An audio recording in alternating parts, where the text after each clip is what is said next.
Bem, como nós não temos um apresentador oficial, eu mesmo me apresento. E agora eu passo a palavra ao senhor Luiz Inácio Lula da Silva, presidente da República Federativa do Brasil.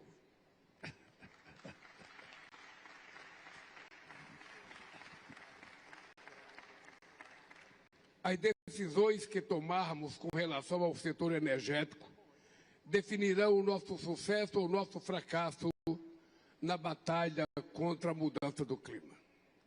Foram necessárias 28 COPs do clima para nos comprometermos em Dubai com uma transição energética justa, ordenada e equitativa.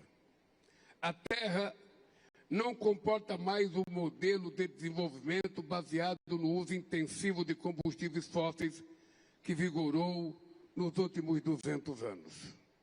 75% das emissões de gases do efeito estufa têm origem na produção e no consumo de energia.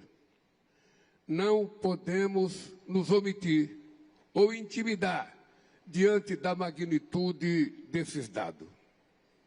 Já sabemos que não é preciso desligar as máquinas e motores, nem fechar fábricas ao redor do mundo de um dia para o outro. A ciência e a tecnologia nos permitem evoluir de forma segura para um modelo centrado nas energias limpas. Essa transformação já está em curso. O uso de renováveis triplicou nos últimos 10 anos. No primeiro semestre de 2025, a energia renovável se tornou a maior fonte individual de geração de eletricidade no mundo, ultrapassando o carvão. Em muitas regiões, as energias solar e eólica já são mais baratas do que a gerada por combustíveis fósseis. O preço das baterias caíram 90%. O Brasil não tem medo de discutir a transição energética. Somos líderes nessa área há décadas. Ainda nos anos 70, fomos o primeiro país a investir em larga escala em alternativas renováveis. 90% da matriz elétrica nacional provém de fontes limpas. Também somos pioneiros no desenvolvimento de motores flexíveis e o segundo maior produtor mundial de biocombustíveis. Nossa gasolina tem 30% de etanol em sua composição e nosso diesel conta com 15% de biodiesel. O etanol é uma alternativa eficaz e imediatamente disponível para adoção nos setores mais desafiadores, como a indústria e o transporte. É lamentável que pressões e ameaças tenham levado a Organização Marítima Internacional a adiar esse passo. A transição energética representa um novo paradigma de desenvolvimento e uma grande oportunidade para promover transformações estruturais na sociedade e na economia. Em 2023, o setor foi responsável por 10% do crescimento do PIB global e empregou 35 milhões de pessoas. É impossível discutir a transição energética sem falar dos minerais críticos essenciais para a confecção de baterias, painéis solares e sistemas de energia. Para gerar emprego e renda e gozar de segurança energética, os países em desenvolvimento precisam participar de todas as etapas dessa cadeia global de valor. Senhoras e senhores, apesar dos avanços, 2024 registrou um novo recorde de emissões de carbono do setor energético, o maior índice desde 1957. Os incentivos financeiros, muitas vezes, vão no sentido contrário ao da sustentabilidade.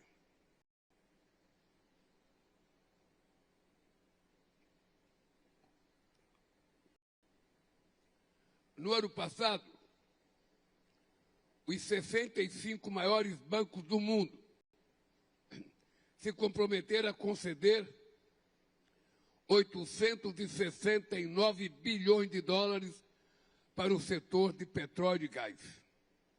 Desde a adoção do Acordo de Paris, a participação dos combustíveis fósseis na matriz energética global diminuiu apenas de 83% para 80%.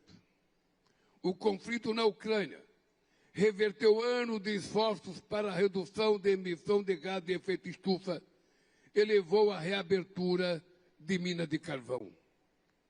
Gastar com armas o dobro do que destinamos à ação climática é pavimentar o caminho para o apocalipse climático. Não haverá segurança energética em um mundo conflagrado. É fundamental combater todas as formas de pobreza energética. 2 bilhões de pessoas não têm acesso a combustíveis adequados para cozinhar.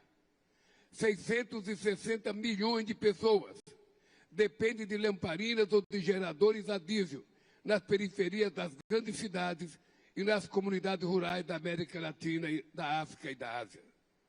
200 milhões de crianças frequentam escolas sem acesso à luz elétrica. Sem energia, também não há conexão digital, hospitais funcionando ou agricultura moderna.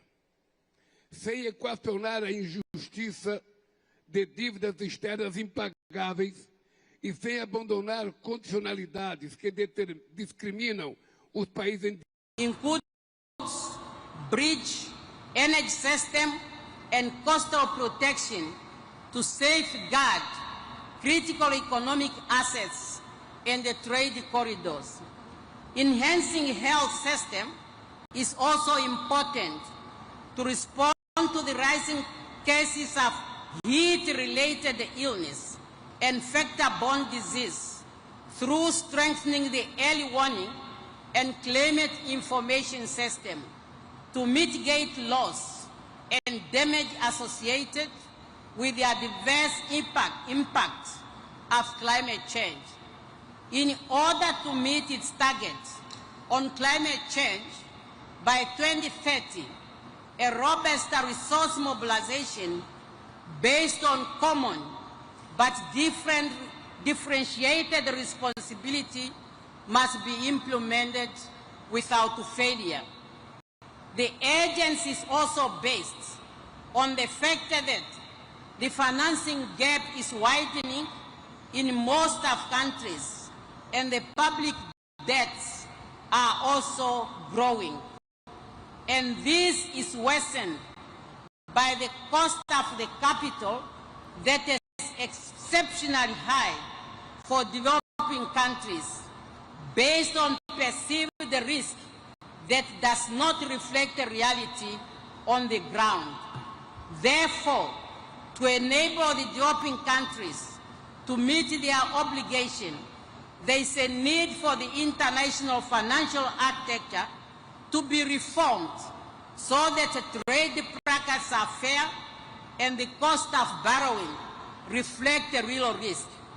We call upon member states, multilateral development banks, and private investors to provide predictable, sustainable, and accessible finance at affordable cost to support technology transfer and to strengthen national and community capacities through grants and highly concessional finance. More importantly, the COP30 should operationalize the new collective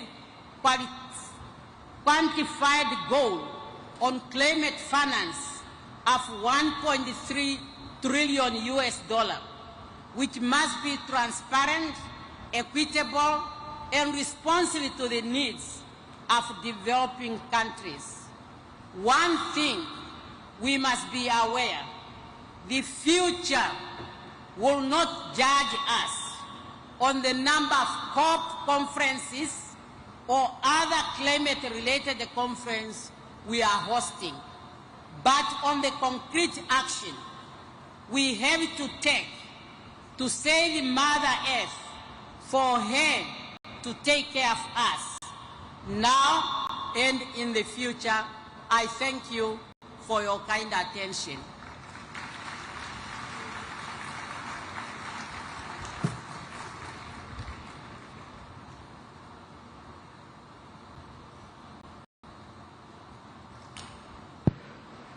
Neste momento, convidamos o membro do Conselho Presidencial do Haiti, Augustin Smith.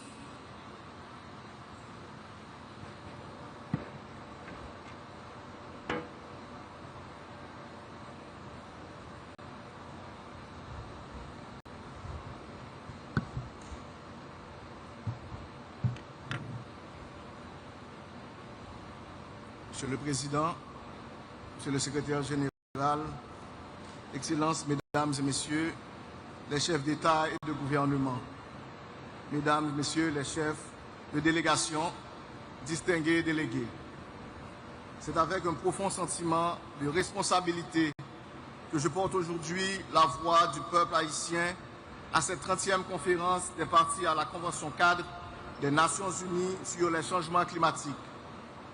Je veux premièrement adresser mes sincères remerciements à son Excellence le Président Luis Ignacio Lula da Silva et au peuple brésilien pour leur accueil chaleureux.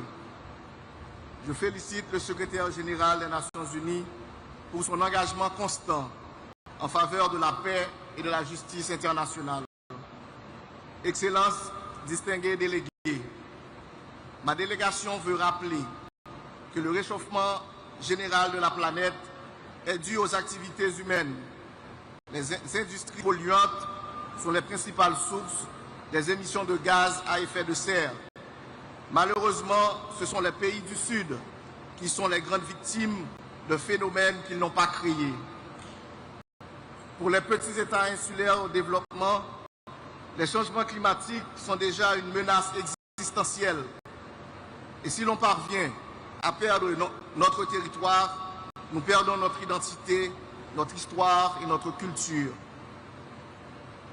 Déjà, les risques sont réels. Si rien n'est fait, des villes côtières et même des îles entières pourront disparaître dans les prochaines décennies à cause de la montée des eaux. Haïti, mon pays, est l'un des États les plus vulnérables au changement climatique. Il est classé au premier rang de l'indice mondial des risques climatiques et au troisième rang de l'indice des risques climatiques à long terme. Il fait face à la sécheresse, aux inondations côtières, à la salinisation des sols, à une érosion de sa biodiversité et à une baisse du rendement agricole. Les ouragans, de plus en plus violents, dévastent le pays. La semaine dernière encore, l'ouragan Melissa a fait 47 morts, 17 disparus et occasionné des dégâts matériels considérables dans le sud et l'ouest du pays. Le Conseil présidentiel de transition a une pensée émue à l'intention des victimes haïtiennes et met en œuvre en ce moment un plan de réponse adapté aux pertes et aux besoins. Nous profitons aussi de l'occasion pour adresser nos sympathies aux autres peuples de la région caribéenne touchés par cette catastrophe. Excellences, distingués délégués, l'État haïtien a toujours agi pour répondre à ses engagements visant l'atténuation en luttant pour l'adaptation du pays. Depuis 2005, la législation nationale continue d'être actualisée pour répondre aux défis environnementaux et climatiques. Mon pays a présenté plusieurs communications nationales et a élaboré un plan d'action national d'adaptation et une politique nationale sur les changements climatiques. Nous avons adhéré au programme pilote sur la résilience climatique, PPRC, et soumis en 2021 une première actualisation de notre contribution déterminée au niveau national. Je veux souligner que les pays en développement, et particulièrement les petits États insulaires qui sont les moins responsables du réchauffement climatique, ne pourront pas réussir leur adaptation sans une solide solidarité internationale sincère et agissante. Les pays industrialisés, principaux responsables du réchauffement climatique, se sont engagés à offrir une assistance financière et technique accompagnée du renforcement des capacités pour permettre l'adaptation des pays en développement. Malheureusement, les promesses n'ont pas toujours été tenues ni suivies d'effets décisifs. J'espère que cette année, la COP30 sera effectivement l'occasion de reconnaître l'urgence d'agir ensemble pour l'avenir. Et ce sera de la justice climatique pour la préservation de notre planète commune. Je vous remercie. Merci en pile.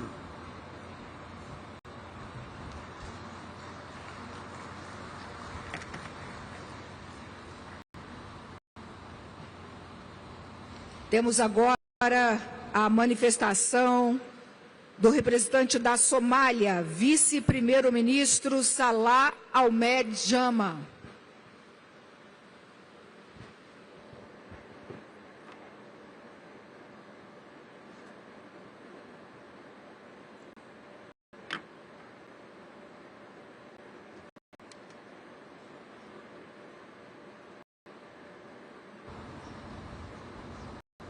President of Brazil, President Lula,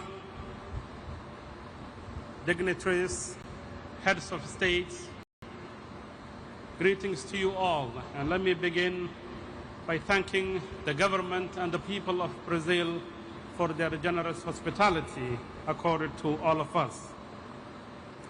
Ladies and gentlemen, from the Amazon rainforest to the Congo Basin, from the savannas of Africa to the prairies of North America, the beautiful coast of Rio de Janeiro, all the way to the Sahel coast and the beaches of Mogadishu. Forests are vanishing, water levels are rising, and in turn people's livelihoods are being disrupted. And we are, in a nutshell, living in a planet in crisis. Therefore, when the President of Brazil and his government chose this venue and this city adjacent to the Amazon forest as the venue for COP30, it is meant to inspire us to think as to what we have and what we need to save that Mother Nature gave us. For those that still continue to question the impact of climate change, perhaps a close look at the unfortunate disasters unfolding in the Caribbean and other small island countries should be enough to give us an alarming bells. The intensity of the Hurricane Melissa is a telling case of climate change impact and it is deadly consequence. I speak on behalf of my country, Somalia, a nation that contributes to less than 0.019% of global green gas emissions, and yet is ranked as one of the top 3 most hard-hit countries in the front line of climate change crisis. For Somalis, climate change is not a distant future. It is here and happening. It is the mother that has to walk tens of kilometers to fetch water. It is the pastoralist that is losing his herds in a matter of no time due to recurring droughts. And it's the child that ends up in a camp suffering from hunger and subject to disease.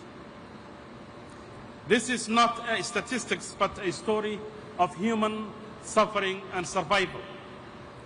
Ladies and gentlemen, Somalia comes to the COP30 with hope for action, armed with clear plans and strategies.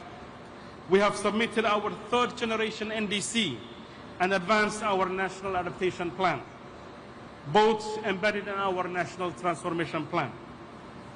Our priorities are very clear. The first priority is adaptation and resilience at a large scale. Our National Adaptation Plan, estimated at $6.3 billion by 2025, we seek partnership that builds early warning systems, climate-smart agriculture, resilient health systems, and climate-proofed infrastructure. For Somalia, adaptation is not a charity, but justice. Particularly women and youth who bear the heaviest burdens must be empowered and engaged. Secondly, the issue of access to climate finance is the top priority for countries like Somalia and other similar fragile and conflict-prone countries.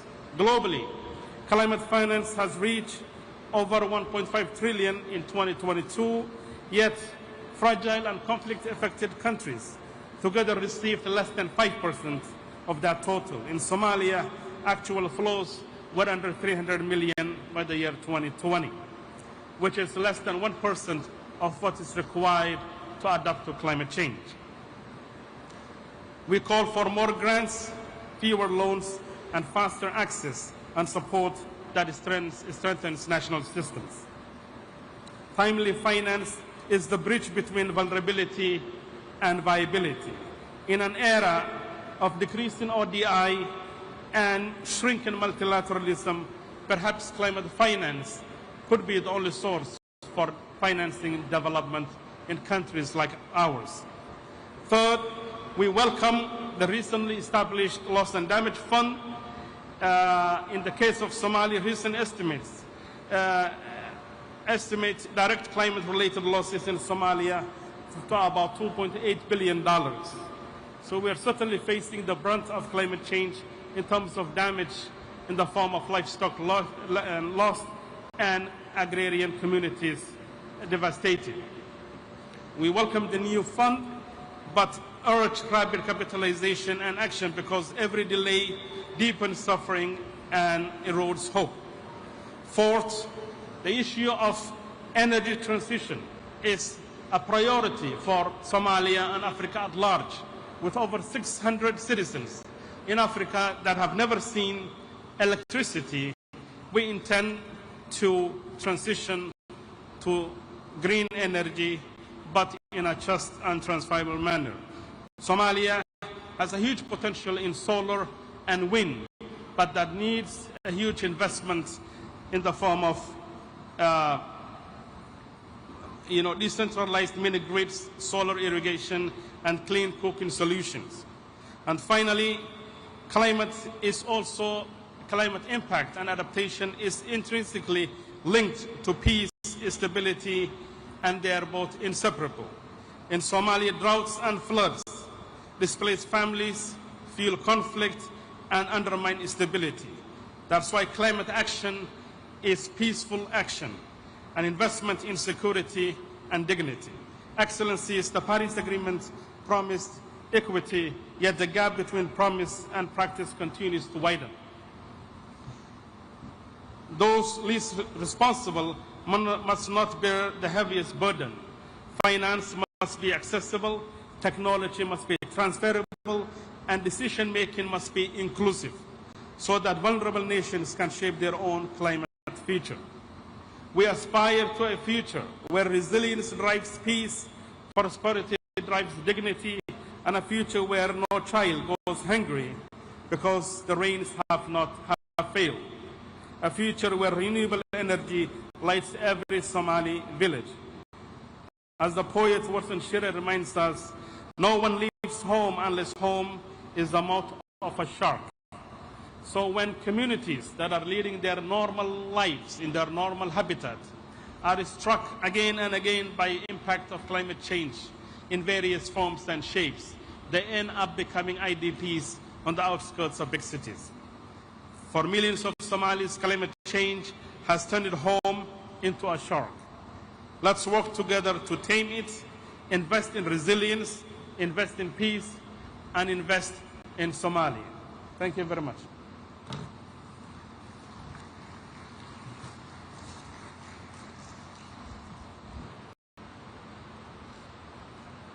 Chamamos agora para a manifestação o vice-presidente da Quênia, Kithure Kindiki.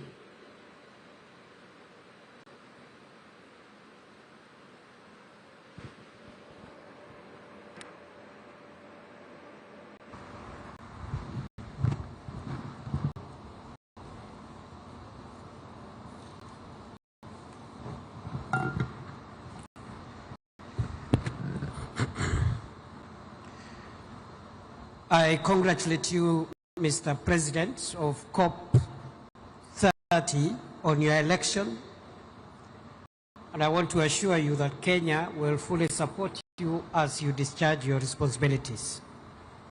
Excellencies, the devastating effects of climate change continue to ravage our planet. This year, various parts of the world have witnessed alternately the twin crises of severe drought and deadly floods, in addition to record heat waves and wildfires in some parts of the world. The catastrophes have caused death, degraded millions of hectares of land, and caused severe food shortages, with economic losses estimated at $131 billion in the first half of 2025. In Kenya, a once-in-a-century cycle of extreme drought and alternating with devastating floods continue to wipe out lives, livelihoods, and reversing the gains in our development agenda.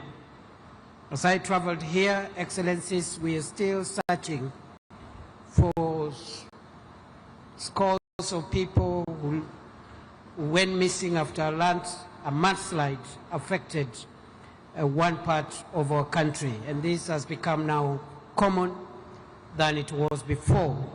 Such incidents have become common. Kenya is committed to addressing further climate change-induced harm. Kenya's energy grid now is 93% green, and we target to reach 100% in the next 4 years. Building on this foundation of green and clean energy, Kenya has updated and submitted a bold and ambitious economy-wide, nationally determined contribution focused on greening the energy and industrial sectors in line with the commitments made at the African Climate Summits in Nairobi in 2023 and in Addis Ababa 2024. The two summits have repositioned Africa as a global green growth hub, demonstrating that climate action and development are mutually reinforcing. Excellencies, Africa can help the world in the transition to green energy because Africa has the world's largest and top renewable energy resources, vast critical mineral resources essential for energy transition, and a youthful demographic that can power the next phase of global manufacturing. However, global investment in Africa has been minimal and slow. Less than 2% of the $3 trillion invested in renewable energy over the last 2 decades has reached Africa, with 600 million people on the continent left without access to energy. Kenya alone needs $62 billion by 2030 to implement our climate commitments. And of this, we've only received $50 million, a paltry 0.08%. The gap between promise and delivery is huge. And sadly, every dollar delayed, every bureaucratic obstacle, and every failed commitment has a human cost. The world should cease to see Africa as an investment risk and see it as an opportunity, an economic opportunity to tap into the continent's abundant, cheap, and clean energy for global green manufacturing.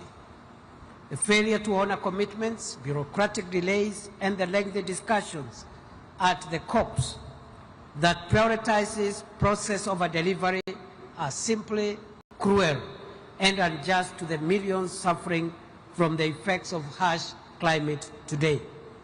To achieve different results, three things need to be done.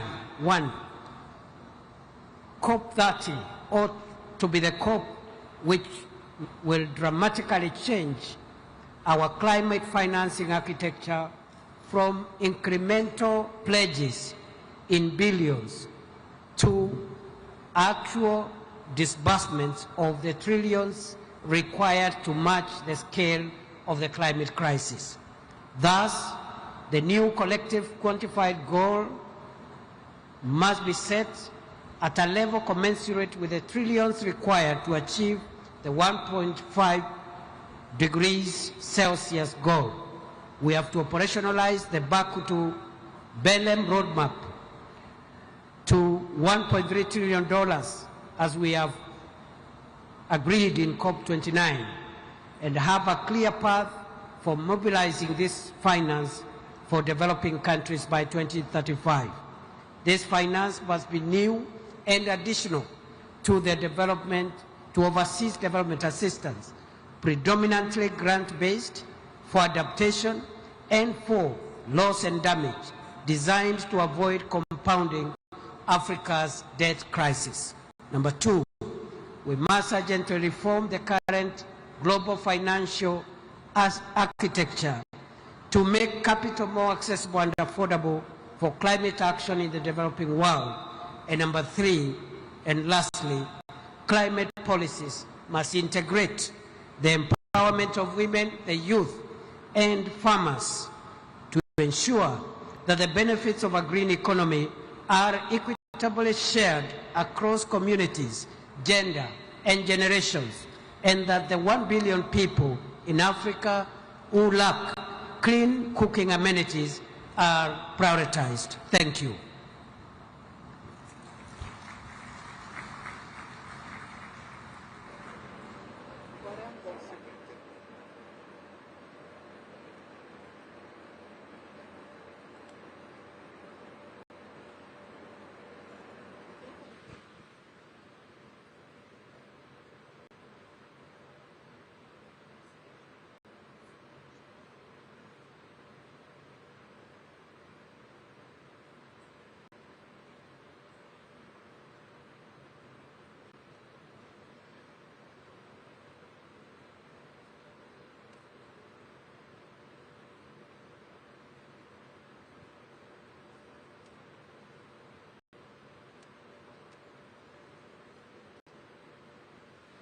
Neste momento, convidamos para a manifestação o presidente do Palau, Surangel Wips Júnior.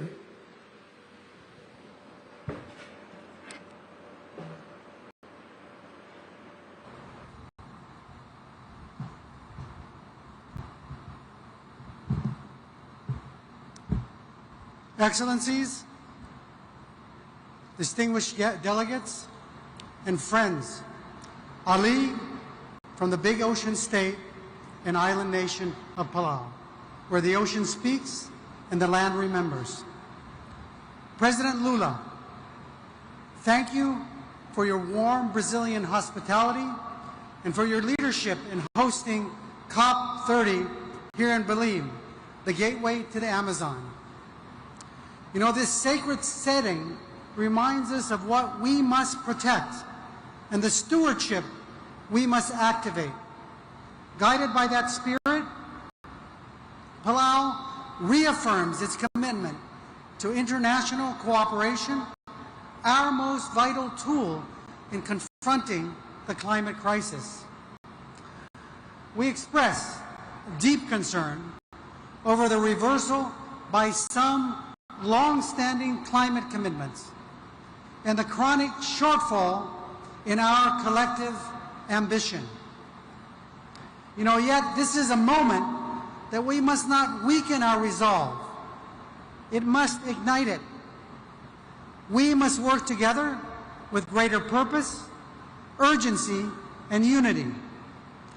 We commend Brazil for its leadership in nature-based solutions and urge it, as COP President, to champion frameworks that value not only restoration, but also preservation of intact ecosystems, both marine and terrestrial.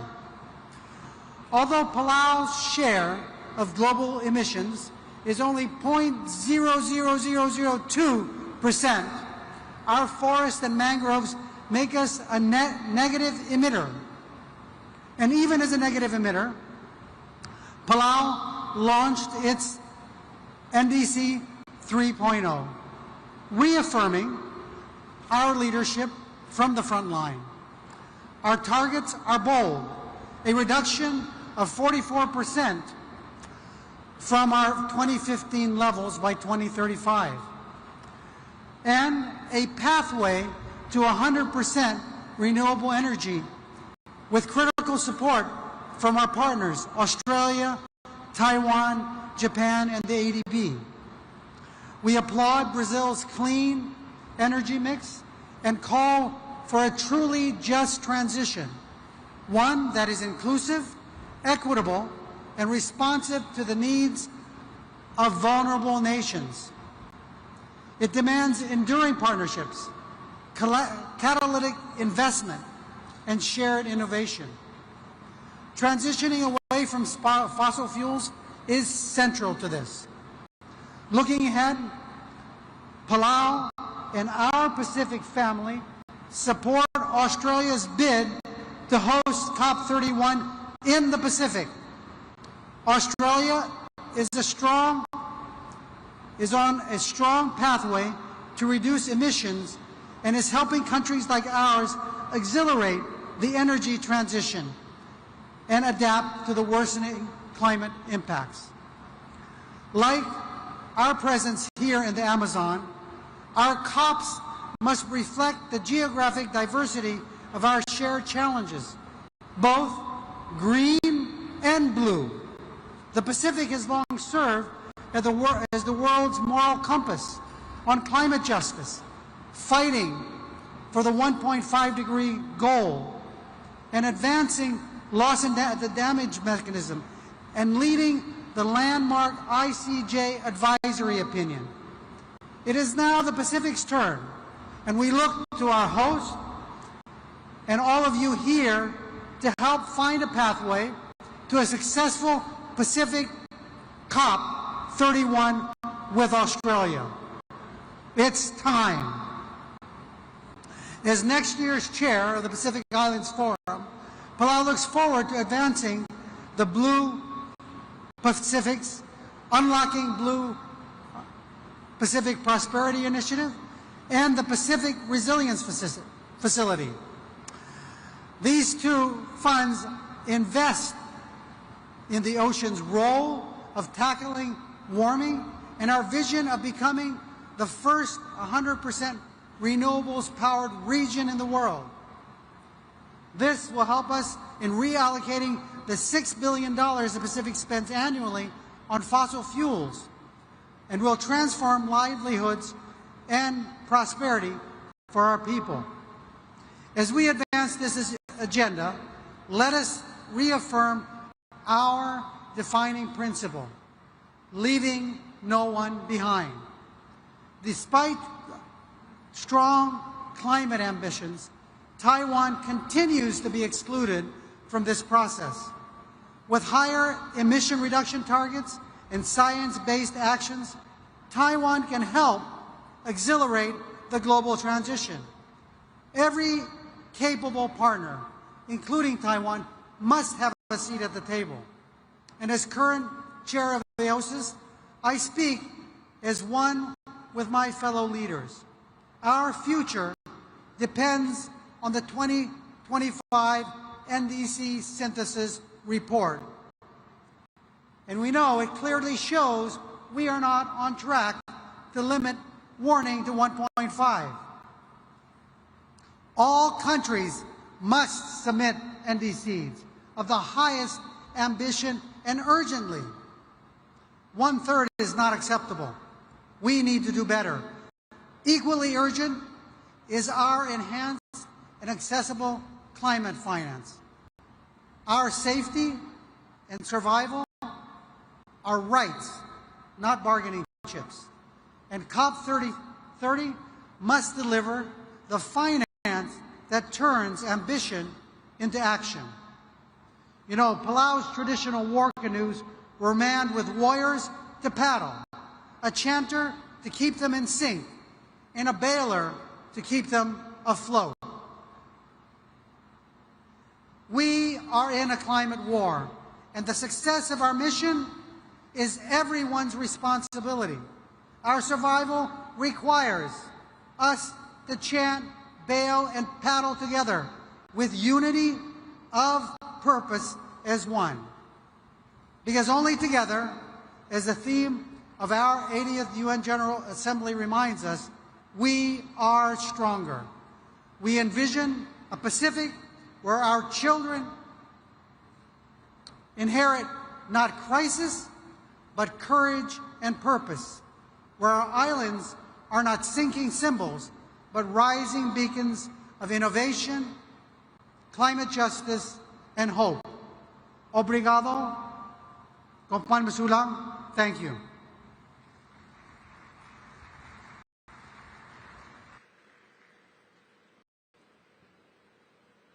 Nesse momento, convido para a manifestação a ministra do Meio Ambiente de Angola, Ana Paula de Carvalho.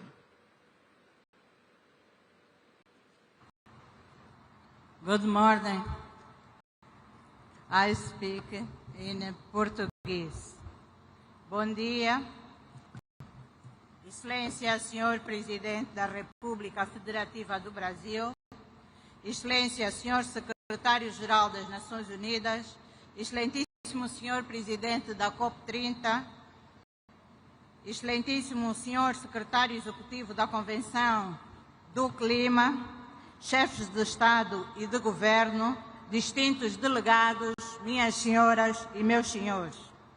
É com grande honra e profundo sentimento de responsabilidade que Angola se junta a esta cimeira de líderes sobre o clima, realizada aqui em Belem, Pará, no coração da Amazônia, um símbolo vivo da urgência de equilibrar o desenvolvimento humano com a preservação do nosso planeta.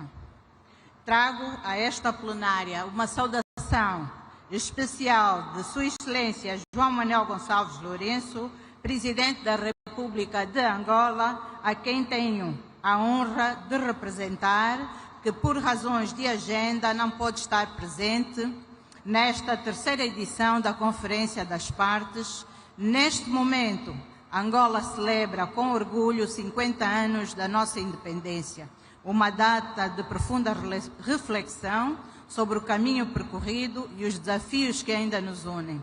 Apesar disso, o nosso país reafirma o seu compromisso firme com uma agenda climática justa, solidária e orientada para resultados concretos.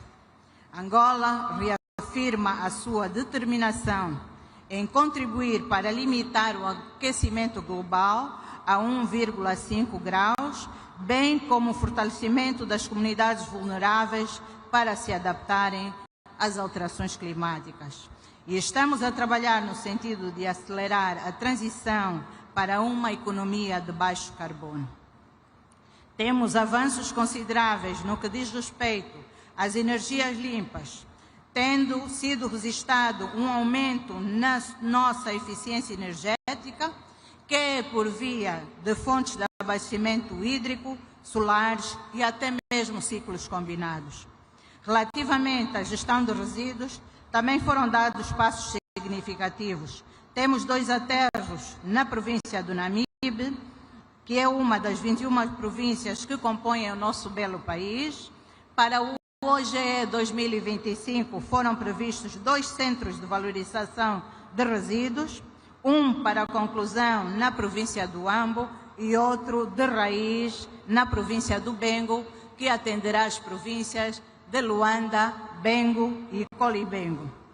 Excelências, minhas senhoras e meus senhores, permitam-me partilhar que Angola é um país rico em recursos naturais, mas também vulnerável aos impactos das alterações climáticas, onde a variedade climática já afeta setores críticos, como a agricultura, os recursos hídricos, a energia e as populações rurais que necessitam de respostas estruturadas e eficientes. Por isso, reconhecemos que a COP30 não deverá ser apenas uma conferência, mas um marco moral e político para definir o rumo da humanidade perante o maior desafio do nosso tempo, isto é, a tripla crise planetária, onde vivemos diariamente efeitos das alterações climáticas, a perda da biodiversidade e a crescente problemática dos resíduos. Excelências, minhas senhoras e meus senhores, Angola participa nesta COP com um compromisso renovado e concreto. Foi já submetida a nossa NDC3, que traduz a nossa visão nacional de desenvolvimento de baixo carbono, resiliente e inclusivo. Estamos a reforçar metas de mitigação, mas também a colocar a adaptação e a resiliência climática no centro daquilo que são as nossas prioridades, porque para nós adotar é sobreviver, e sobreviver é um ato de dignidade. Acreditamos que a transição energética justa representa uma oportunidade histórica para o continente africano e, em particular, para Angola. A transição que respeita as circunstâncias nacionais valoriza o nosso potencial em energias limpas e garante que ninguém fique para trás. Uma transição justa deve ser também uma transição de justiça ambiental, social e econômica. Trata-se de gerar emprego digno, ampliar o acesso à energia e assegurar a inclusão das mulheres e jovens nas soluções climáticas. Estamos igualmente a finalizar o nosso primeiro Plano Nacional de Adaptação, que será submetido a esta COP30. Este plano integra o clima nas políticas de desenvolvimento, visando proteger os recursos hídricos, agrícolas, reforçar infraestruturas e construir comunidades mais resilientes face à seca, cheias, incêndios florestais que se intensificam a cada ano. A conservação da biodiversidade e a gestão sustentável dos recursos naturais são fundamentais para a nossa soberania ambiental, econômica e social.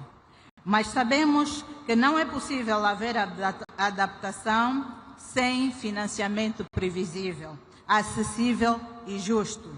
É por isso que nos juntamos à voz dos outros países menos avançados que continuam a enfrentar barreiras desproporcionais para aceder aos fundos que lhes permitem agir.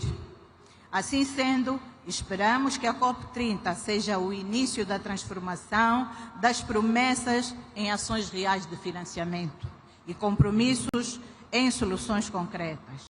Excelências, minhas senhoras, meus senhores, nenhum país vencerá esse trabalho sozinho. É por isso que Angola defende firmemente a cooperação Sul-Sul como um dos pilares mais importantes para uma resposta global mais equitativa e, por isso, acreditamos no poder da partilha de conhecimento e na solidariedade entre as nações. O mundo aguarda por decisões corajosas desta cimeira, pois a COP30 deve marcar o ponto de virada em que a ambição se traduz em ação, em que os compromissos se tornam implementações e que a esperança volta a ser credível. Angola reafirma o seu compromisso em ser parte ativa da solução, transferindo resiliência, promovendo uma economia verde e inclusiva e defendendo uma agenda climática africana forte e solidária. Termino a minha intervenção com uma frase que alguém escreveu, mas que nós apoiamos. O desafio climático é, antes de tudo, um teste à nossa capacidade de cooperar e de acreditar que o destino da humanidade é comum. Thank you, merci beaucoup, muito obrigada.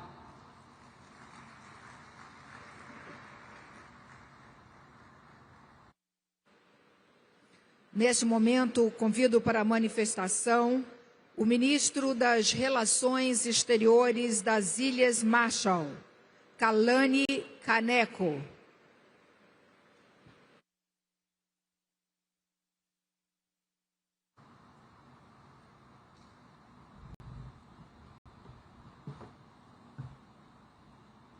Madam President, Excellencies, I want to start by stating my sorrow at the devastation wrought by Hurricane Melissa in the Caribbean.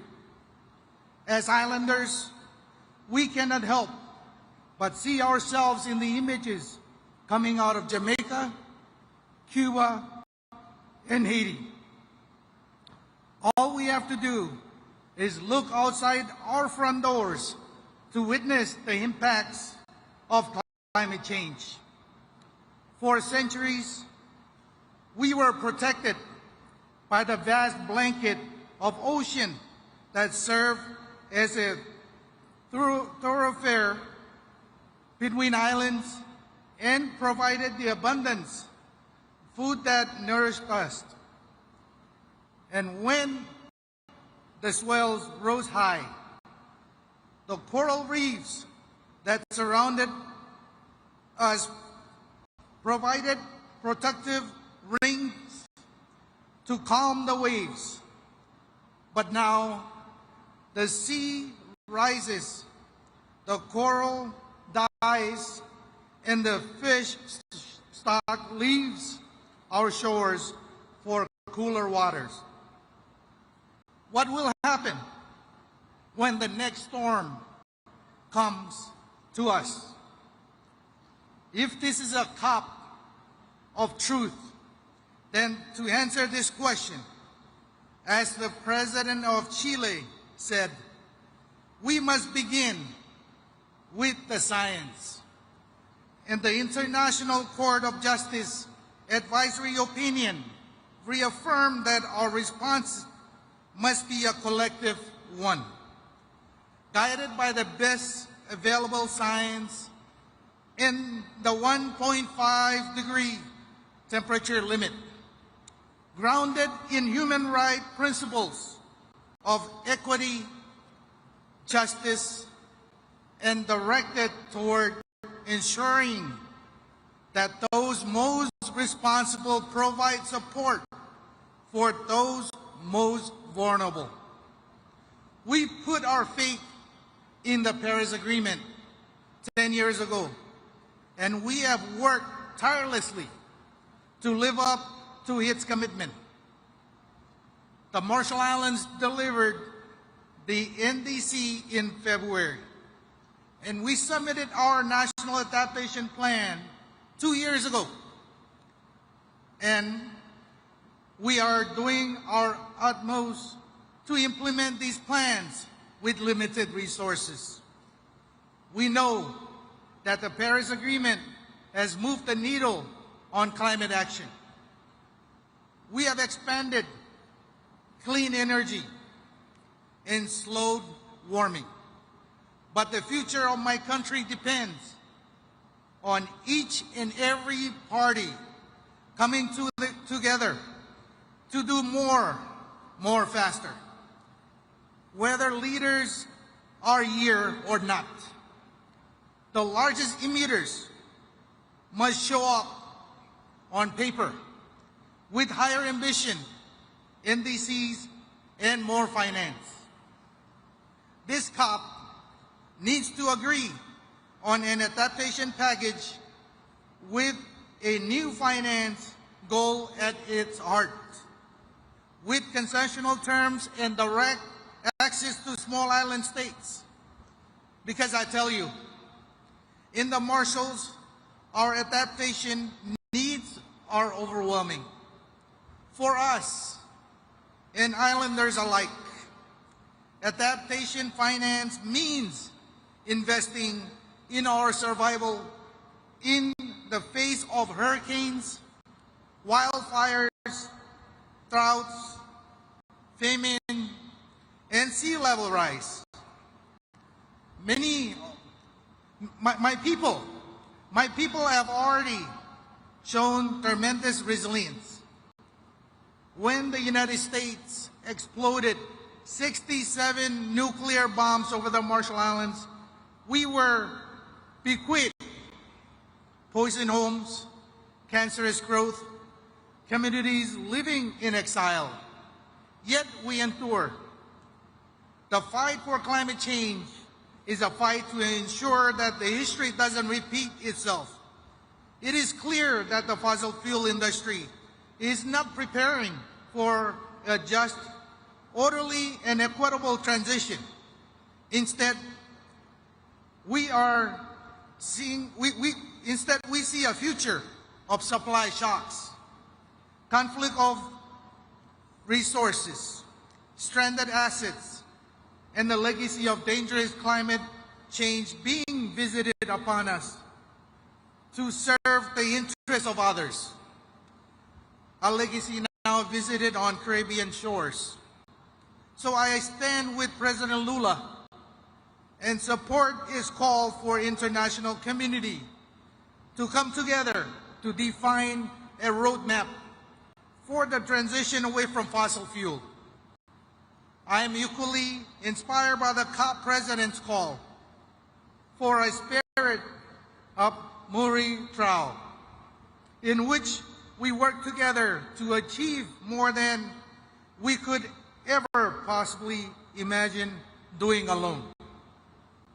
Every voice should be heard at this COP. Every nation needs to be part of the solution. The Marshall Islands has long called for Taiwan to be part of the UNFCCC process, and I repeat that call again today. When nations' voices are silenced, democracy dies. The behavior last month around the International Maritime Organization was shocking. It cannot happen again. It is time for those of us who believe in cooperation to stand together in this fight to tackle climate change. It is the spirit of Mutirao that we must employ to find the emitters, or to find the emissions reductions that we have to make to get 1.5 back within reach. No government wants to be told that they didn't do enough, that they must go home and try harder. But that's what I'm asking us all to do. But this time, let's work together. Let's help one another. Learn from each other. Support one another and be ready for the next storm. Comoldada, obrigado. Thank you.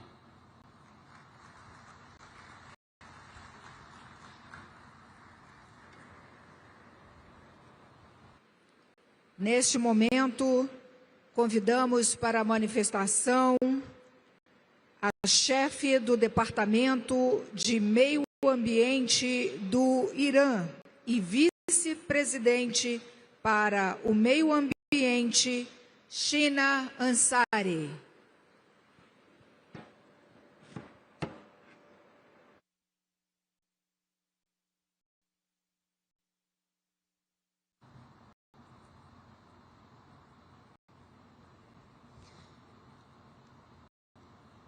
In the name of God, Mr. President, distinguished heads of state and representatives, ladies and gentlemen, At the outset, I wish to express my sincere appreciation to the government and people of Brazil for hosting the COP30 in Belem. This gathering could provide nations with an invaluable opportunity to take realistic, equitable and inclusive actions to address the environmental crisis and challenges facing our planet. In recent years, all countries present at this conference have pledged to protect the environment by reducing greenhouse gas emissions, adapting to climate change, and moving toward the use of renewable energy sources. Despite facing unilateral coercive measures as well as imposed restrictions on access to modern technologies, knowledge, financial support, and foreign investment, the Islamic Republic of Iran has achieved remarkable progress while considering further steps to take in the coming years. Over the past year alone, Iran has increased its solar energy capacity by 75%, expanded wind power generation, being added to a previous target to increase nuclear power capacity, join the BRICS carbon market, and reduce carbon emissions through efficient flare management in its oil and gas fields, such as a 10 billion cubic meters reduction and a further 12 billion cubic meter reduction plan for the next 4 years. Accordingly, transitional fuels and enhanced energy efficiency management projects are underway to enhance the country's resilience to the adverse impacts of climate change. These measures demonstrate Iran's firm commitment to environmental protection. It also emphasizes that despite the mentioned challenges, the Islamic Republic of Iran continues to strive to uphold the right of its people and others to a clean and healthy environment. This does not mean that we overlook major environmental challenges such as prolonged drought and rising temperature, approximately 1.8 centigrade, and a 50 millimeter decline in precipitation over the 50-year period. Rather, it emphasizes that despite all obstacles and being deprived of technology transfers envisioned in the Convention, the Islamic Republic of Iran continues its efforts. Mr. President, the United States, in coordination with its regional proxy, the Zionist regime, has launched military aggression against the Islamic Republic of Iran. This act not only violates international law and constitutes war crimes, but has also caused extensive and lasting environmental destruction. Among the most serious consequences was the release of over 50,000 tons of carbon emissions in Tehran alone. The reckless attacks on Iran's peaceful nuclear energy facilities represent a blatant and deliberate crime that could have led to one of the world's largest environmental catastrophes. This act of aggression is alongside with the 2 years ecocide and a variety of war crimes committed by this outlaw regime in Gaza. These crimes were not only a massacre of innocent people, women and children, but also caused deep environmental damage. Ladies and gentlemen, the Islamic Republic of Iran, while firmly recognizing the inherent environmental and humanitarian threats, continues to believe in the power of international cooperation. Iran stands ready to share its local knowledge and experiences and to engage constructively with other nations and international institutions in advancing our common environmental goals. We are heirs to one earth and one destiny. May we act with respect and justice so that we may pass on a sustainable legacy to future generations. Thank you.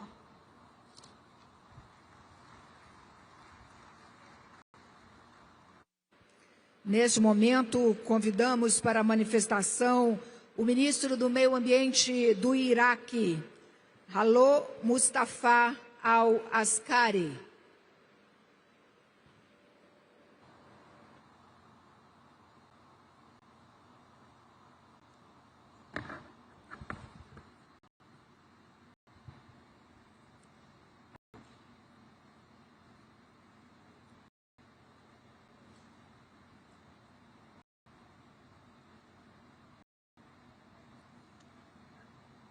Mr. President, Your Excellencies, distinguished esteemed participants, good afternoon.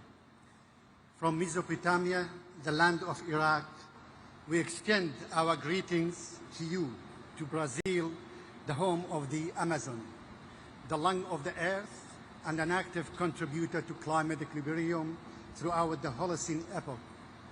It's an honor for me today to represent my country, Iraq, and I'm pleased to convey the greetings of the Iraqi people and the government, along with their appreciation to the Republic of Brazil and the United Nations for organizing and hosting the COP30.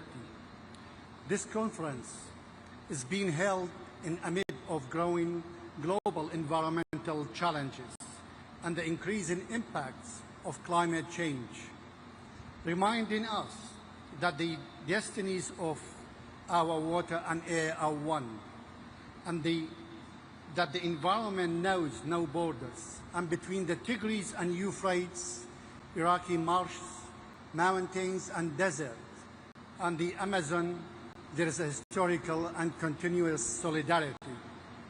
Ladies and gentlemen, we gather today at COP30, making the 10th anniversary of the adoption of the Paris Agreement, and at time when the world faces an undeniable reality that the current trajectory of updated NDC does not place us on the right track toward achieving the goals of the Paris Climate Agreement.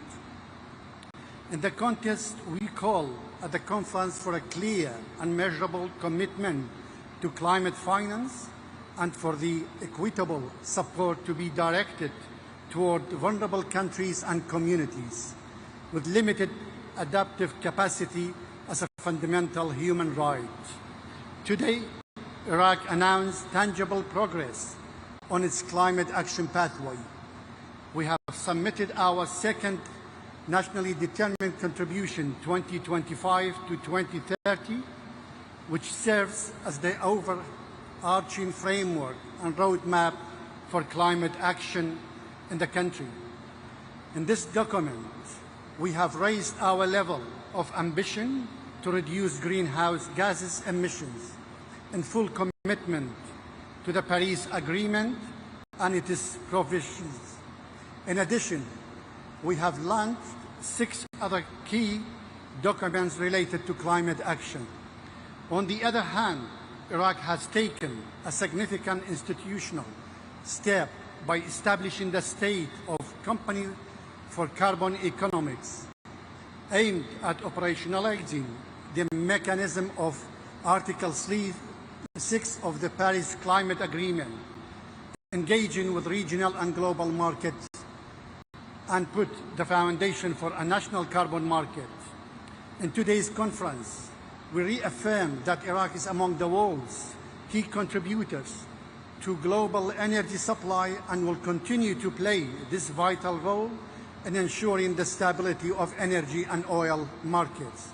However, in parallel, Iraq is advancing the implementation of clear and comprehensive plan to reduce carbon footprint of the energy and of oil industry, as well as to reduce methane emissions.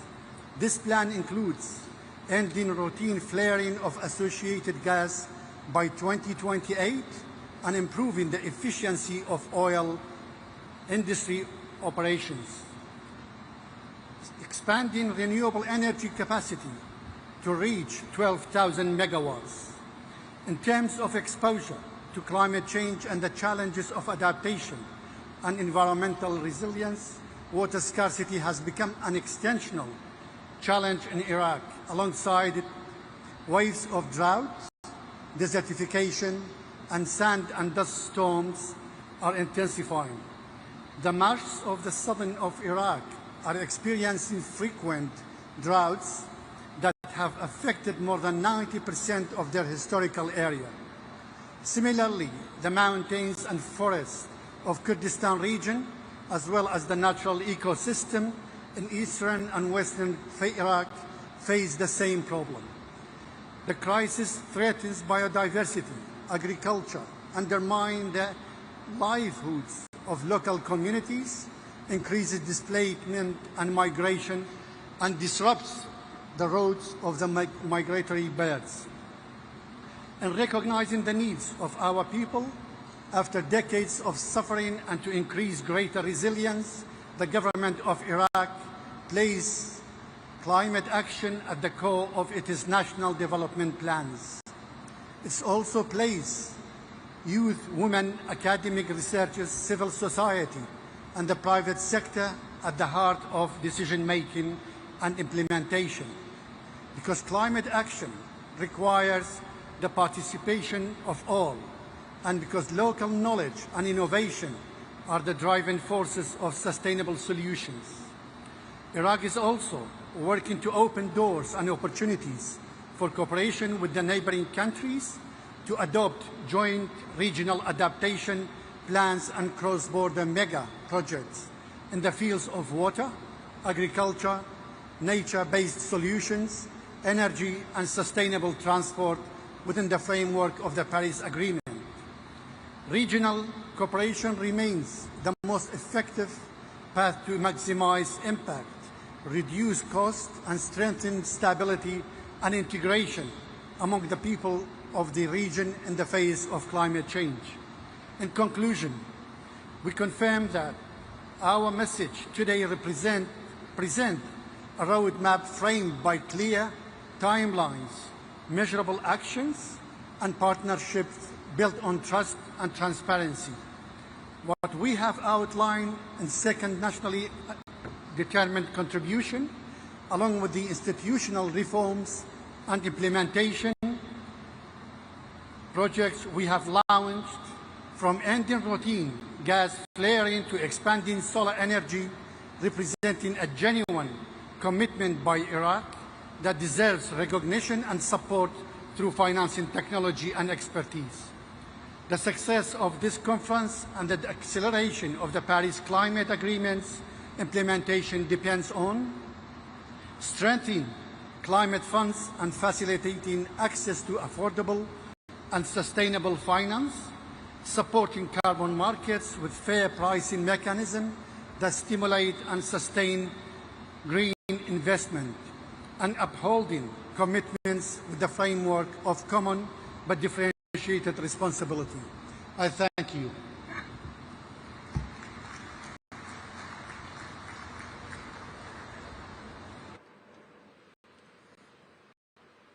Nesse momento, convidamos o ministro do Meio Ambiente da Jordânia, Ayman Suleiman.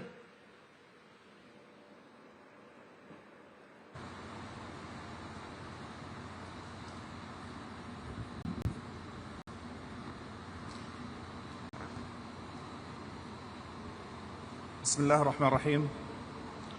Mr. President Lola, Mr. Secretary General, Mr. President of COP30, Excellencies, distinguished guests, good afternoon.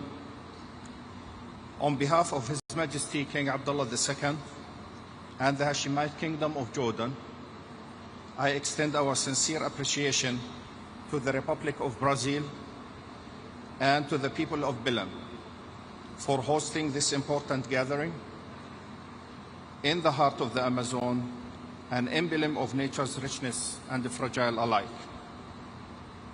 We convene once again as soon as the global family, united by the shared duty of safeguarding the planet and to protect the generations that will inherit it.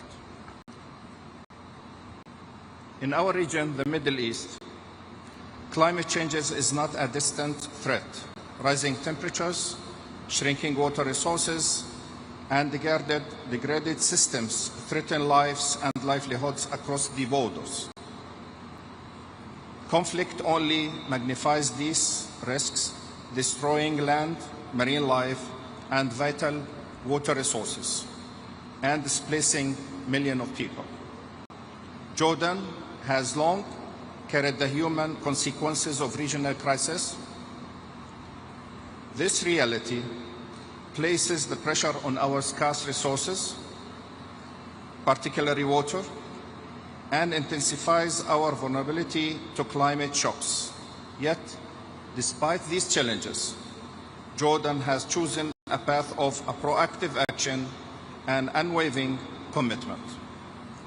At COP27, His Majesty launched the Climate Refugees Nexus initiative, a call to link climate action with the realities of forced displacement of people. Today, that initiative continues to gain commitment, with dozens of nations joining to ensure that refugee hosting countries receives the recognition and the support they deserve. Jordan continues to advance ambitious climate policies anchored in justice and resilience. We are expanding renewable energies, supplying more than a quarter of our electricity from solar and wind. We are expanding water reuse and sustainable agriculture, and restoring ecosystems degraded by the drought and overuse. We are developing green hydrogen projects and regional partnerships to drive a just transition for our people. These efforts form the backbone of our updated nationally determined contributions, reflecting our vision for a climate resilience and low-carbon future. But ambition without solidarity will not suffice. We urge this COP to ensure that the new collective quantified goals on the climate finance reflects the principles of fairness, transparency and accountability, and addresses the priority of the vulnerable, including host nations like Jordan, to carry a disproportionate share of global responsibility. The displacement and environmental degradation demand a holistic, inclusive approach, one that unites our efforts for climate peace and humanity dignity. Excellencies, Jordan stands ready to work with all partners on both regional and global levels to advocate practical, evidence-based solutions that empower communities, protect ecosystems, and secure a livable future for all. We call for renewed trust in a multilateral trust built on tangible results, equitable financing, and shared responsibilities. Because in the end, the fight against climate change is a fight for a life itself. And in that fight, no country can stand alone. Thank you.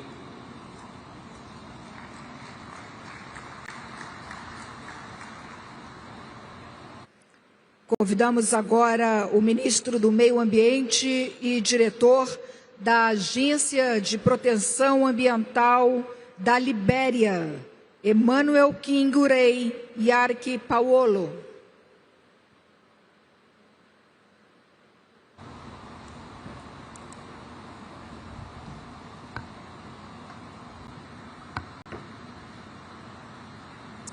Mr. President, Excellencies, distinguished ladies and gentlemen, on behalf of His Excellency Joseph Yuma Boakai, Senior President of the Republic of Liberia and the resilient, peace-loving people of Liberia, I extend our deepest appreciation to the government and people of Brazil for their hospitality and for hosting this landmark COP30 in Belem, the heart of the Amazon. Brazil's leadership in forest stewardship serves as a global example of how nations rich in natural capital can also lead in climate diplomacy and environmental justice. The setting of Belem, where the Amazon breathes the planet, is a fitting reminder that tropical forests everywhere must be preserved if humanity is to sustain its future. Liberia, for its part, holds over 40% of the remaining forests in West Africa, one of the most critical biodiversity hotspots on Earth.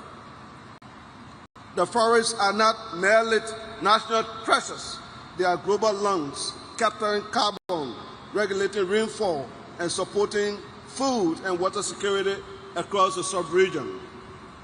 Within their canopy lies a network of life that binds rural communities, sustains endangered species, and provides ecological services vital to regional and global stability. The protection of these forests is therefore not merely the Liberian responsibility, it is a global imperative.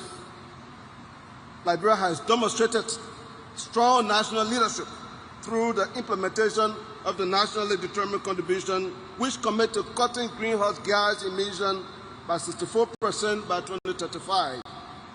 Yet, the path to this target requires more than ambition, it demands investment. The gap between our vision and available climate finance remains wide, threatening progress we have made towards adaptation, renewable energy, and sustainable livelihood.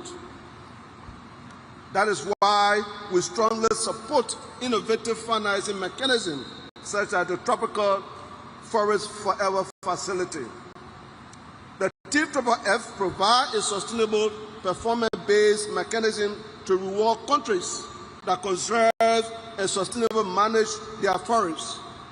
For Liberia, this initiative represents hope that our commitment to conservation will be met with predictable financial support, enabling us to invest in green jobs, community development, and resilient landscapes. Through our support for the TFFF, Liberia stands ready to demonstrate that protecting nature and pursuing development can advance hand in hand when the right financial framework exists.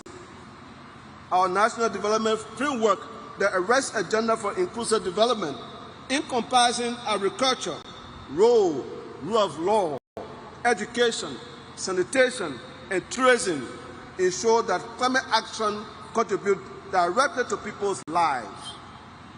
This is climate justice in practice.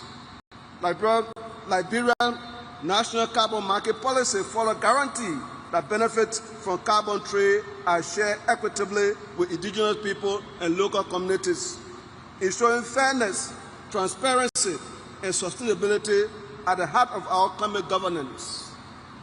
Excellencies, as we gather here in Belem, let us not forget why we are here. The world forests, from the Amazon to the Congo to the Upper Guinean forests, are not merely landscape, they are lifelines.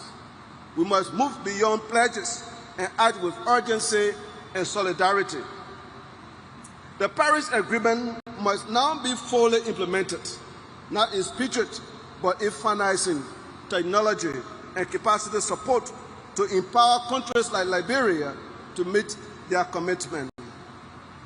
Let COP30 be the turning point, where promises become progress, where nations act together to ensure a climate safe for the future and for all. Liberia stands ready to lead with integrity, to protect our forests, to partner with the world in building a more just and resilient and sustainable future. Ladies and gentlemen, thank you.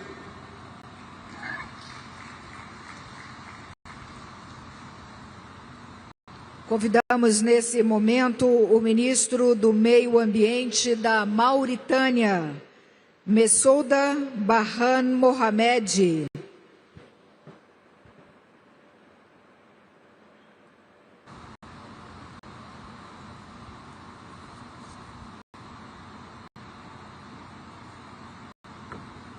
بسم الله والصلاة والسلام على رسول الله.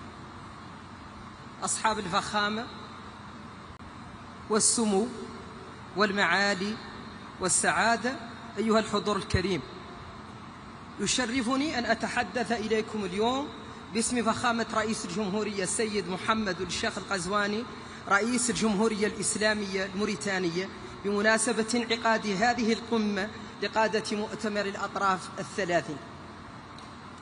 اسمحوا لي في البداية أن أعبر عن خالص امتناننا لفخامة الرئيس لولا دا سيلفا ولحكومة والشعب البرازيل الصديق على حفاوة الاستقبال وكرم الضيافة الأخوية.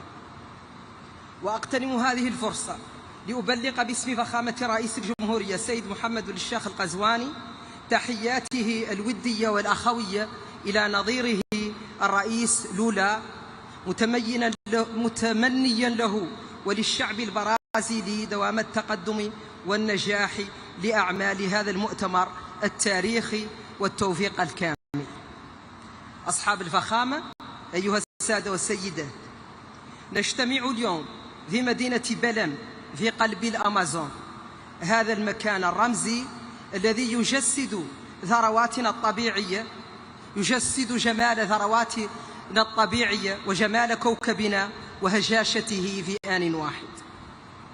إنه مكان يدعونا جميعا إلى التحلي بالشجاعة والتضامن والمسؤولية في مواجهة التحديات البيئية التي تهدد مستقبل البشرية. ففي موريتانيا أصبحت آثار التغير المناخي واقعا ملموسا. نرى زحف الرمال الصحراوية، ندرة المياه، تدهور الأراضي، وتزايد هشاشة مجتمعاتنا الريفية والشاطئية. هذه التهديدات تلقي بظلالها على نظمنا البيئية ومواردنا الطبيعية وسكاننا. غير أن بلدي اختار طريق العمل بدلا من الانتظار. تحت قيادة فخامة رئيس الجمهورية السيد محمد الشيخ القزواني نسعى إلى تحقيق انتقال نحو تنمية مستدامة عبر رؤية واضحة والتزامات ملموسة من أجل حفظ الانبعاثات وفقا لمساهمتنا المحدودة سداء 3.0 التي تم إعدادها حديثا. تطوير الطاقات المتجددة من الطاقة الشمسية والريحية والهيدروجين الأخضر التي تمتلك موريتانيا فيها إمكانيات هائلة. كذلك حماية الأنظمة البيئية الطبيعية واستعادة المناطق الرطبة والساحلية، وتعزيز صمود المجتمعات الأكثر هشاشة في وجه التغيرات المناخية. إن هذه الجهود تنبع من رؤية أوسع قوامها بناء اقتصاد أخضر وشامل يشارك فيه كل مواطن موريتاني في حماية بيئتنا المشتركة وصون مستقبل أجيالنا. أصحاب الفخامة، أيها السادة والسيدات، لا يمكن لأي دولة أن تواجه أزمة المناخ بمفردها، فالدول النامية رغم مساهمتها المحدودة في الانبعاثات العالمية هي الأكثر تضرراً من آثار التغير المناخي.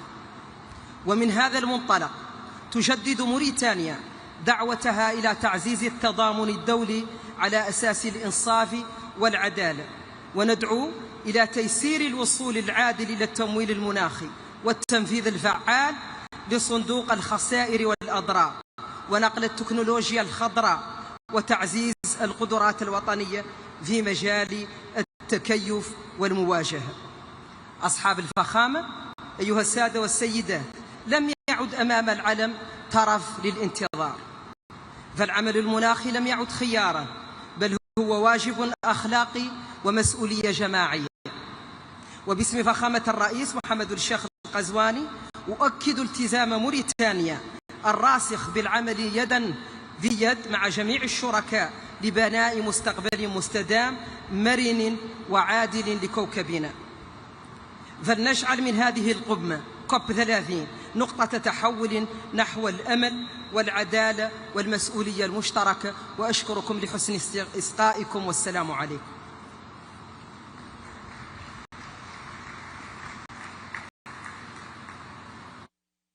Nesse momento, convidamos a ministra do Meio Ambiente do México, Alicia Isabel Adriana Bárcena Ibarra.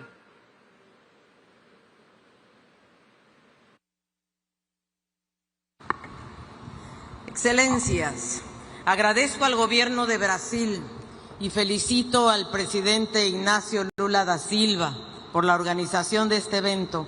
Gracias al ministro Mauro Vieira, gracias Andrea Correa del Lago, gracias Marina Silva. Devastadoras lluvias azotaron recientemente a México. 5 estados fueron gravemente afectados, cerca de 90 municipios incomunicados, más de 100,000 viviendas dañadas y 80 vidas perdidas. Una tragedia que trasciende fronteras y que nos recuerda con dolor pero con claridad que el cambio climático ya no es una advertencia, es una realidad que nos iguala como humanidad porque nos ha alcanzado a todos. La furia del clima no distingue territorio, ni ideología, ni estatus. Es una fuerza que golpea sin compasión y su verdad es simplemente incontestable. Lo inaceptable es la parálisis del mundo ante ella, la dilución de la voluntad política en discursos políticamente correctos y vacíos, la cobardía disfrazada de diplomacia, la negación ante la ciencia que anestesia la acción. Pero sin embargo, en medio de esta tormenta todavía encontramos un atisbo de esperanza. La esperanza no nace del optimismo ingenuo, nace de la conciencia del deber, porque esta acción climática no es independiente de nuestra condición humana. Es una responsabilidad que nos une como naciones y una convicción que nos define como generación. Su fuerza, su efectividad y su ambición está en nuestras manos, entre estas paredes, aquí y ahora. Aquí y ahora, en Belem, en esta 30ª Conferencia de las Naciones Unidas sobre Cambio Climático, convocada por la hermana República de Brasil, en esta COP de la verdad, la COP de América Latina y el Caribe, y me atrevo a decir la COP de la esperanza. Me honra representar a la presidenta Claudia Sheinbaum Pardo, primera presidenta mujer, y transmitirles su saludo fraterno. De su mano como científica y a 10 años del Acuerdo de París, México reafirma su compromiso inquebrantable con la Convención Marco de las Naciones Unidas sobre Cambio Climático. Nuestro liderazgo en este proceso tiene nombre, se llama la Tercera Contribución Determinada a Nivel Nacional 3.0, la NDC 3.0, una hoja de ruta integral para acelerar nuestra descarbonización y avanzar hacia un modelo de desarrollo más justo, más incluyente, más sostenible y más innovador. En materia regional, con espíritu de cooperación y solidaridad, México y Brasil convocamos a una reunión en agosto de este año, por primera vez a 22 países de América Latina y el Caribe, para construir una posición común hacia la COP30. La prioridad de esta región fue clara: adaptación y soluciones basadas en la naturaleza. Una de las estrategias ya efectivas en nuestra región, porque nuestra región es responsable tan solo de 11% de las emisiones globales de gases de efecto invernadero, y sin embargo es una de las más vulnerables y además es una de las que tiene la mayor biodiversidad, tanto marina como terrestre.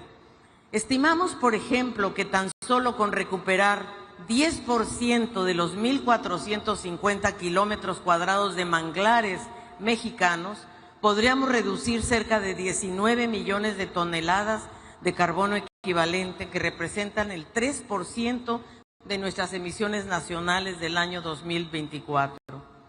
El 15% de nuestro territorio está ocupado por selvas tropicales y manglares. Por eso reafirmamos nuestro compromiso por formar parte de la novedosa iniciativa Bosques Tropicales para Siempre, TFFF. De hecho, recientemente, entre México, Guatemala y Belice, creamos la Gran Selva Maya, que contiene 5.7 millones de hectáreas de selva tropical y que une el Petén con la zona maya mexicana. En nuestra NDC, la meta de mitigación al 2035 se enmarca en una visión de largo plazo, una brújula que orienta nuestros esfuerzos para alcanzar emisiones netas cero a mediados del siglo. Por primera vez, México presenta sus metas en términos absolutos. Nos comprometemos a alcanzar un máximo de emisiones netas entre 364 y 404 millones de toneladas de carbono equivalente, de manera no condicionada. Esto representa una reducción de más de 50% con respecto al escenario tendencial. México también asume una meta condicionada para no rebasar entre 332 y 363 millones de toneladas de carbono equivalente. La NDC 3 es una ruta para una nueva forma de industrialización en México, que se llama Plan México y que incluye a sectores estratégicos como el transporte, la generación eléctrica, la industria, la agricultura y ganadería, los residuos, petróleo y gas y construcción. Estamos además muy comprometidos a potenciar la economía circular para resolver el tema de residuos y plásticos por lo menos y reducir las emisiones de metano. La adaptación es uno de los principales elementos que contempla el Plan México, reforzando prevención, seguridad alimentaria y energética, conservación de biodiversidad, agua y protección de la infraestructura crítica.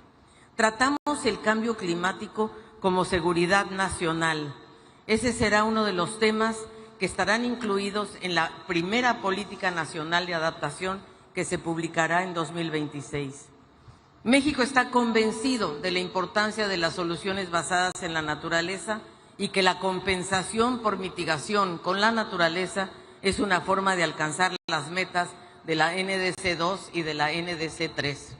México está convencido además con gran conciencia que los impactos que sufrimos por las lluvias, sequías y los huracanes debemos entonces incorporar un componente de pérdidas y daños y otro dedicado a medios de implementación para garantizar recursos, la tecnología y las capacidades.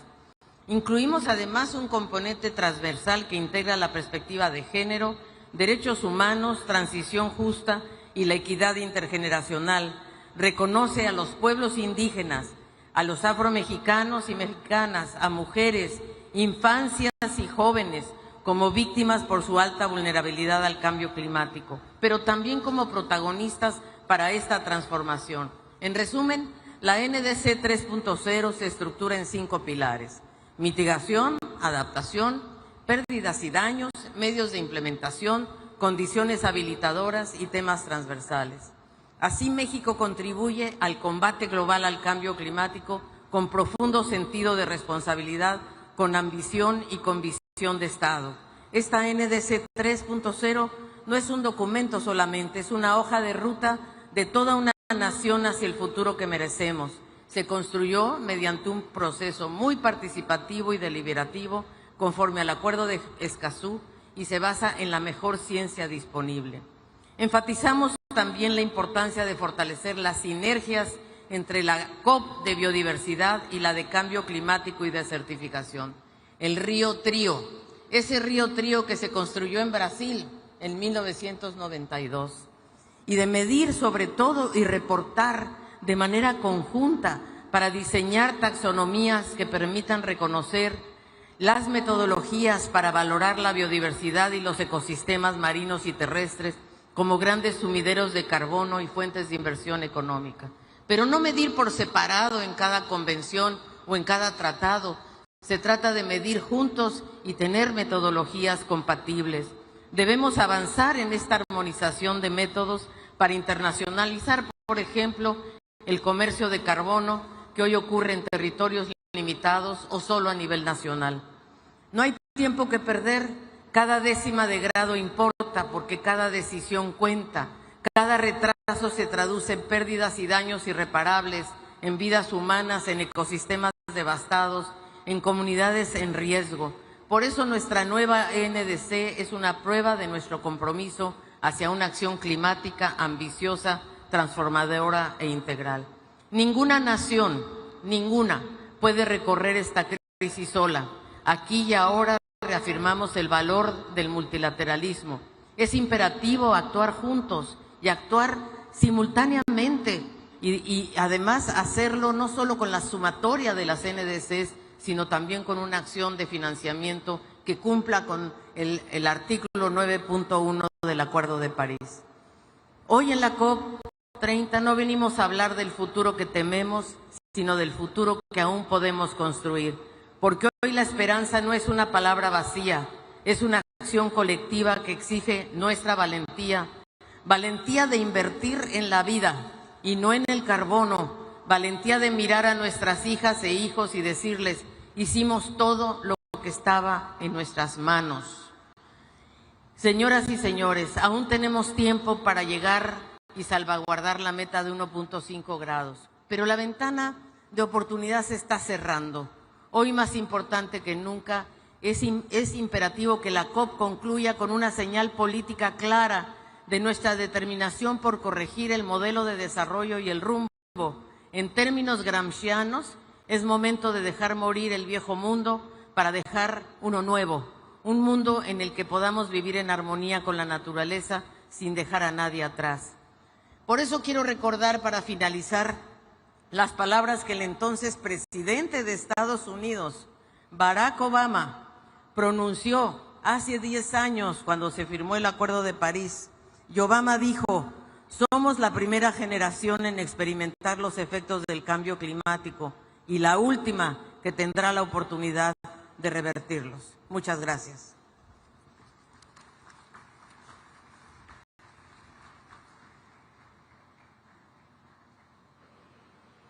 Neste momento, convidamos para a manifestação o representante de Mianmar, ministro dos Recursos Naturais e Conservação Ambiental, Kim Maung-hee.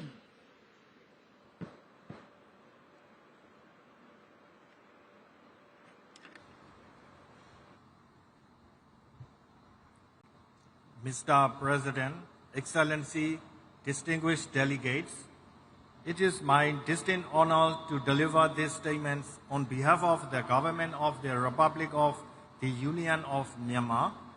We begin by expressing our sincere appreciation to the government of Brazil for its leadership in convening this pivotal summit and for the excellent arrangements. Myanmar is a Southeast Asian nation bordered by India, Bangladesh, China, Laos, and Thailand, with a coastline along the Andaman Sea and the Bay of Bengal. Our country is a globally recognized biodiversity hotspot, endowed with a rich variety of forest ecosystems, from tropical rainforests and mangrove to high-altitude alpine forests.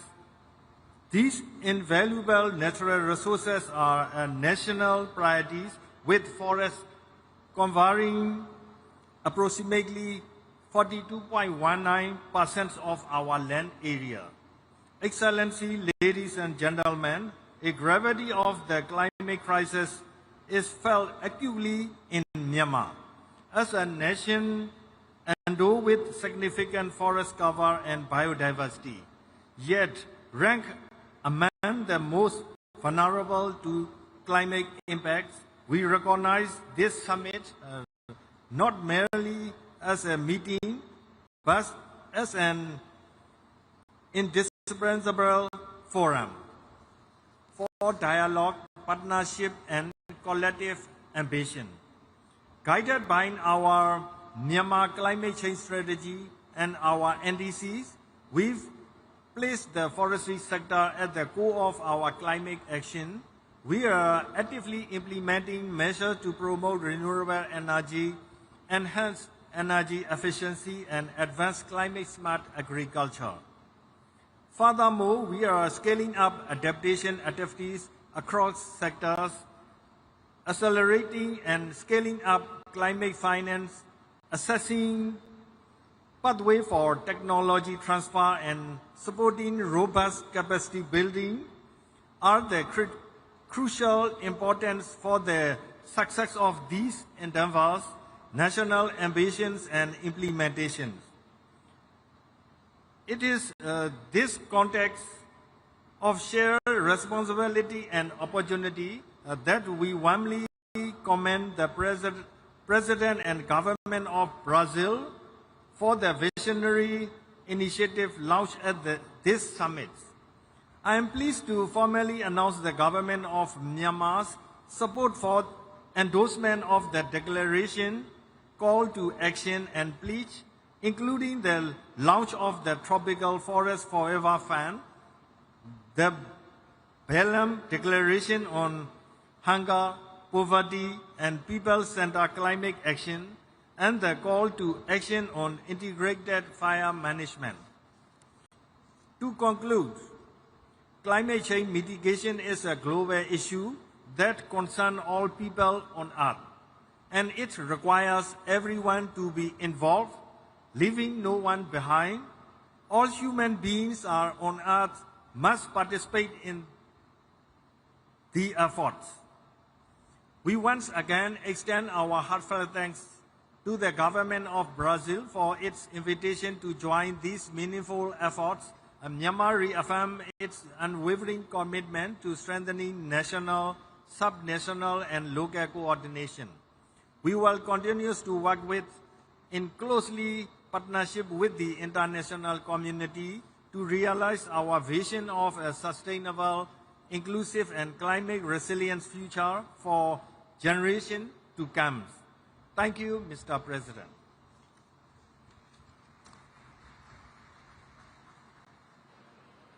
Convidamos agora o ministro do Meio Ambiente de Omã, Abdullah Ali Al-Anhi.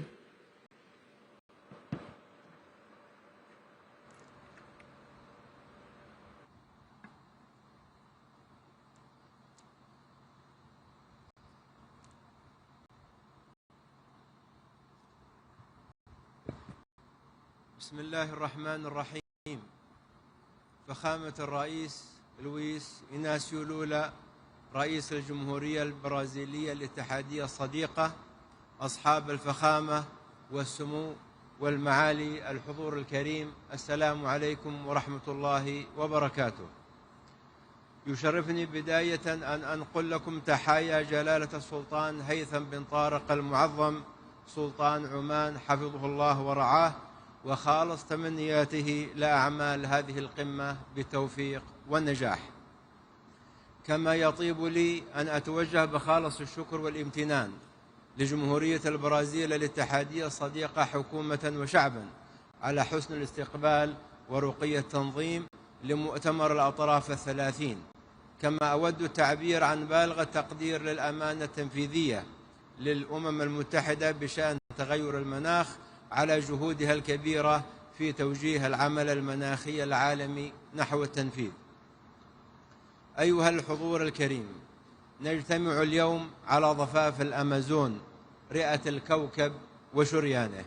يحيطنا قلق كبير من تأثير التغير المناخي على النظام البيئي برمته، وبالنتيجة على الحضارة البشرية.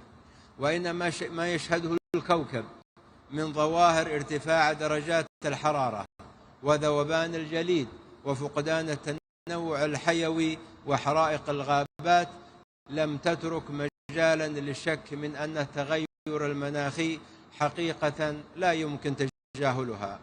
الأمر الذي يضعنا جميعا أمام مسؤوليات وطنية وعالمية لتسريع وتيرة العمل المناخي وتضافر الجهود، خاصة بعد مخرجات التقرير التجميعي للمساهمات المحددة وطنيا الصادر بنهاية أكتوبر الماضي، والذي أظهرت نتائجه بأن العمل المناخي لا يزال دون طموح.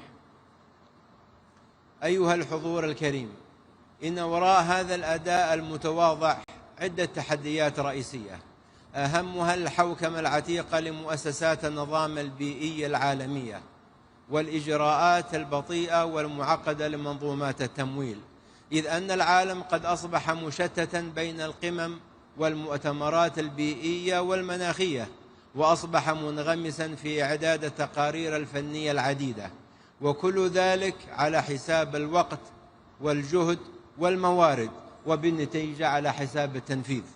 وعلى الضفة الأخرى فإن تعهدات التمويل كثيرة جدا والمتحقق منها قليل، بل وأن المتحقق منها لا تتمكن الدول المستحقة من الوصول إليه، وإن وصلت تصل بعد جهد وعناء، وهذا أمر طبيعي في ظل غياب المعايير وضبابية الإجراءات.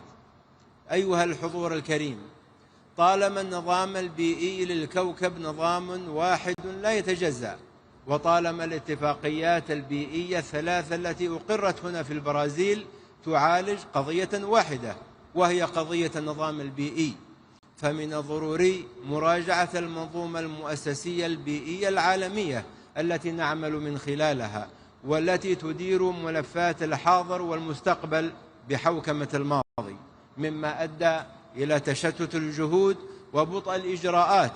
فالحوكمة المؤسسية الكفءة هي الأساس في نجاح منظومات العمل وتوحيد الجهود ومجابهة التحديات.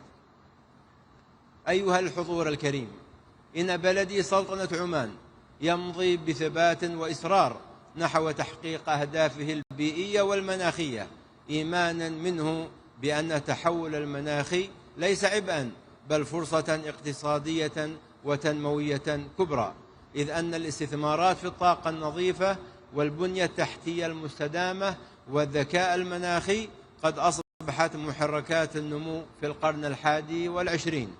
ولذا فقد وضعت رؤيتنا الوطنية عمان 2040 متطلبات الاتفاقيات البيئية الثلاثة كأجندة وطنية رئيسية، ومضت قدما في تطبيق الاستراتيجية الوطنية للحياد الصفري وتفعيل السجل الوطني للكربون وتطوير سياسات المادة 6 من اتفاق باريس. كما تعمل سلطنة عمان على تنفيذ العديد من مشاريع التكيف مع التغيرات المناخية، ومنها نظام الإنذار المبكر ومنظومات الحماية من الفيضانات وتشييد المدن المرنة والمستدامة، إضافة إلى التوسع في تبني الحلول القائمة على الطبيعة. ومن هذا المنطلق تؤكد سلطنة عمان على أن التنمية والاستدامة مساران متكاملان لا متعارضان، وأن تحقيق انتقال عادل ومنصف هو الطريق لضمان مستقبل آمن واقتصاد مزدهر ومستدام، وأن صون البيئة هو الاستثمار الأمثل في مستقبل الأجيال القادمة والركيزة الحقيقية لرفاه الشعوب. شكرا لكم والسلام عليكم ورحمة الله وبركاته.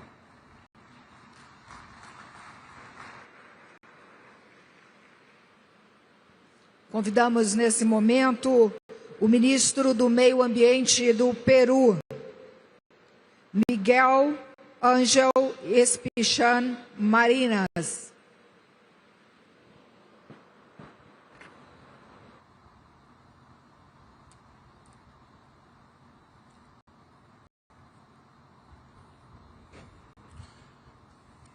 Señor Presidente de la República Federativa de Brasil, Excelencias, distinguidos jefes de delegación, ministras y ministros, traigo el saludo de nuestro presidente José Gerí Oré.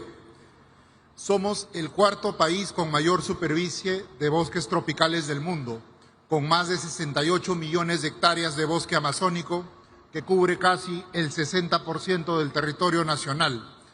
En esta área viven 51 pueblos indígenas que gestionan el bosque, demostrando que la conservación y el desarrollo de la Amazonía pueden y deben avanzar juntos. Si bien el Perú aporta menos del 0.5% de las emisiones globales, somos un país altamente vulnerable a los impactos del cambio climático, lo cual representa para nosotros un gran desafío. El Perú, como país andino-amazónico, llega a Belén a la COP30 implementando soluciones efectivas desde su territorio y con líneas de acción concretas con recursos públicos y de los países socios. Desde el 2011 se han entregado a 370 comunidades nativas y campesinas un incentivo económico denominado transferencias directas condicionadas por un monto total de más de 30 millones de dólares. Este apoyo ha logrado reforzar nuestro compromiso con la conservación de cerca de 5 millones de hectáreas de bosques en beneficio de más de 30.000 familias amazónicas. Hemos ejecutado 3 proyectos por más de 62 millones de dólares del Fondo Verde para el Clima, permitiendo fortalecer la conservación y el uso sostenible del bosque con actividades bajas en carbono. Trabajamos con varios socios y lo hacemos porque creemos y tenemos una firme convicción en el multilateralismo y en la cooperación internacional, también porque sabemos que sin un financiamiento justo, la acción climática de los países en desarrollo no será sostenible. Llegamos a Belén con compromisos concretos. Hemos actualizado nuestras NDC 3.0, que consolida una meta absoluta de no exceder 179 millones de toneladas de dióxido de carbono equivalente al 2035. En adaptación, incorporamos nuevas áreas como migraciones por clima y empleos verdes, junto con componentes de conservación de biodiversidad y lucha contra la desertificación. En mitigación, el Perú está consolidando un mercado de carbono de alta integridad. En el 2024 aprobamos nuestro Registro Nacional de Medidas de Mitigación, que va a garantizar trazabilidad y salvaguardas ambientales de los proyectos. Asimismo, presentaremos el primer proyecto bajo el Acuerdo de París con Suiza en temas de energía limpia. Perú tiene también una iniciativa de huella de carbono que integra a más de 1.800 organizaciones, entre ellas públicas y privadas, de las cuales 85 son del sector privado. También vamos a presentar nuestro centro de monitoreo multipropósito que produce información coherente y verificable sobre emisiones y bosques. Innovamos también como herramienta, la primera herramienta en América Latina que identifica los riesgos climáticos y acciones de adaptación en el sector privado. El ámbito forestal es una prioridad. El mercado de carbono es una de nuestras principales apuestas. Impulsamos el programa nacional Red Plus y el programa Red Indígena Jurisdiccional, reconociendo la conservación de 7 millones de hectáreas amazónicas gestionadas por pueblos indígenas. Sin embargo, también hay amenazas. Los incendios forestales se han convertido en una de las mayores amenazas para la Amazonía. En el 2024 se han registrado más de 10.000 incendios, generando alrededor del 15% de las emisiones del sector UTCUT. Perú asumió el liderazgo regional al presidir la Red Amazónica de Manejo Integral del Fuego y nos adherimos a la declaración impulsada por Brasil que se llama sobre la acción de gestión integral del fuego y la resiliencia frente a los incendios forestales. Respaldamos con entusiasmo el Tropical Forest Forever Facility, que reconoce el valor global de los bosques. Por eso el Perú viene trabajando en sus condiciones técnicas y de transparencia para su implementación. Esta COP30 lanzaremos nuestro paquete país en el marco del FCLP, una propuesta para movilizar recursos hacia la Amazonía y que buscamos apalancar 30 millones de dólares. Lideramos con Brasil y Noruega el compromiso de la tenencia de la tierra. Todo este conjunto de acciones demuestra un mismo mensaje. La acción climática en el Perú es una política de Estado. Estamos cumpliendo, estamos invirtiendo y estamos proponiendo soluciones efectivas. Pero necesitamos socios que crean en esta visión y nos ayuden o sigan ayudando a escalarla. Invertir en el Perú es invertir en la Amazonía, en su biodiversidad de ecosistemas, de especies y de genes, y sin duda en la estabilidad climática del planeta. Muchas gracias.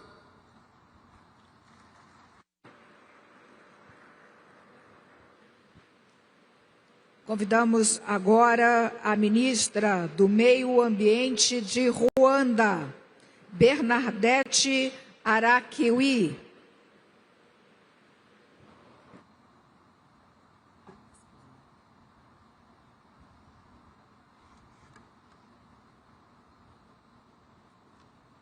His Excellency President Luiz Inácio Lula da Silva, distinguished heads of state and government, Your Excellencies, esteemed delegates, fellow leaders. I take this moment to convey greetings from His Excellency Paul Kagame, the President of Rwanda, whom I have the honor of representing at this summit. And we express our gratitude to the Federative Republic of Brazil and the State of Pará for a warm hospitality. Ladies and gentlemen, Rwanda arrives in Belem with both resolve and hope. We commend Brazil for centering COP30 on implementation, inclusion, and forests. And these are principles that mirror our own journey of turning vulnerability to action. In May 2023, devastating floods across Rwanda claimed more than 130 lives and resulted in almost $200 million in damage, all in just 24 hours. Sadly, this was not an isolated tragedy, but another example of how much damage can be done in one single climatic event.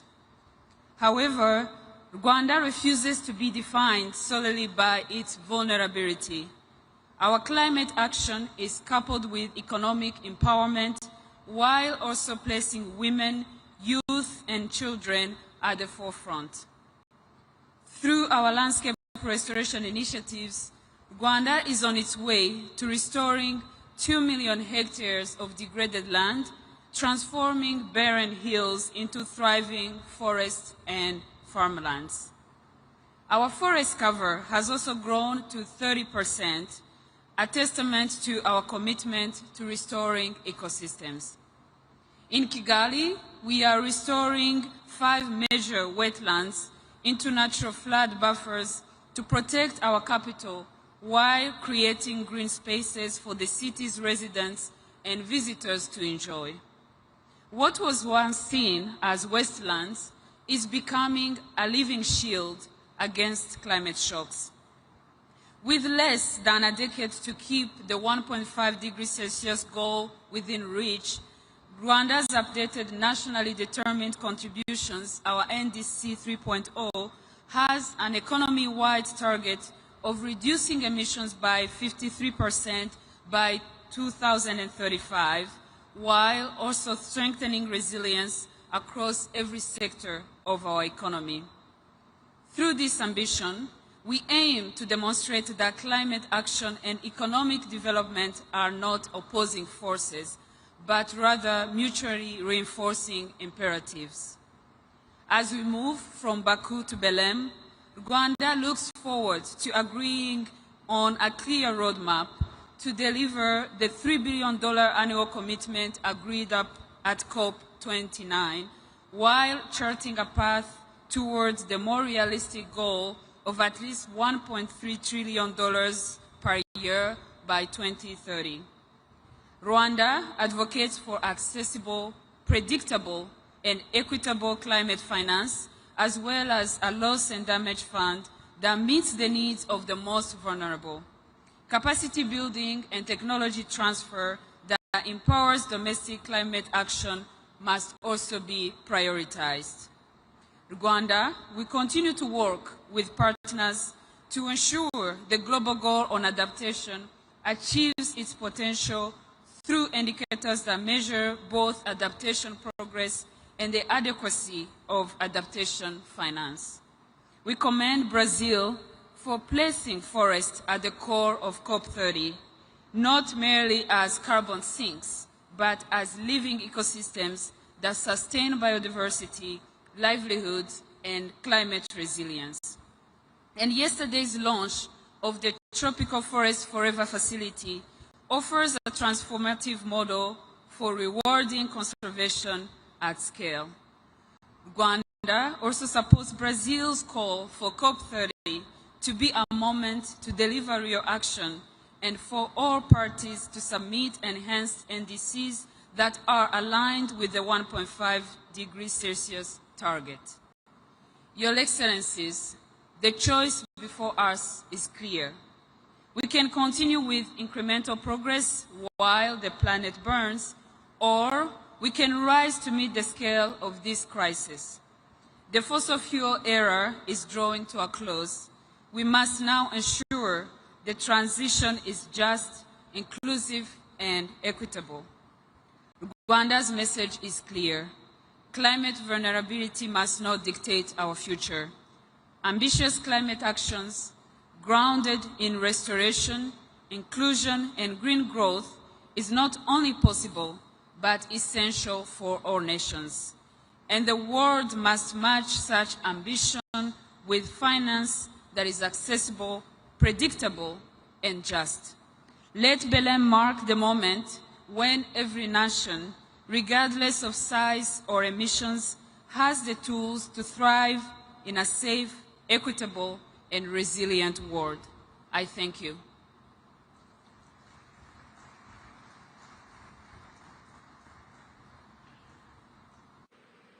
Nesse momento, convidamos para a manifestação o representante de São Tomé e Príncipe, ministra dos Negócios Estrangeiros, Cooperação e Comunidade, Ilza Maria dos Santos Amado Vaz.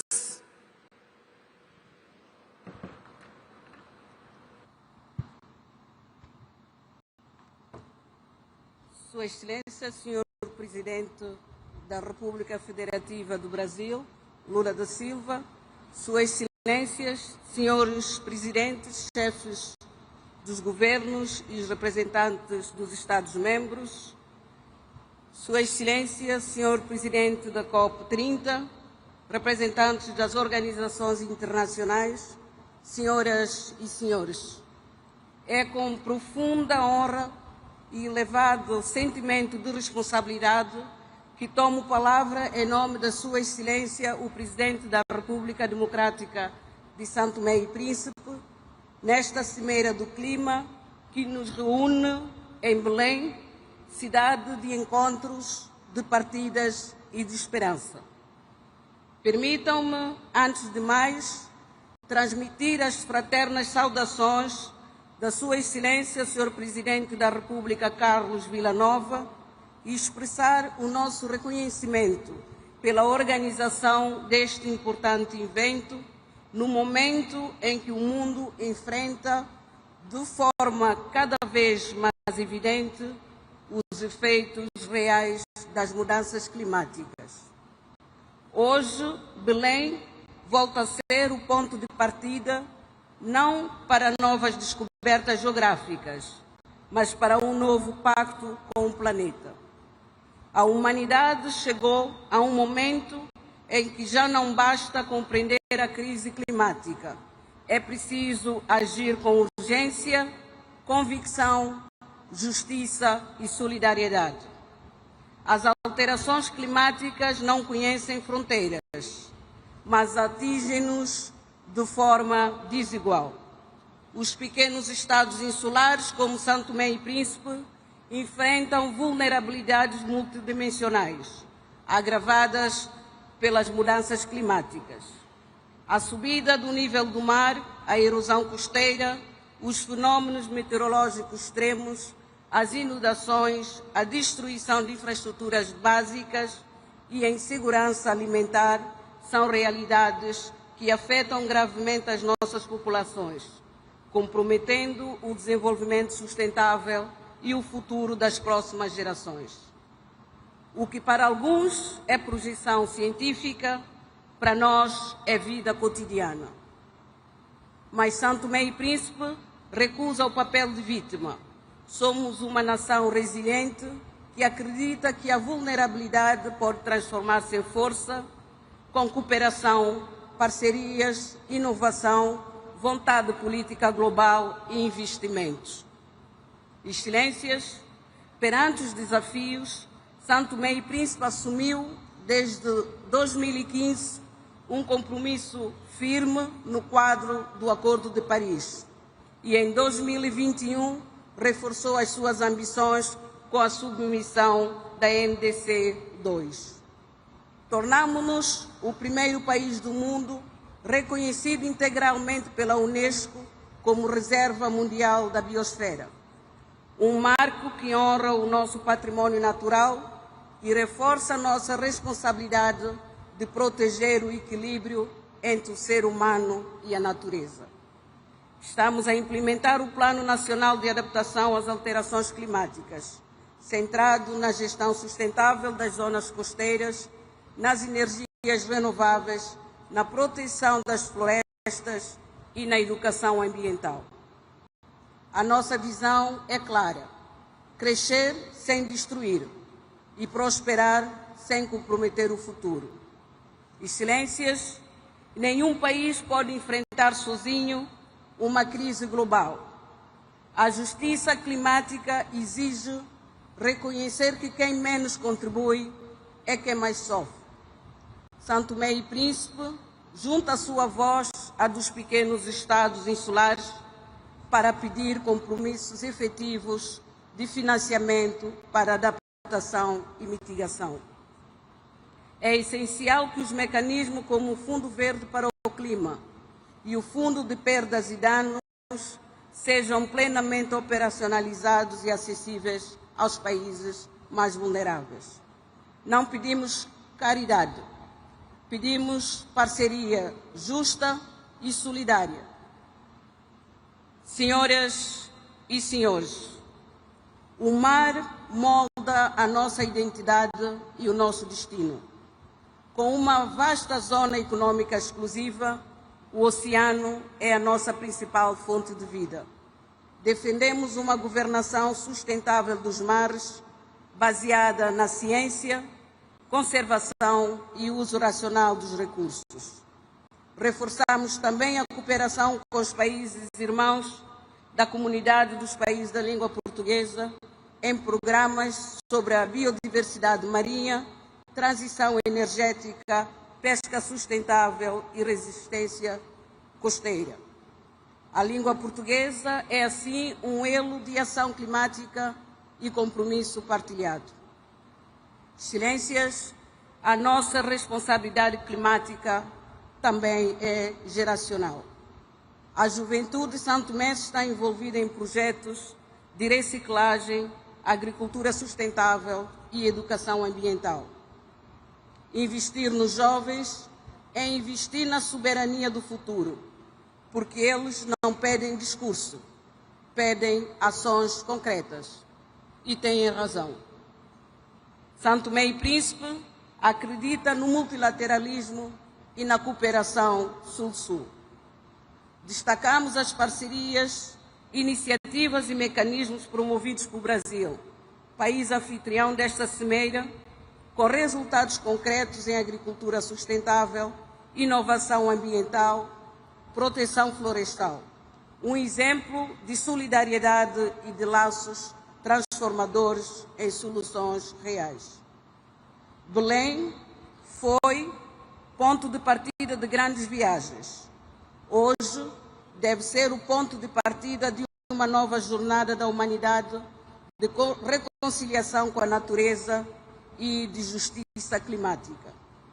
O que está em causa não é apenas o ambiente, é a dignidade humana, o direito a existir com segurança e esperança. Senhoras e senhores, que façamos do combate às alterações climáticas um território de união, que façamos da palavra compromisso um verbo de ação no presente. Implementamos. São Tomé e Príncipe reafirma com convicção o compromisso com o Acordo de Paris e com os Objetivos de Desenvolvimento Sustentável. Muito obrigada.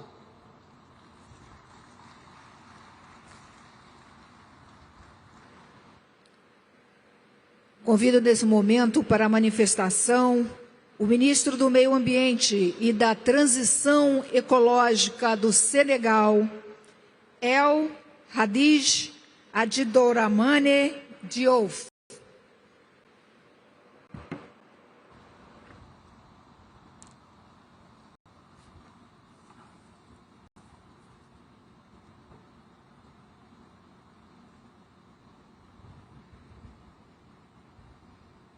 Monsieur le Président de la République fédérative du Brésil, Mesdames et Messieurs les chefs d'État et de gouvernement, Mesdames et Messieurs les ministres, Monsieur le Secrétaire général des Nations Unies, Monsieur le Président de la Conférence des partis, Monsieur le Secrétaire exécutif de la Convention cadre des Nations Unies sur les changements climatiques, Mesdames et Messieurs, Excellences, Monsieur le Président de la République fédérative du Brésil, Monsieur Luis Ignacio Lula da Silva, je voudrais tout d'abord vous transmettre les salutations amicales de son Excellence, Monsieur Bassirou Diomaye Diakhar Faye, Président de la République du Sénégal. Le Président Diomaye Faye vous adresse ses vives félicitations pour la tenue de ce sommet des leaders en prélude à la 3e conférence des partis à la Convention cadre des Nations Unies sur les changements climatiques. Cette rencontre démontre, une fois de plus, l'urgence d'une action collective face à la crise écologique. Dépassant légèrement l'année précédente, cette année 2025 est la plus chaude avec ces désastres climatiques de par le monde et dont la plus récente est l'ouragan Melissa dans les Caraïbes avec son lot de destruction. Mesdames et Messieurs, l'urgence climatique met en péril non seulement la vie humaine, mais elle impacte aussi négativement les infrastructures et les biens de survie. Aucun continent n'est épargné. Les pays les plus vulnérables, nos pays, sont en souffrance croissante. Notre responsabilité à tous est donc fortement engagée et la COP30 doit être l'occasion d'inverser la tendance et de renforcer les efforts mondiaux de réduction significative d'émissions de gaz à effet de serre. Nous devons, par notre solidarité commune, construire cette trajectoire globale de neutralité carbone d'ici 2050, car chaque dixième de degré compte afin de limiter la hausse de température à 1,5 degré Celsius. Mesdames et Messieurs, à l'instar des autres pays, le Sénégal est également touché par les changements climatiques, exposant ainsi la vulnérabilité de nos populations.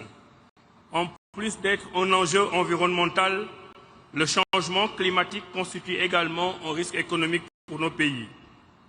Bien souvent contraints de s'endetter pour y faire face, alors qu'ils sont très peu émetteurs de gaz à effet de serre. C'est pourquoi la question du financement de la crise climatique et d'une transition écologique juste et équitable mérite d'être au cœur des échanges ici à Belem. Le Sénégal, à l'image d'autres pays africains, entend pleinement jouer sa partition en élaborant et en mettant en œuvre sa contribution déterminée au niveau national. En effet, malgré un financement insuffisant de la CDN 2.0, le Sénégal a respecté son engagement inconditionnel de réduction de 7% de ses émissions depuis 2010.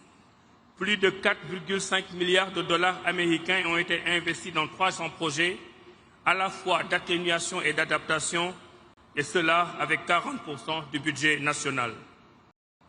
Par ailleurs, notre pays a entamé le développement de réseaux de transport durables et a atteint une utilisation de 30% des énergies renouvelables, car effectivement, dans le cadre de sa vision 2050, le gouvernement du Sénégal ambitionne d'atteindre d'ici 2035 plus de 40% de pénétration du renouvelable dans le réseau électrique.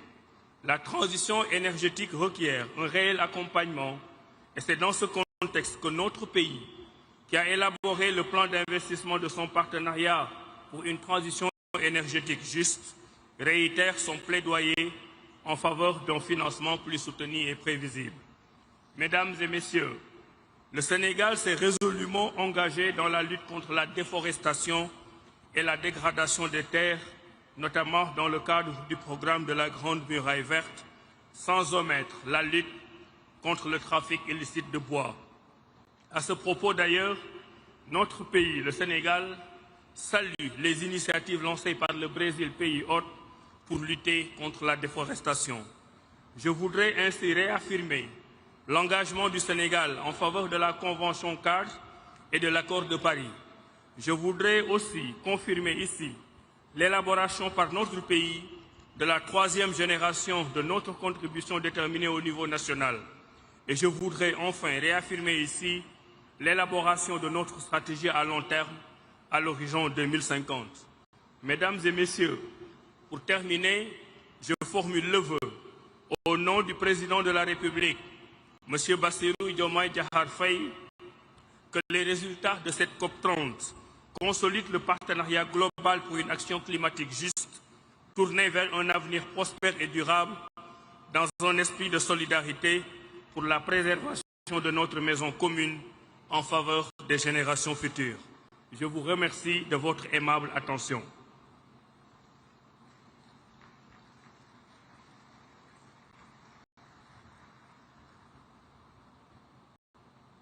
Agora chamamos para a manifestação o representante de Serra Leoa, ministro do Meio Ambiente e Mudança do Clima, João Emanuel Abdullahi.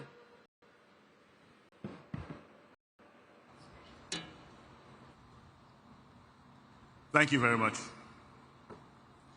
Excellencies, distinguished leaders and delegates, ladies and gentlemen, I bring you warm greetings from President Julius Maada Bio, the government and people of the Republic of Sierra Leone, a small but determined nation in the upper Guinean forests of West Africa, committed to confronting the global climate crisis. We gather here in Belem not merely to deliberate, but to decide the future of our planet. For many of our people, climate change is not an abstract concept.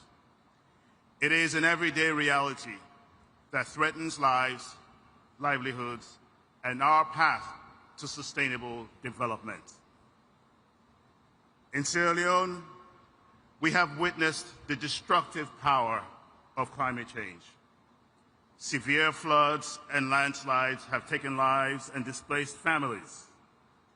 Rising seas continue to consume our islands and erode our coastlines, while extreme heat endangers lives and unpredictable rainfall disrupts our agriculture, which is the foundation of our rural economy. Nature reminds us that the climate crisis is not about tomorrow, but it's already here upon us. In the face of these challenges, our government has acted with urgency and resolve. We have strengthened our national disaster management systems and improved early warning capabilities. Beyond immediate response, we are building long-term resilience by restoring degraded ecosystems, investing in climate-smart agriculture, and empowering local economies to adapt and thrive in a changing climate. Sierra Leone has also made significant progress in advancing our climate governance framework, and we aim to enact a new climate legislation in the first quarter of 2026. Our third generation national determined contribution articulates our ambition to reduce emissions, strengthen adaptation, and protect our people from the worst impacts of climate change.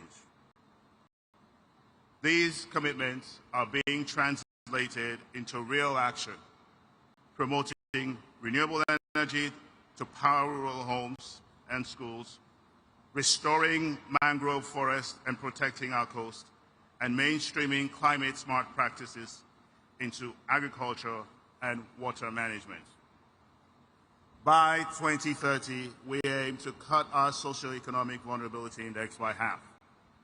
This is a measurable target, supported by actions across agriculture, water, coastal protection, health, and disaster management.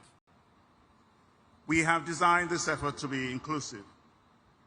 Gender equality, youth leadership, and community participation are built into every step. We are showing that adaptation is not separate from development, but essential to it. That every farm restored, every coastline protected, and every child kept in schools strengthens our resilience and advances our shared prosperity. We recognize that climate change affects every sector of our society.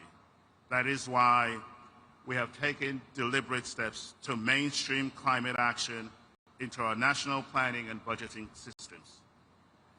Climate action is no longer a side issue. It is now a central pillar in Sierra Leone's national development agenda. While our efforts are strong, they are not sufficient on their own.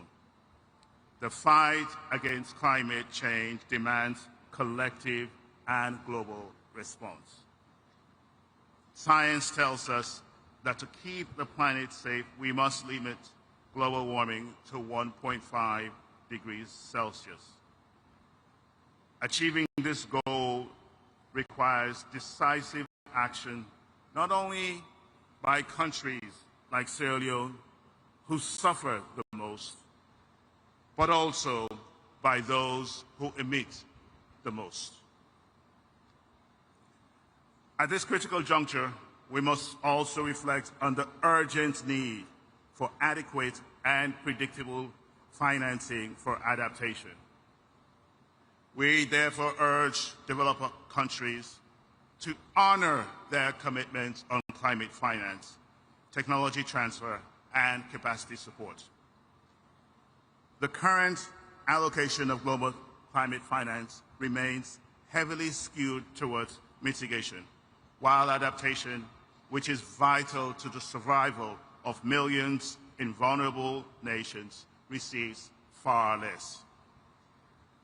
We're calling for significant rebalancing, where funds for climate action must prioritize adaptation, especially for the least developed countries. Adequate and predictable financing for adaptation must be channeled to where it is needed most in order to strengthen resilience, protect livelihoods, and secure a sustainable future for vulnerable communities.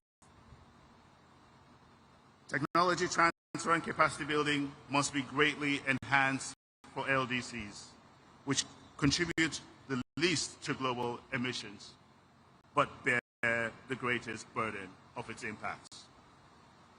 Adequate provision of adaptation finance must not only be pledged, but also tracked and verified on the ground, ensuring that resources reach the communities most affected by extreme heat, floods, droughts, and rising seas. The climate negotiations must remain guided by science, equity, and justice, giving voice to those whose lives and futures are most at risk.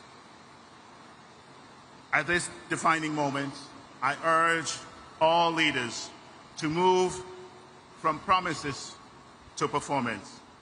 Let COP30 be remembered as the summit where ambition met action, where the world agreed not only to reduce emissions, but also to invest in resilience and adaptation for all. Sierra Leone stands ready to contribute, ready to partner, ready to lead by example. Together, let us secure a future of resilience, justice, and opportunity for ourselves and for generations on board. I thank you.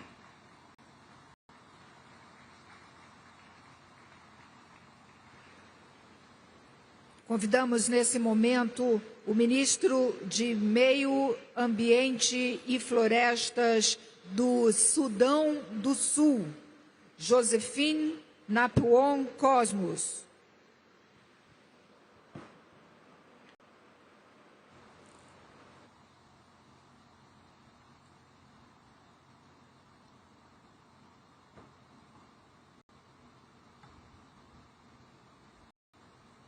Mr. President, Excellencies, distinguished delegates, ladies and gentlemen, I bring you warm greetings and best wishes from His Excellency Salva Kiir Mayardit, the President of the Republic of South Sudan, the government and the people of South Sudan, and a message of peace, unity, development, and unwavering commitment to the global climate partnership.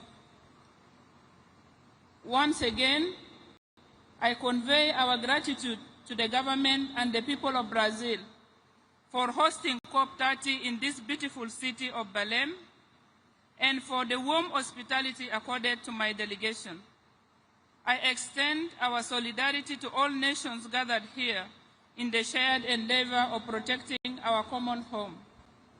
The climate crisis in South Sudan is worsening. Over recent years, our people have endured recurring floods, heat waves, droughts, and irregular rainfall patterns. These climate extremes are compounding the effects of conflict and fragility. Excellencies, we gather at this difficult time for the planet.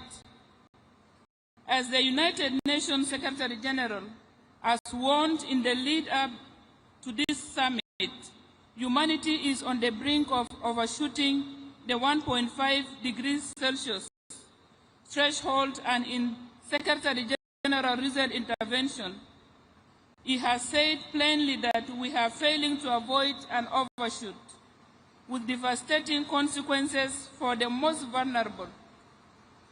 This is not an abstract projection for South Sudan. It is already our lived reality. We therefore urge all parties to treat the clarion call and the Secretary General's warning as a moral and political summons to act with agency and equity. COP29 produced a historic political outcome on finance by setting a new collective quantified goal, which explicitly calls for mobilizing at least USD 300 billion per year for developing countries by 2035. Further urges the international community to work towards mobilizing up to USD 1.3 billion per year by 2035.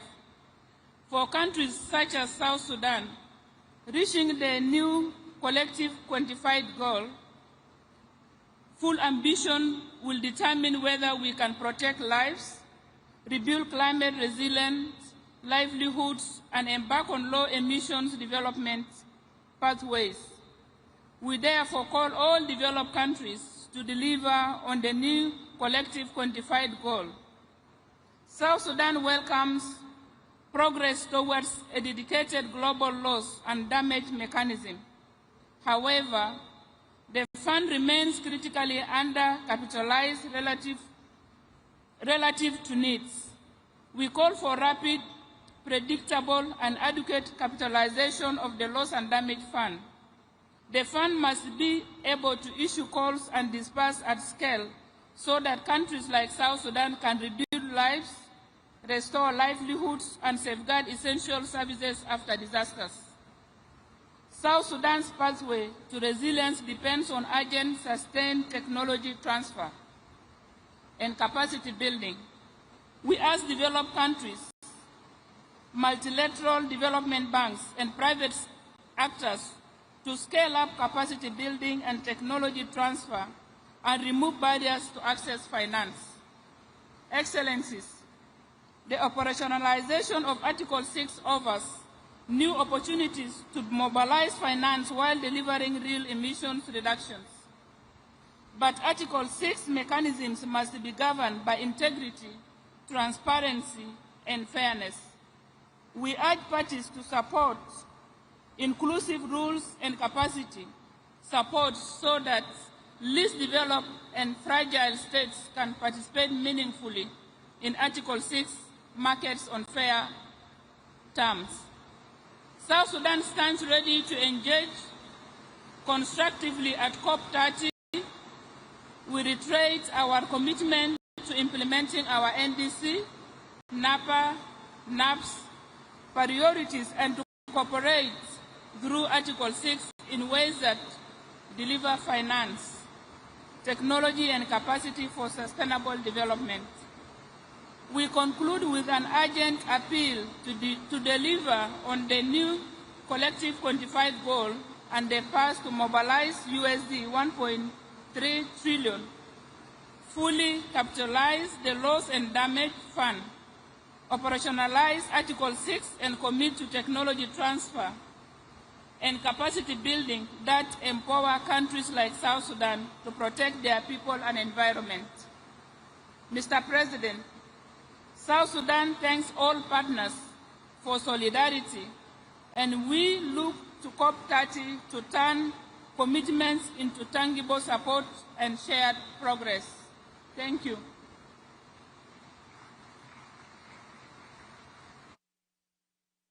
Convidamos agora representante do Tajiquistão, o senhor ministro do Meio Ambiente, Bahadur Sheralizada.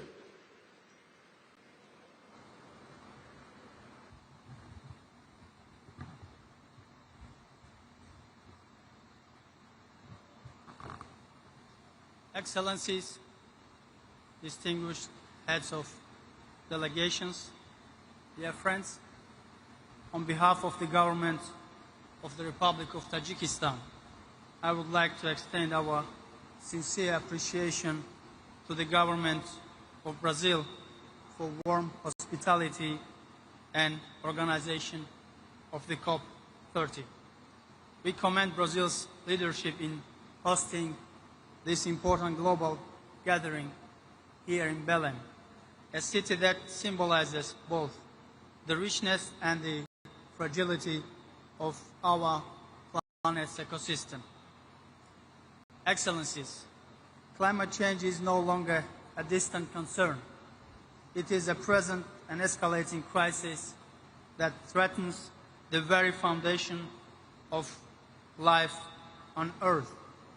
Its devastating consequences, rising temperatures, melting glaciers, desertification, and the loss of biodiversity are affecting every community.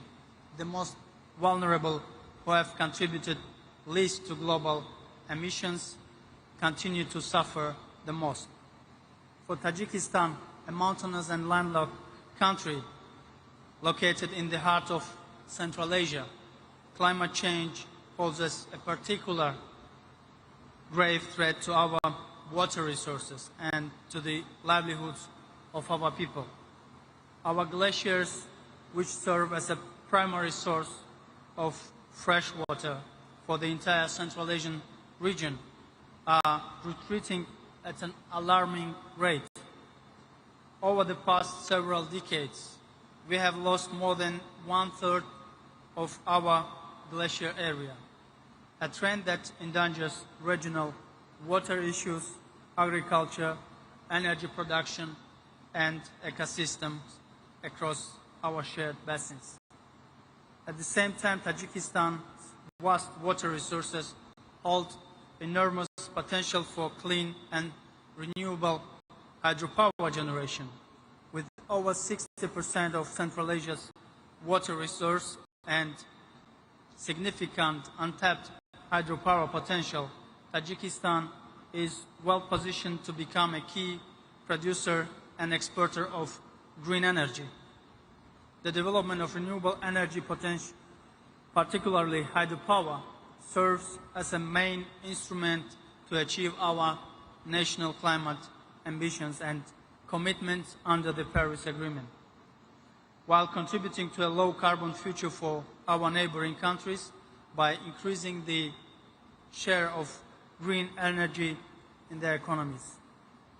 Excellencies, recognizing the urgency of preserving glaciers and protecting mountain ecosystems, the government of Tajikistan hosted the first international high-level conference on glacier preservation in Dushanbe earlier this year.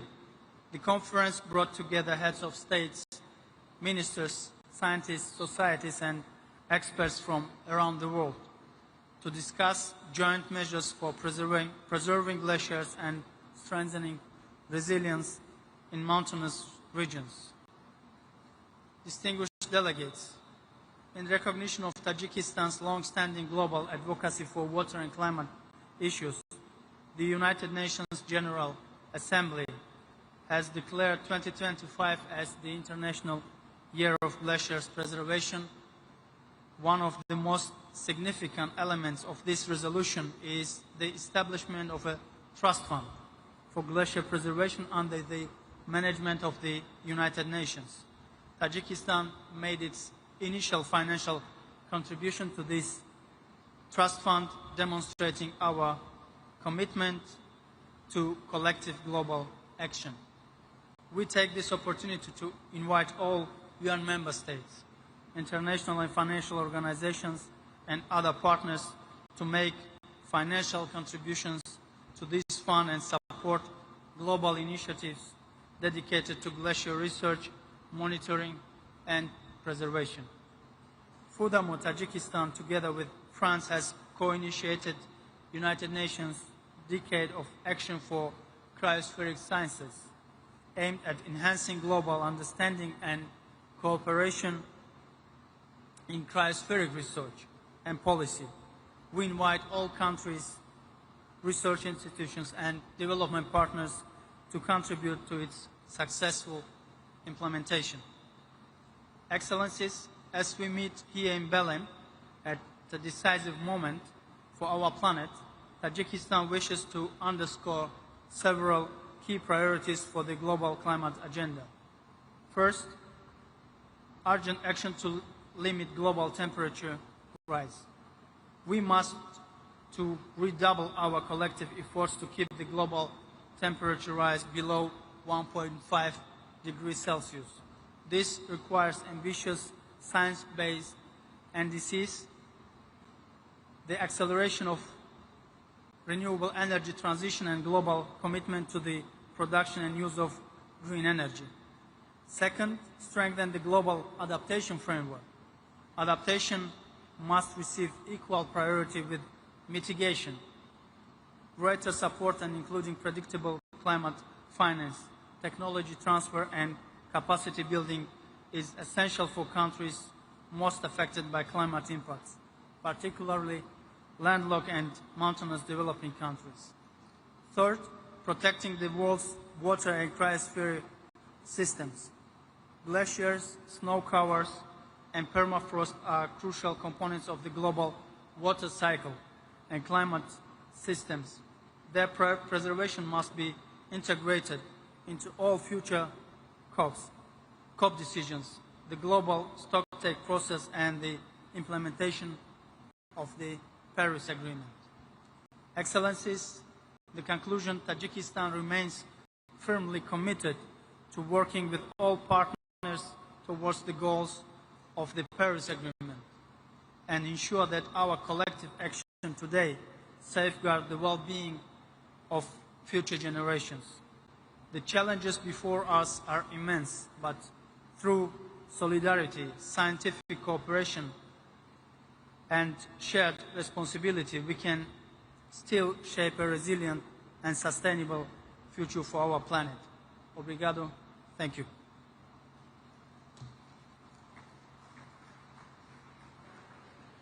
Convidamos agora representante de Tuvalu, o senhor ministro do Interior, Mudanças Climáticas e Meio Ambiente, Maina Vakafua Talha.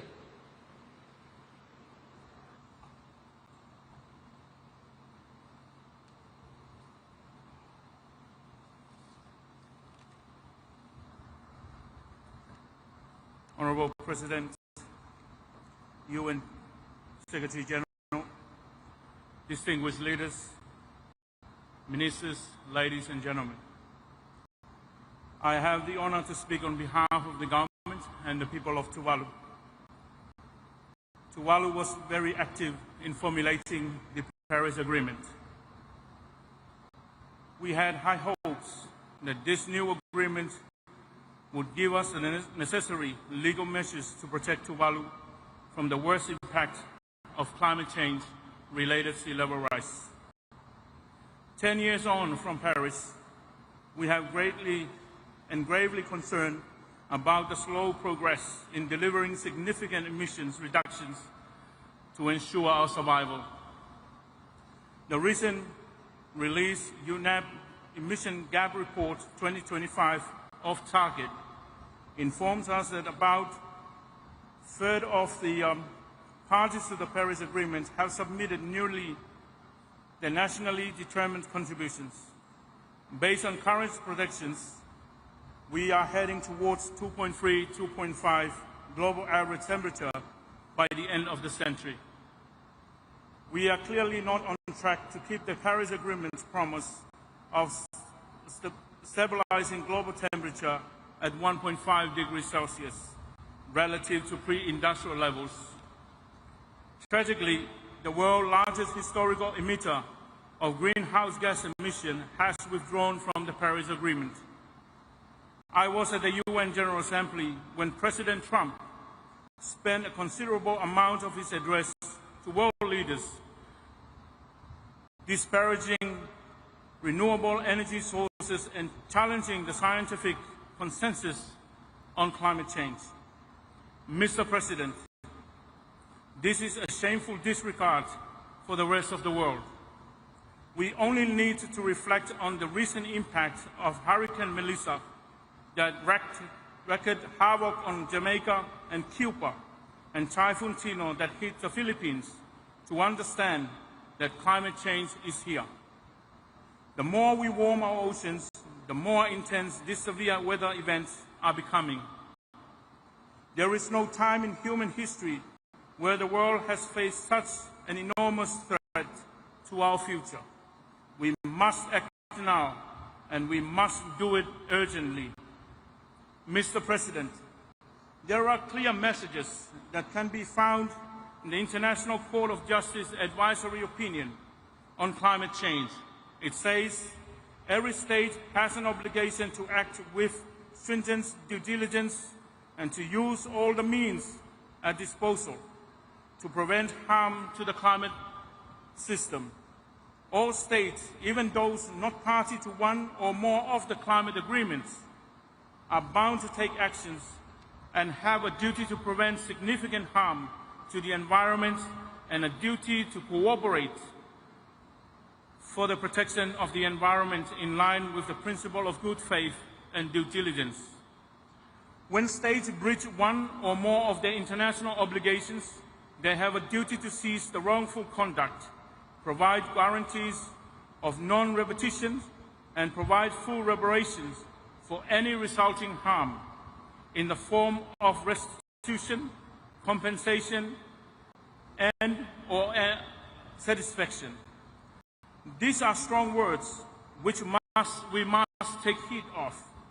Mr. President, my country and my people and the future generation cannot continue to suffer the impact of climate change while the world's major emitters believe that they can continue to pollute the atmosphere with total immunity. This is immoral and unacceptable.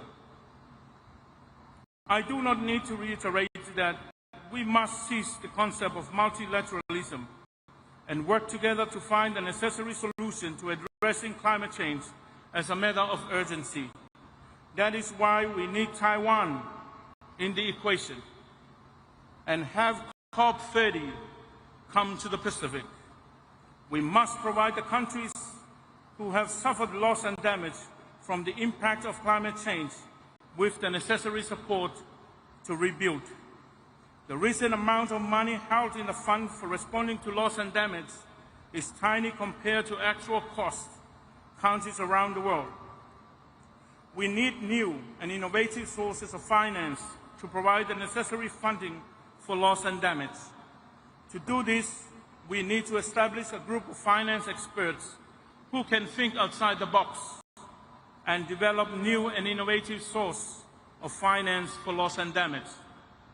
There are many ideas out there. We need these experts to find innovative solutions for us.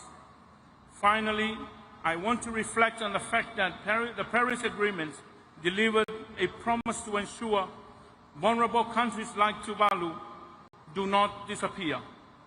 Mr. President, we believe in that promise.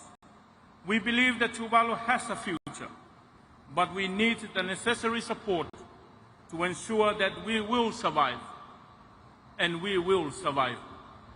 I thank you.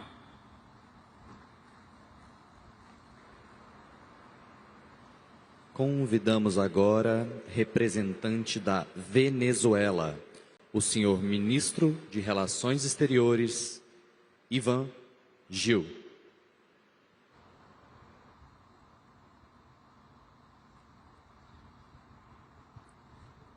En primer lugar, quiero expresar nuestro agradecimiento al Gobierno de la República Federativa de Brasil y al presidente Luis Ignacio Lula da Silva por su hospitalidad y por el esfuerzo de hacer de Belém do Pará la cumbre de la verdad.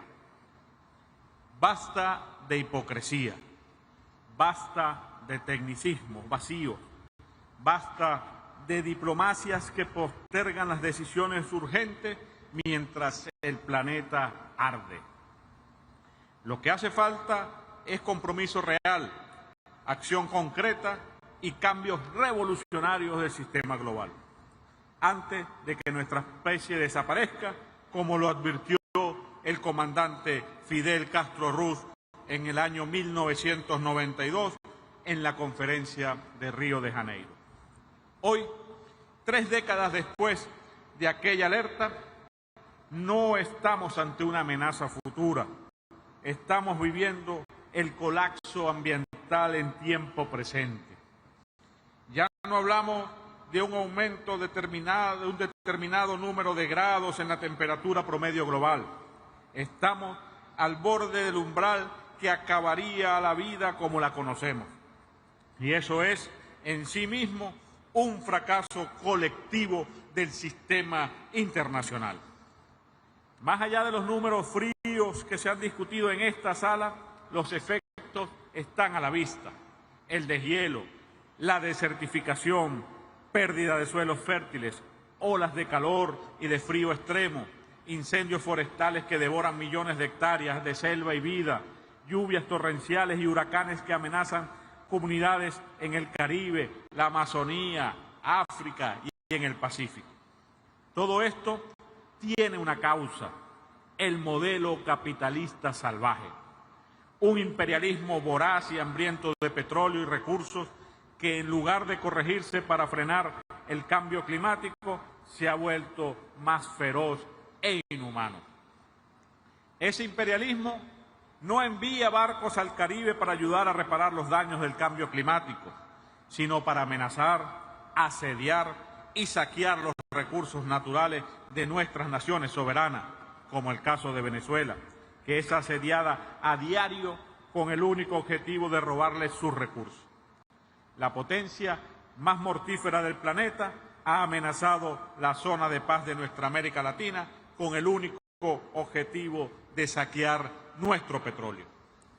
Las grandes corporaciones transnacionales actúan hoy como potencias paralelas que violan el derecho internacional y ocupan territorios soberanos con total impunidad. Ahí está el caso de la ExxonMobil, que opera de manera ilegal en un mar que no ha sido delimitado, explotando recursos que no le pertenecen, sin respeto alguno por la soberanía ni por la justicia internacional. Eso no es inversión ni desarrollo, eso es saqueo y violación del derecho internacional, amenazando con incrementar el caos político, social y climático en la región, con la complicidad de un Estado miembro de esta conferencia. Señor presidente, el discurso de la transición energética promovido por las potencias occidentales es una farsa. No se trata de una transición hacia la sostenibilidad, sino hacia una nueva forma de dominación. Una transición que concentra el control de la tecnología y excluye a los países del sur global. que les arrebata su conocimiento, su soberanía energética y su derecho al desarrollo. Porque en realidad esta transición no consume menos energía, sino más. El balance energético global es hoy más negativo que hace una década. Cada unidad de energía que se produce bajo este nuevo modelo demanda más energía fósil que antes y al mismo tiempo se imponen sanciones y restricciones tecnológicas a los países que no se someten a ese esquema de dependencia. Eso no es justicia climática, eso es neocolonialismo energético. Y si a esto le sumamos la manipulación del sistema financiero internacional, donde los fondos para la mitigación del cambio climático nunca llegan a los pueblos que más los necesitan, entonces debemos decirlo con claridad, la política ambiental multilateral ha fracasado. Desde la Conferencia de Estocolmo en 1972, pasando por Kioto, Río, por París, se han acumulado decenas de declaraciones, alertas tempranas, promesas y compromisos. Pero mientras los documentos se multiplican, los compromisos se incumplen. Hoy tenemos un mundo con más pobreza, más desigualdad, más guerra y más concentración de poder. Y todas esas guerras, desde Oriente Medio hasta las amenazas a nuestro Caribe, tienen un denominador común: los recursos naturales. Porque el petróleo sigue siendo la fuente vital del capitalismo y por eso lo defienden con armas, sanciones y bloqueo. Venezuela ha resistido el asedio, pero no ha renunciado a la solidaridad. Cuando los pueblos del Caribe, como Jamaica y Cuba, fueron golpeados recientemente por huracanes, allí estuvo Venezuela, junto al resto de los países del ALBA, ofreciendo ayuda humanitaria y reconstrucción. Así lo hicimos a través de Petrocaribe, una iniciativa de integración y justicia energética que fue atacada por las sanciones imperiales precisamente porque representaba un modelo alternativo, solidario y soberano. Venezuela defiende un modelo social, inclusivo, ecológico y solidario, donde el ser humano sea el centro de acción y no la mercancía. Un modelo que coloca el bienestar y la supervivencia de la humanidad por encima del lucro de las corporaciones. Un modelo donde el desarrollo vaya de la mano con la preservación del entorno natural y donde se respete el derecho de cada pueblo a decidir cómo gestionar sus recursos. Como bolivarianos, defendemos la vida y el equilibrio del universo. Hace 2 siglos, el libertador Simón Bolívar promulgó el decreto de Chuquisaca, protegiendo montañas, ríos y bosques, anticipando el principio de soberanía ambiental que hoy reivindicamos. Ese legado nos guía. Proteger la naturaleza no es un gesto simbólico, es un deber patriótico y moral. Hoy, desde Venezuela, hacemos un llamado al mundo a construir una verdadera transición energética justa, soberana y humana. Venezuela cree en una transición energética soberana, justa y solidaria. Cree en la cooperación sur-sur, en la ciencia abierta, en la agroecología, en la gestión sostenible de los recursos naturales y en un multilateralismo real, no subordinado al poder corporativo. Vamos a unir esfuerzos para descolonizar la economía, la tecnología y la energía, a reemplazar el capitalismo depredador por un nuevo sistema basado en la cooperación, la solidaridad y la justicia climática.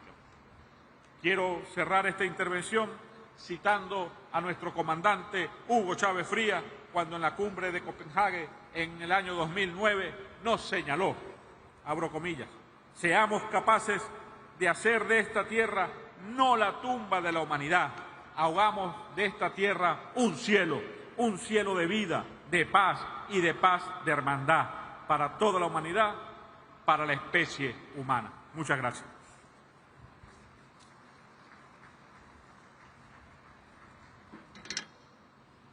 Convidamos agora representante da Zâmbia, o senhor ministro da Economia Verde e do Meio Ambiente, Mike Bosch.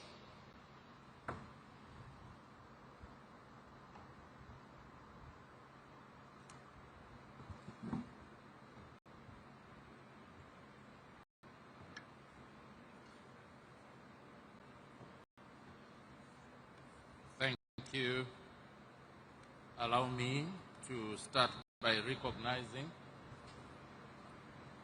the presence of the representative of His Excellency, the President of the Federal Republic of Brazil, Your Excellency, the COP30 President-designate, Your Excellencies, Head of State and Government here present, and those being represented, the representative of the Secretary General of the United Nations, the representative of the Executive Secretary of the UNFCCC Secretariat, members of the press, distinguished ladies and gentlemen, boa tarde.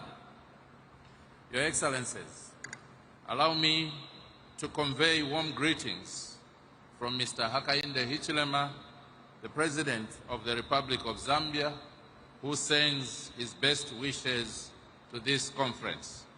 Further, I wish to convey my deep gratitude and appreciation to the government and the people of Brazil for the warm hospitality accorded to me and my delegation since our arrival in this beautiful city of Belem. Allow me to also congratulate you, Your Excellency Ambassador André Correa do Lago, on your appointment as President and Chair of COP30. As Zambia, we have confidence in your leadership and we are looking forward to your formal election on Monday.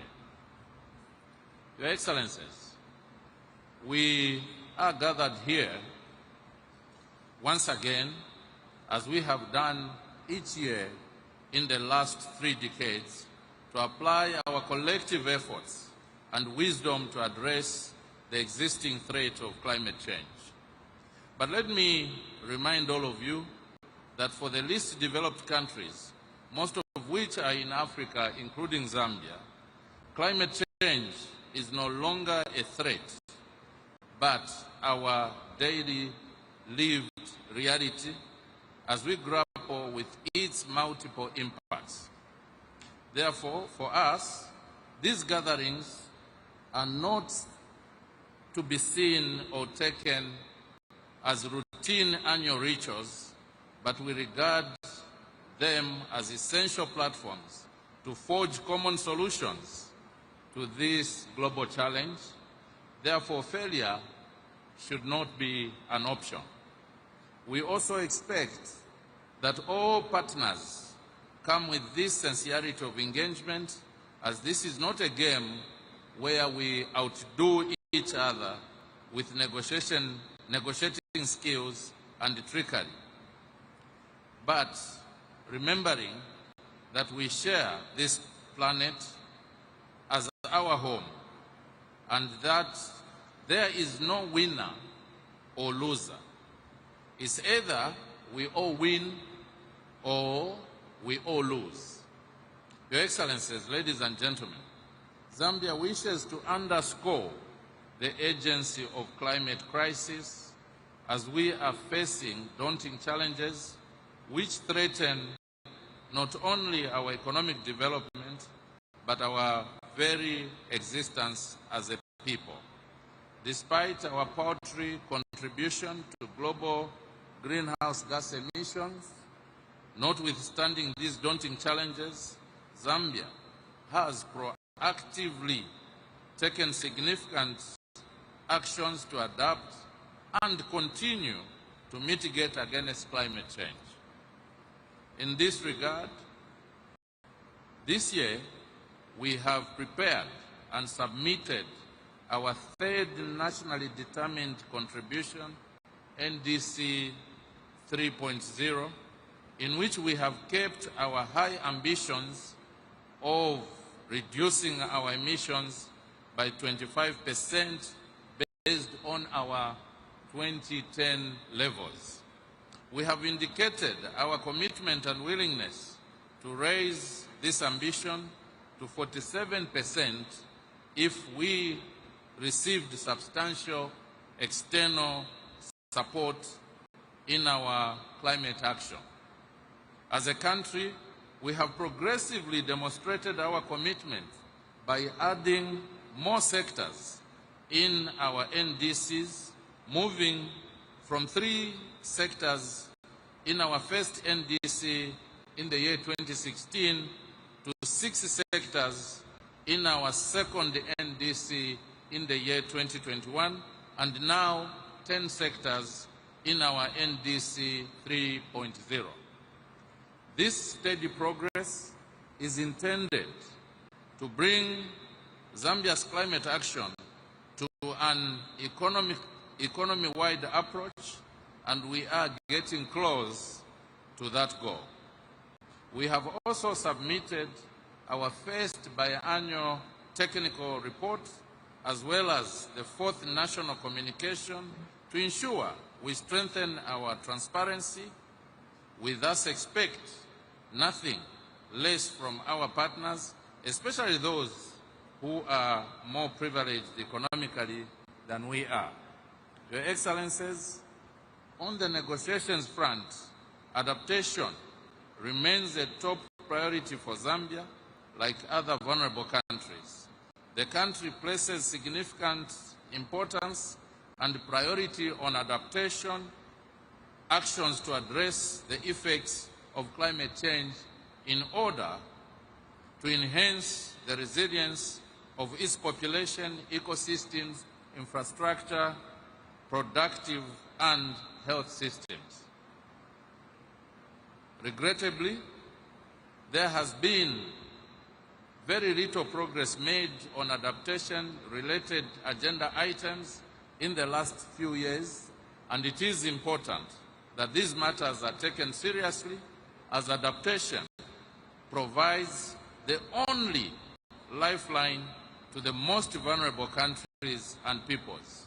In this regard, Zambia calls for progress on the global goal on adaptation by adopting robust, comprehensive but manageable set of indicators for tracking progress in building resilience.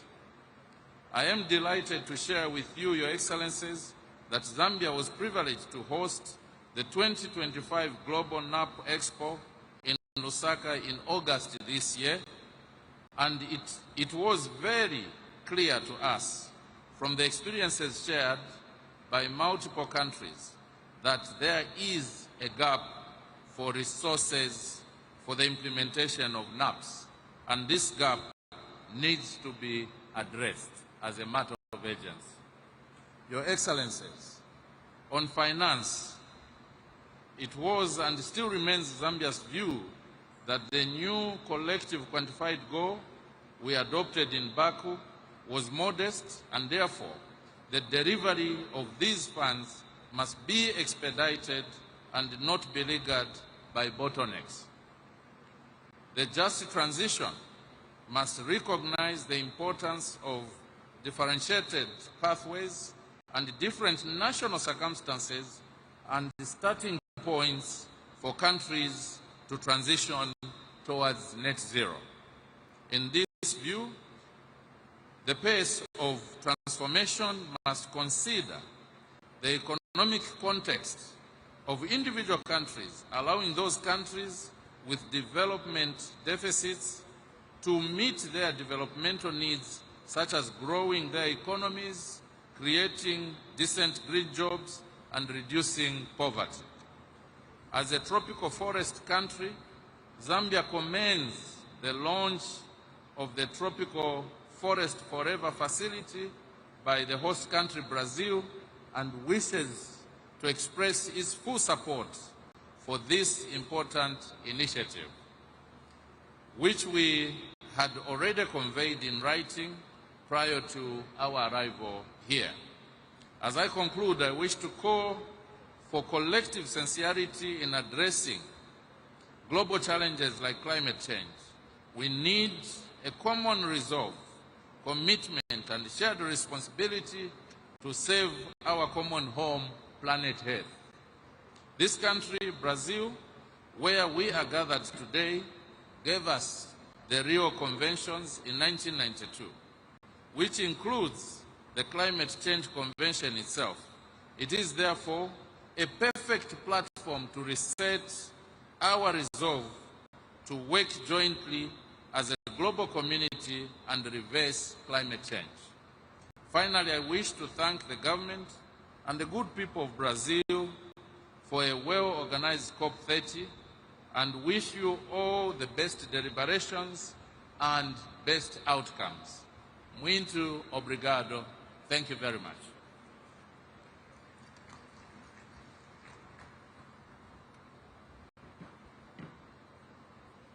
Convidamos agora representante do Zimbábue, a ministra do Meio Ambiente, Evelyn Ndlovu.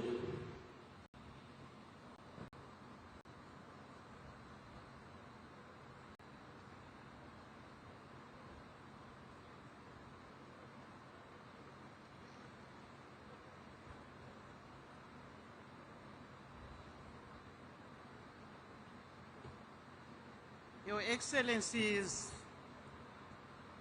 the President of the Federal Republic of Brazil, Your Excellencies, ladies and gentlemen, I am honored to address this August gathering in this scenic city of Belem, the gateway to the Amazon. This venue serves as a powerful symbol of what is to shake our future generations in terms of climate change, ecological balance, and well-being of present and future generations.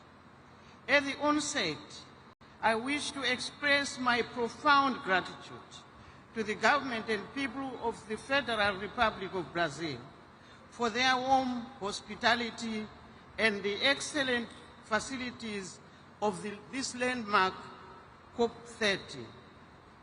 Due to other pressing national commitments, my President, His Excellency Dr. Edi Mnangagwa, regretfully could not be here and appointed me to represent him.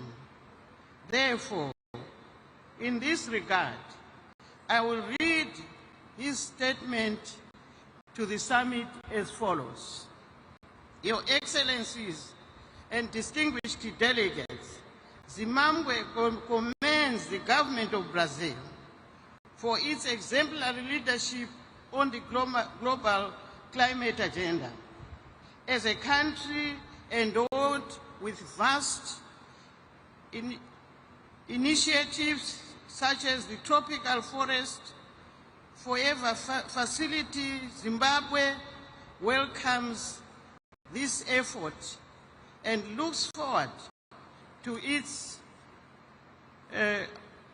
operationalization as a significant contribution to the global forest conservation.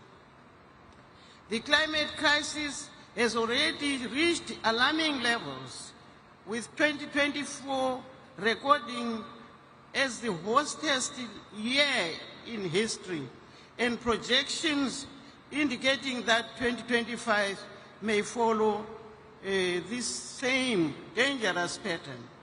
Developing countries continue to endure the heaviest impacts despite bearing the least responsibility. Droughts, floods, cyclones, and other extreme weather events continue to erode development gains, threatening food security, damaging infrastructure, and destroying livelihoods. For small islands developing states, This crisis poses an existential threat.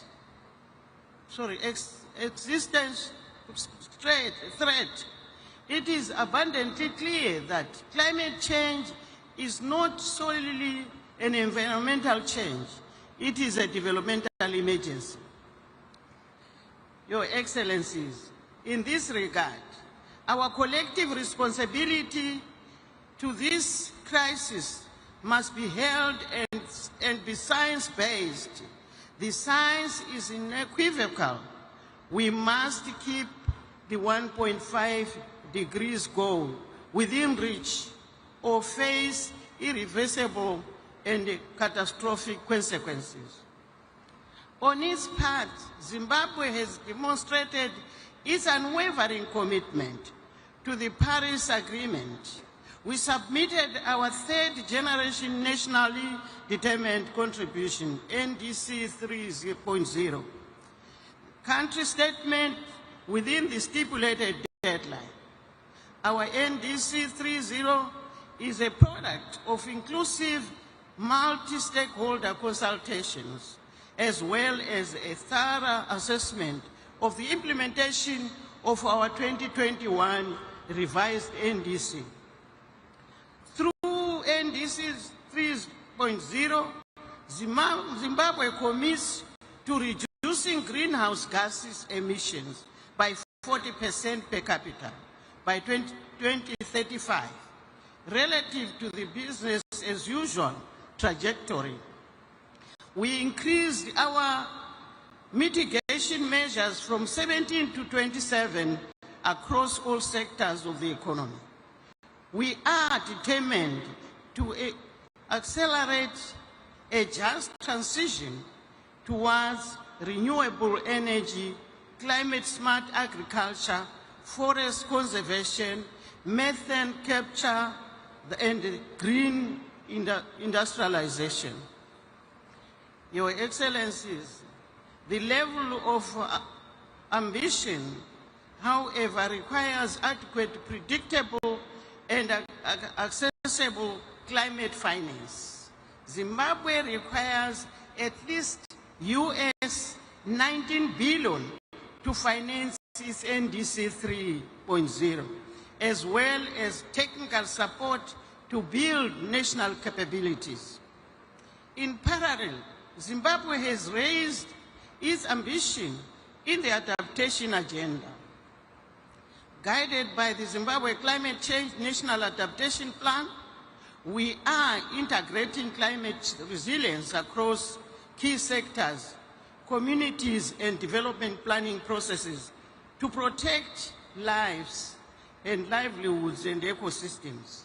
Your Excellencies, landlocked developing countries face unique climate change. Our geographic remoteness, high transport costs, dependency on transition routes, and energy constraints increase our vulnerability and hinder our capacity to transition to sustainable economies. Recognizing this, we completed the national registration of least developing countries as a negotiating group under the UNFCCC. This will enable us to advocate for climate justice tailored to our specific circumstances. However, ladies and gentlemen, ambition without the means of implementation is insufficient. The real impact will depend on access to predictable and accessible finance at scale. At COP29 in Baku, we agreed on the new collective quantified goal of 300 billion per year in climate financing by 2035.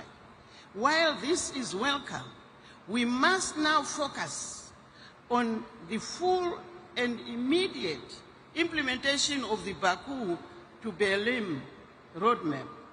which aims at mobilizing at least 1.3 trillion annually by 2035. Delays will only deepen inequalities and amplify the human cost of inaction. Your Excellencies, we also underscore the urgent need to increase adaptation finance and the full operationalization of the fund for responding to loss and damage. Vulnerable communities are already paying a high price for the crisis they did not create. For developing countries, climate change is neither charity nor benevolence.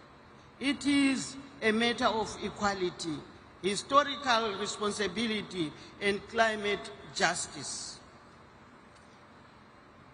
Your Excellencies, as we enter the negotiations, Zimbabwe wishes to highlight the following priorities.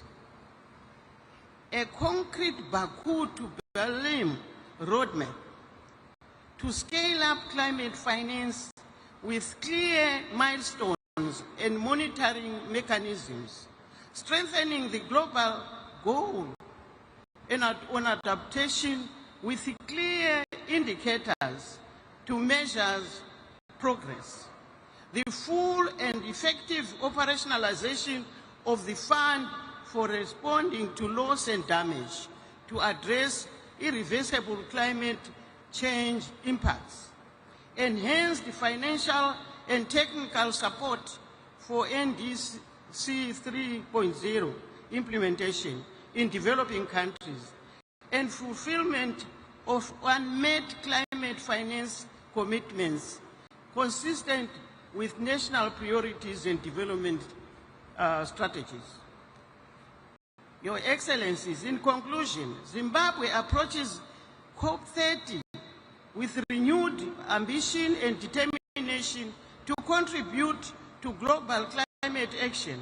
The decision we make in Belem today will echo across generations and make us work together. Let us work together to turn commitments that we are committing ourselves today into real action and safeguard this planet we call our home.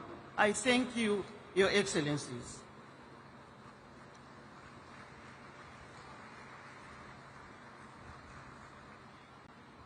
Convidamos agora representante da Palestina, o senhor embaixador do Estado da Palestina no Brasil, Ibrahim Al-Zeben.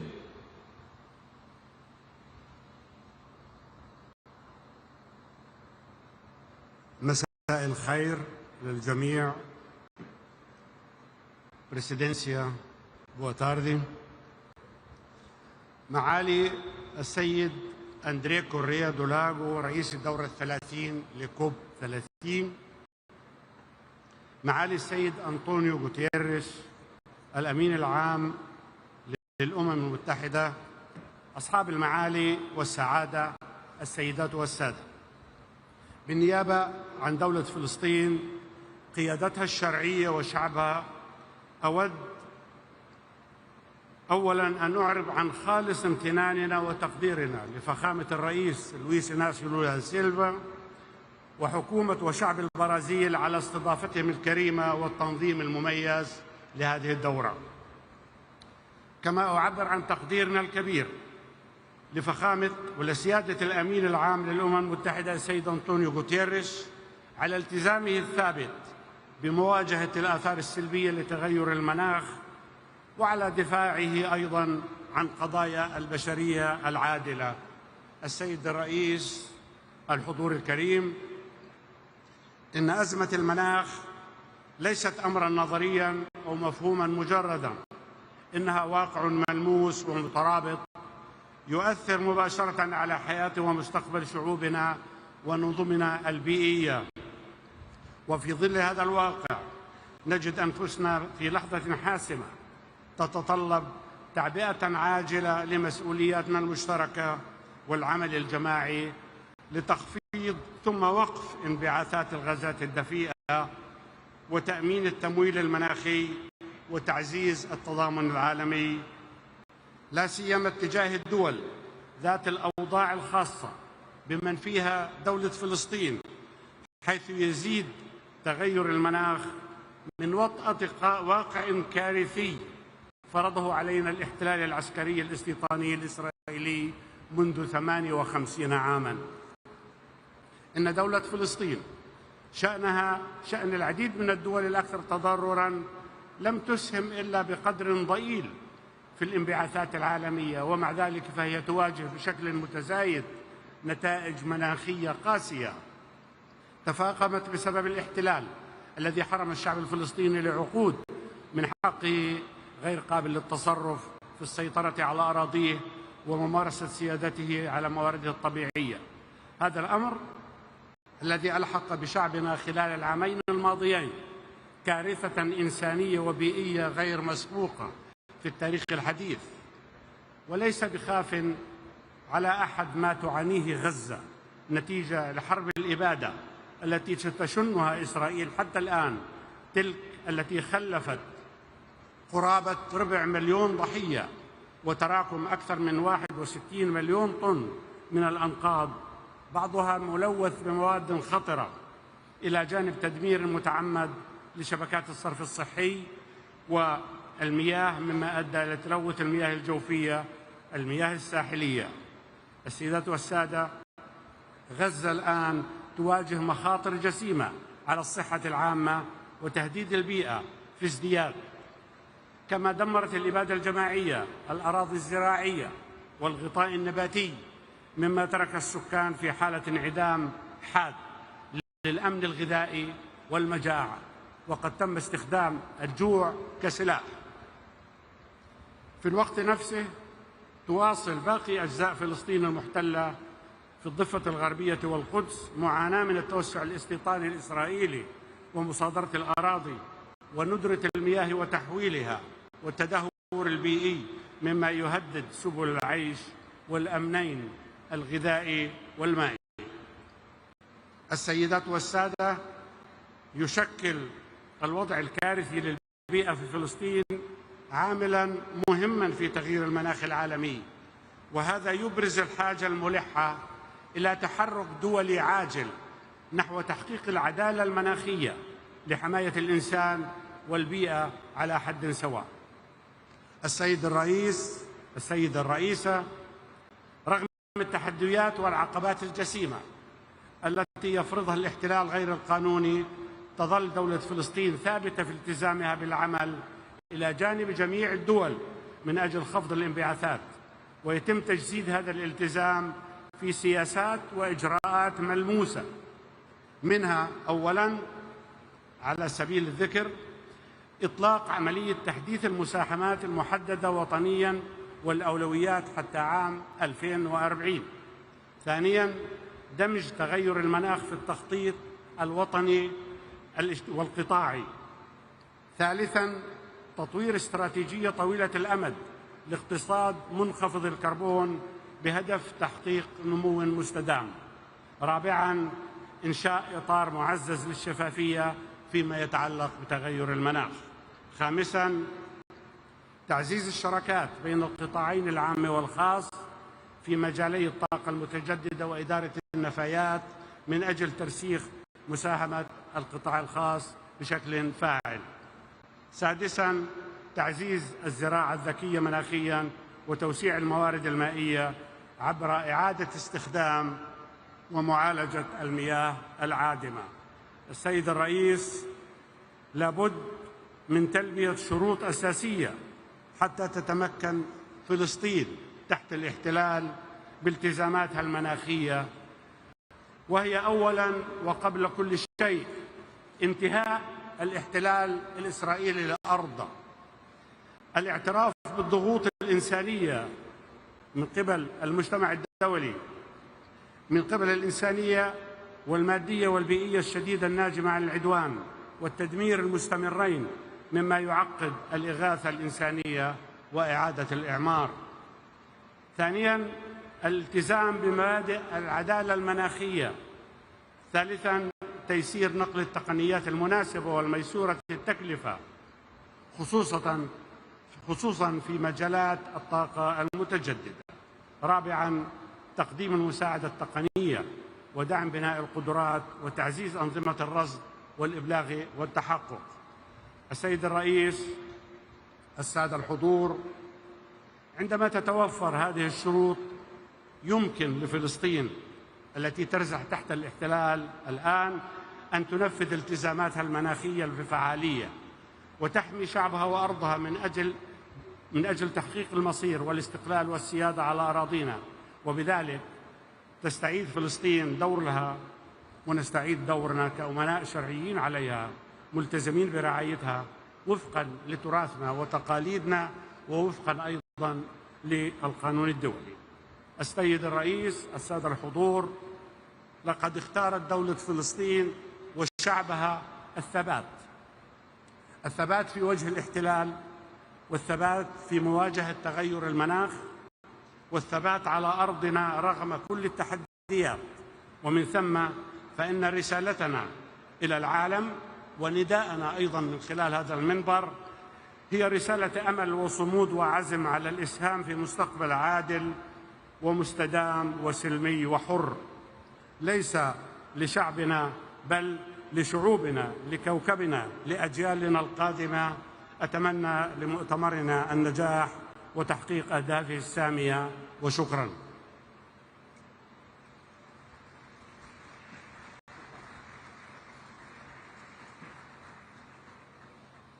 Convidamos agora representante da Rússia, o enviado especial da Presidência para a Mudança do Clima, Ruslan Edelgeriev. Уважаемый председатель, уважаемые дамы и коллеги, последствия изменения климата уже ощущаются во всем мире, но особенно остро в развивающихся странах. Мы видим опасный перекос, когда глобальная повестка почти полностью сфокусирована на митигации. Адаптация – это не второстепенная задача, а наша общая необходимость. Мы должны восстановить баланс между адаптацией и митигацией, в том числе в вопросах финансирования данных мер. Именно поэтому на предстоящей 30-й сессии конференции сторон в Белене нам критически важно согласовать набор показателей для глобальной цели по адаптации. Мы предлагаем прагматичный подход, давайте согласуем тот минимальный набор, который устраивает всех сейчас, и зафиксируем план по доработке остальных показателей. Это позволит нам начать их апробацию и получить ценные данные уже для второго глобального подведения итогов. И, конечно, любой прогресс адаптации невозможен без адекватных средств осуществления, прежде всего, финансирования. Подчеркну, что путь каждой страны к низкоуглеродному будущему уникален. По этой причине рабочая программа по справедливому переходу должна оставаться площадкой для диалога и обмена опытом, а не инструментом для навязывания новых обязательств. Нам нужны практические результаты, развитие навыков, передача технологий, доступное финансирование для переходных проектов, а не новые цели, которые могут подорвать социально-экономическое развитие. На КС-28 мы достигли исторического результата, завершили первое глобальное подведение итогов. Его выводы должны стать основой для обновления наших национальных вкладов и развития международного сотрудничества. Они должны служить ориентиром, а не директивой. Мы считаем недопустимым выборочный подход по итогам ГПИ и попытки навязать странам конкретные технологии или виды топлива. Право выбирать свой путь декарбонизации должно оставаться незыблемым. Нам необходимо как можно скорее уже на КС-30 запустить диалог ОАЭ по имплементации итогов ГПИ. Этот диалог должен быть конструктивным, не предписывающим и крайне важно должен уделить внимание односторонним мерам, которые подрывают международное сотрудничество и дух Парижского соглашения. В этом контексте особенно символично, что предстоящая КС пройдет в городе Белене в самом сердце Амазонии. Само место проведения конференции задает тон нашей работе, напоминая фундаментальную роль лесных экосистем в стабилизации глобального климата. Леса Амазонии не просто национальное достояние Бразилии, а важнейший компонент планетарной климатической системы, регулирующие водные циклы и поглощающие колоссальные объемы углерода. Тема сохранения лесов близка и понятна Российской Федерации. Наши леса простираются от субтропиков до арктических пустынь и занимают свыше 1 миллиарда гектаров, что составляет более 20% от глобальной площади лесных экосистем. Научные данные, полученные с использованием современных технологий дистанционного зондирования, подтверждают их колоссальный вклад. Средний годовой объем поглощения парниковых газов российскими экосистемами в секторе землепользования и лесного хозяйства превышает 1 миллиард тонн СО2 эквивалента. Однако этот важнейший ресурс находится под угрозой, и изменение климата ставит перед нами новые вызовы, прежде всего рост числа и интенсивности природных пожаров. В России работа по борьбе с лесными пожарами ведется на системной основе. В рамках национального проекта по обеспечению технологического лидерства беспилотной авиационной системы мы активно внедряем технологии дистанционного зондирования Земли и беспилотные летательные аппараты для оперативного мониторинга и ликвидации очагов возгорания пожаров.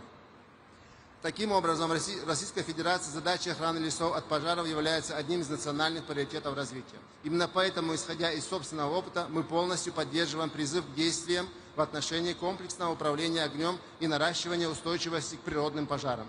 Мы с удовлетворением отмечаем, что предложенная концепция является логичным продолжением решений, принятых в ходе межправительственных процессов форума ООН по лесам, ФАО и ЮНЕП, в которых Россия также принимает активное участие. Благодарим бразильское председательство за акцентирование внимания на этой глобальной задаче и выражаем надежду, что призыв будет способствовать укреплению международного сотрудничества для защиты людей, биоразнообразия и природных экосистем в целом. Добавлю, что комплексный подход к охране лесов от пожаров невозможен без восстановления пострадавших экосистем. Сохранение и приумножение поглотительной способности лесов является приоритетом нашей национальной климатической доктрины. Политики. В России налажена система, при которой площадь восстановления лесов устойчиво превышает площадь их выбытия, а также создана основа для реализации лесоклиматических проектов с общим потенциалом поглощения до 100 миллионов тонн СО2 эквивалента в год. Без достаточных и доступных финансовых ресурсов все наши цели останутся на бумаге. Мы поддерживаем широкий подход к климатическому финансированию, которое должно направляться на весь спектр решений от возобновляемых источников до ядерной энергетики и технологий улавливания.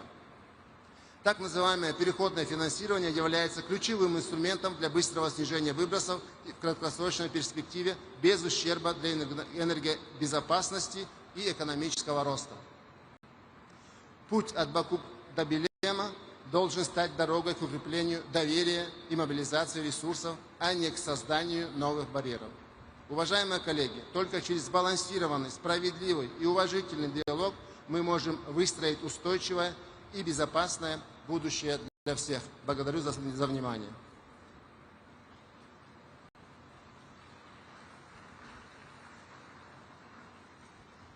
Convidamos agora representante da Argélia, a senhora diretora de Meio Ambiente e Desenvolvimento Sustentável, El Ayoub Manel.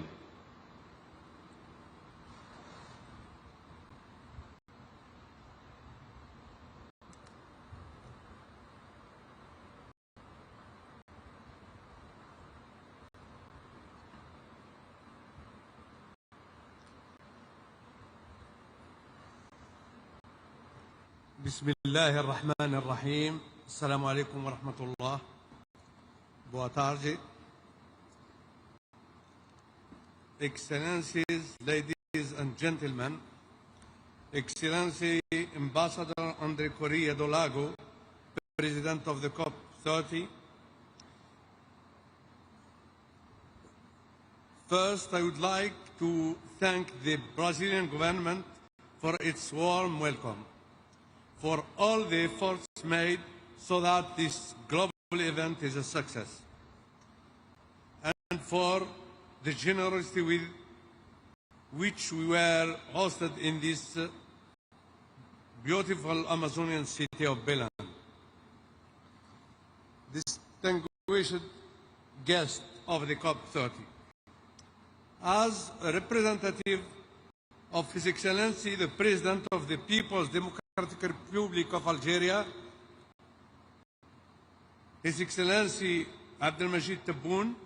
I am honored to speak today at this critical gathering as we confront huge climate challenges that affect us all. Algeria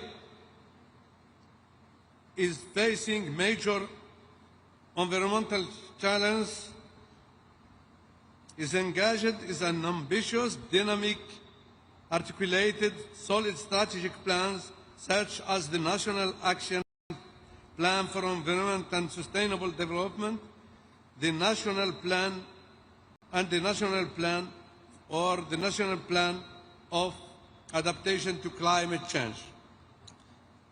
These initiatives, supported by strong political will, aim to restore degraded soils, stop the advance of the desert sands, reduce the pollution, manage natural resources, and build climate resilience in order to participate in the common efforts aimed at preserving our planet, which is threatened by ruthless pursuit of gain and by our own restlessness.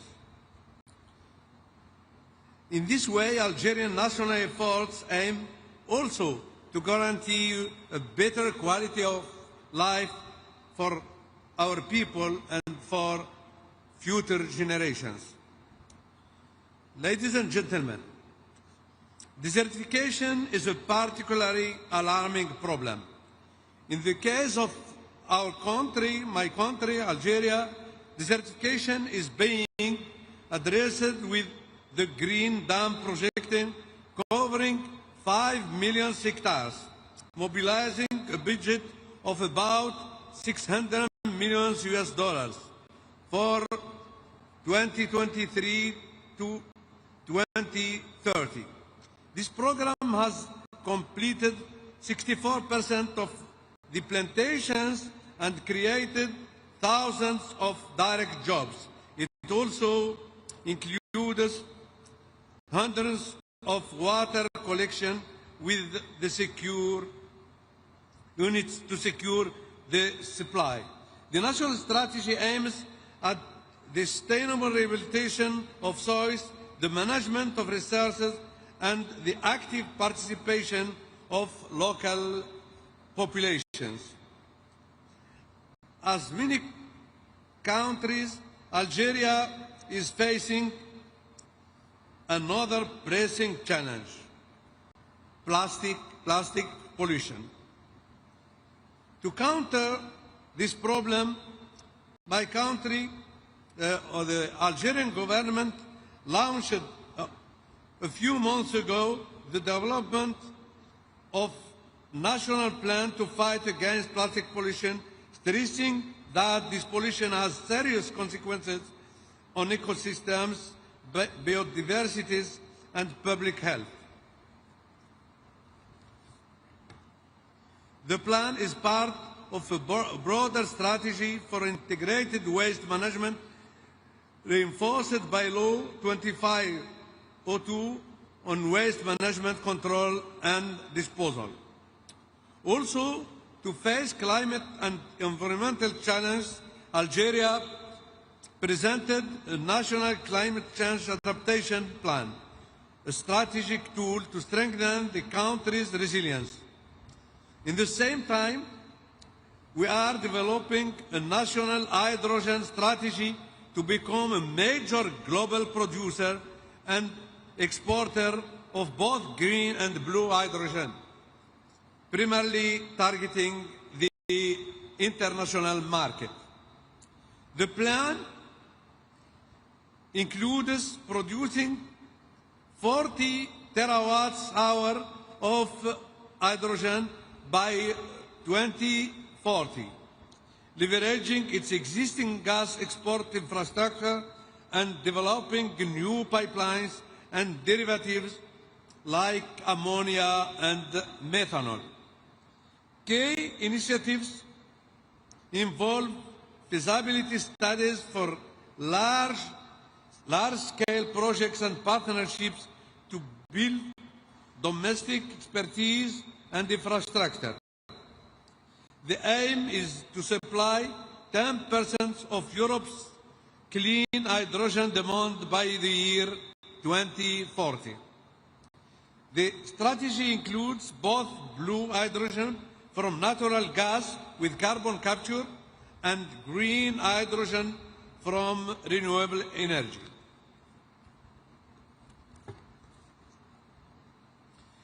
Several feasibility studies for large-scale green hydrogen exports are underway. We envision an Algeria that harnesses its formidable renewable energy potential, especially solar, to drive a diversified green economy, protects its land, combating desertification, rehabilitating degraded ecosystems, strengthening the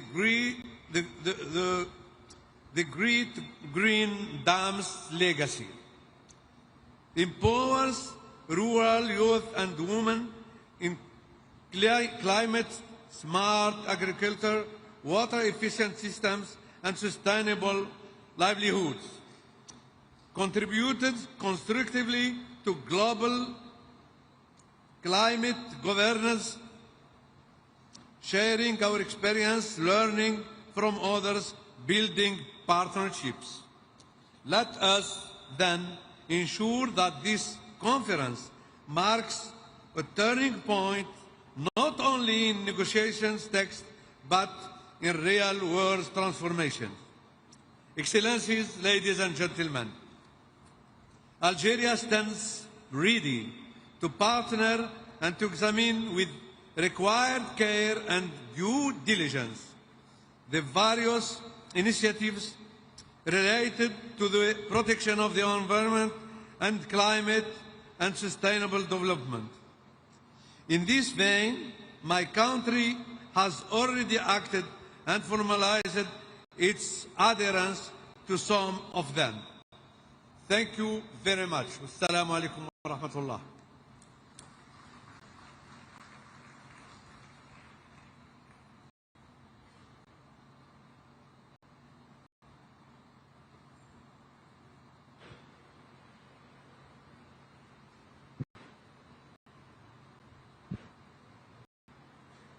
Convidamos agora representante da Armênia, o senhor vice-ministro das Relações Exteriores, Robert Abizon Gomonian. Excellencies, ladies and gentlemen, at the outset I would like to extend my appreciations to His Excellency Luis Inácio Lula da Silva, President of the Federative Republic of Brazil, as well as to the government and people of Brazil for their outstanding hospitality, and wish every success to our deliberations. We are meeting here in Belem, at the heart of Amazonia, on the 10th anniversary of the adoption of the Paris Agreement, with a renewed sense of hope and optimism that we can turn the dangerous tide of climate change and achieve the agreement's objectives. As we enter the critical decade of implementation following the first global stocktake, the decisions we take here in Belem must chart a credible path towards climate resilience and climate justice. The biannual transparency report, the synthesis report on NDCs, and the synthesis report on NAPs released by the UNFCCC Secretariat provide encouraging evidence of positive changes. They validate the effectiveness of the Paris Agreement in decreasing global emissions and strengthening adaptation mechanisms. However, the same reports point to the need for urgent and enhanced action, reminding us that we are still far from the levels we strive to achieve. If we are to keep the goals of the Paris Agreement within reach, we must redouble our collective efforts to accelerate the progress. COP30 in Belem must therefore become a milestone, transforming global ambition into concrete action on climate change mitigation, adaptation, as well as loss and damage, guided by equity and the common but differentiated responsibilities and respective capabilities. Distinguished delegates, Armenia is firmly committed to contributing to collective efforts to mitigate and adapt to the impact of climate change. Despite Armenia's negligible share of global emissions, we strive for active participation in international undertakings to limit temperature rise to 1.5 Celsius through comprehensive economy-wide mitigation measures. As a landlocked developing country, Armenia seeks to demonstrate that even small states can lead by examples through ambitious national actions. Armenia's updated NDCs for 2026-2035 under the Paris Agreement, informed by science and national circumstances, will represent an enhanced commitment to addressing climate change-related challenges. They aim to climate-proof our ecosystems, biodiversity, agriculture, and livelihoods. Our efforts are underpinned by the adoption of a comprehensive climate law, establishing a robust legal foundation for long-term economy-wide action and the integration of climate priorities into all sectors. Our long-term low-emission development strategy, in turn, provides clear pathway towards a resilient, low-carbon economy in line with the Paris Agreement. Energy transformation lies at the core of our climate strategy. We are expanding renewable energy generation at an unprecedented pace to substantially increase the share of green energy in our national mix. At the same time, we continue to rely on nuclear energy as a safe and stable component of our clear energy mix, providing real carbon-neutral electricity and enhanced energy security. Excellencies, there is a growing recognition that nature, climate, and land are parts of our one indivisible system, while fragmented approaches are no longer sufficient. Responding to the scale of the crisis requires coherence, partnership, and trust. For Armenia, this is not an abstract concept. Our country lies at the crossroads of the Caucasus, one of the world's biodiversity hotspots, where fragile mountain ecosystems are facing the combined pressure of climate change, land degradation, and biodiversity loss. We have learned that adaptation and restoration must go hand in hand, that no biodiversity policy can succeed without integrating climate and land considerations. To move the needle further and achieve transformative changes, we must recognize that environmental challenges are interconnected and affect us all, whether high in the mountains, deep in the forests, or on the high seas. We must rethink our relationship with nature.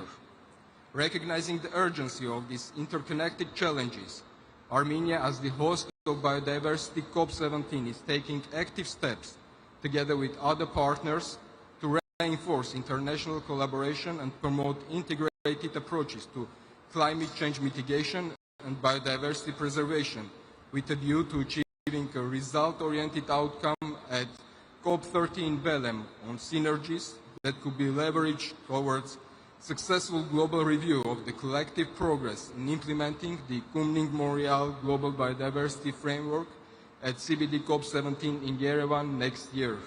Armenia looks forward to welcoming you all to Yerevan next October for Biodiversity COP17 to review our progress, strengthen the bridges among the Rio Conventions, and reaffirm that multilateral cooperation is indispensable to restoring and protecting the living fabric of the planet for present and future generations. I thank you.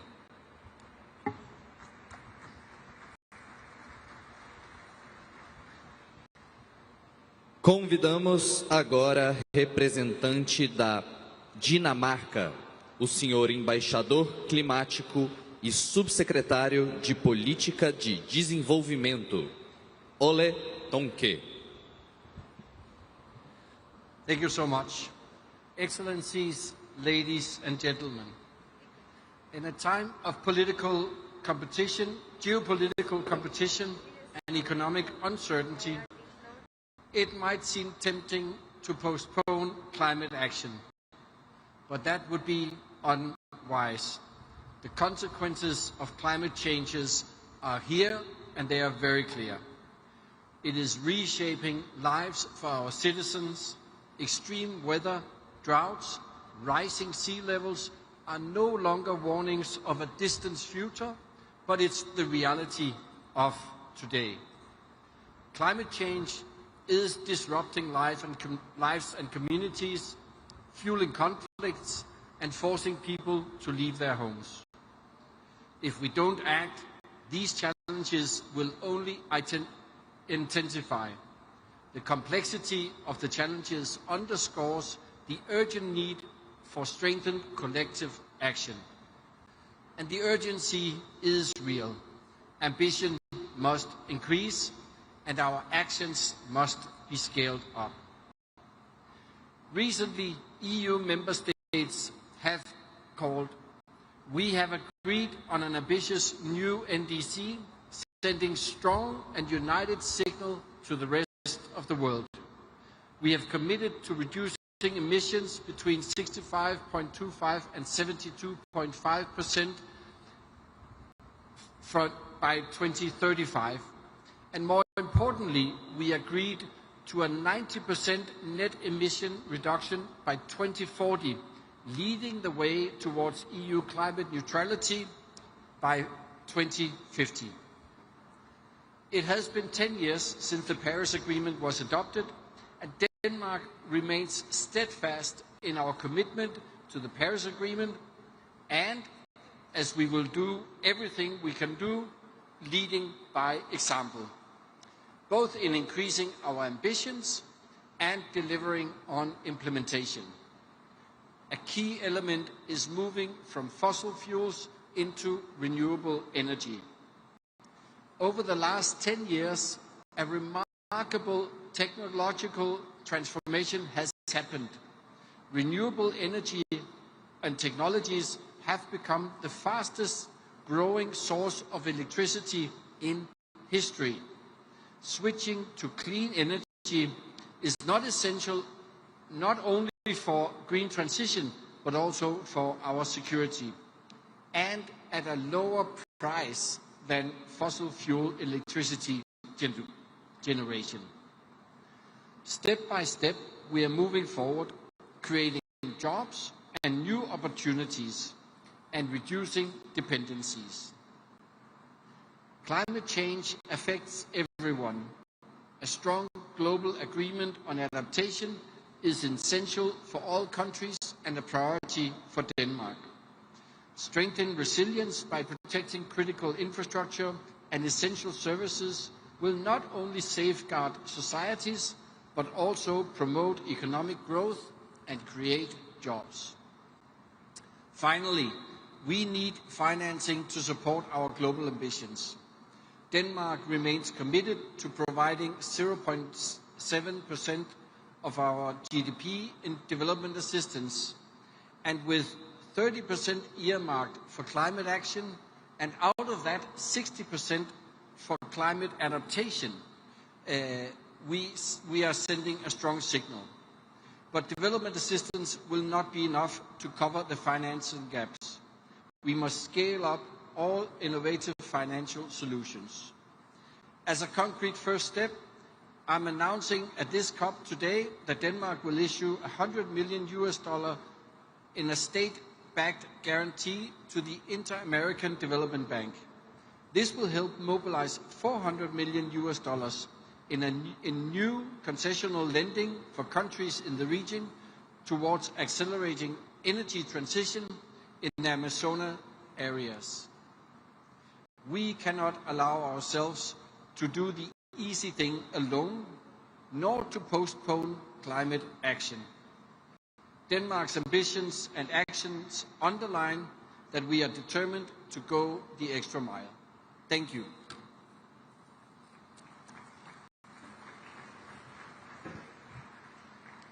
Neste momento, convidamos a embaixadora para a mudança do clima e vice-ministra assistente do Japão, Misako Takahashi.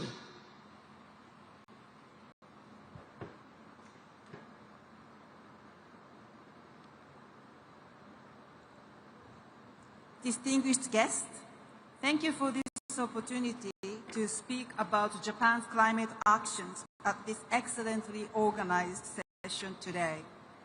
Being committed to reducing greenhouse gas emission, or namely mitigation, is one of the most critical aspects of addressing climate change. Japan reaffirms its unwavering commitment to achieve net zero by 2050. To achieve the 1.5-degree goal under the Paris Agreement, which marks its 10th anniversary this year, international community, including not only developed countries, but also major emitting countries, must be united in our efforts. 2025 is the year for each party to submit our nationally determined contributions, NDCs. NDCs, together with the global stocktake and the biennial transparency report, are three critical elements for the ambition ratchet-up cycle under the Paris Agreement.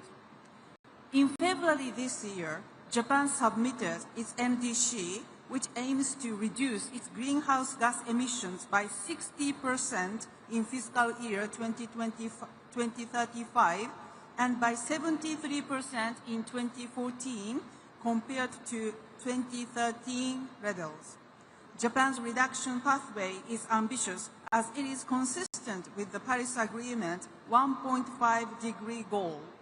In fact, we have already achieved approximately 27% reduction by fiscal year 2023, and Japan is committed to making steady progress. In this context, we welcome fellow countries that have submitted new NDCs this year toward achieving global net zero. At the same time, we call on parties that have not yet submitted NDCs to submit them as soon as possible with the highest possible level of ambition. In our view, it is crucial that all countries, regardless of being a developed or a developing country, submit their NDCs with the highest possible ambition at the earliest opportunity and advance actions aligned with them. We need to keep the ambition ratchet-up cycle rolling in order to move forward with green gas emission reduction.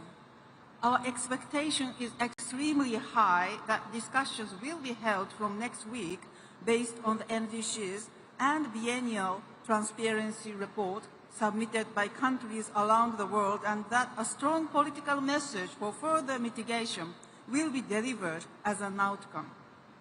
Strengthening adaptation efforts is urgently needed for developing countries, in particular LDCs and SIDS. Japan is leveraging its public and private sector expertise in disaster prevention to provide wide-ranging support across Asia, the Pacific, Africa, and other regions, covering flood and drought countermeasures, agricultural support, and beyond. We will continue these efforts. Climate finance is also crucial for advancing developing countries' mitigation and adaptation efforts. Under the Paris Agreement, Japan will continue providing financial support as a developed country.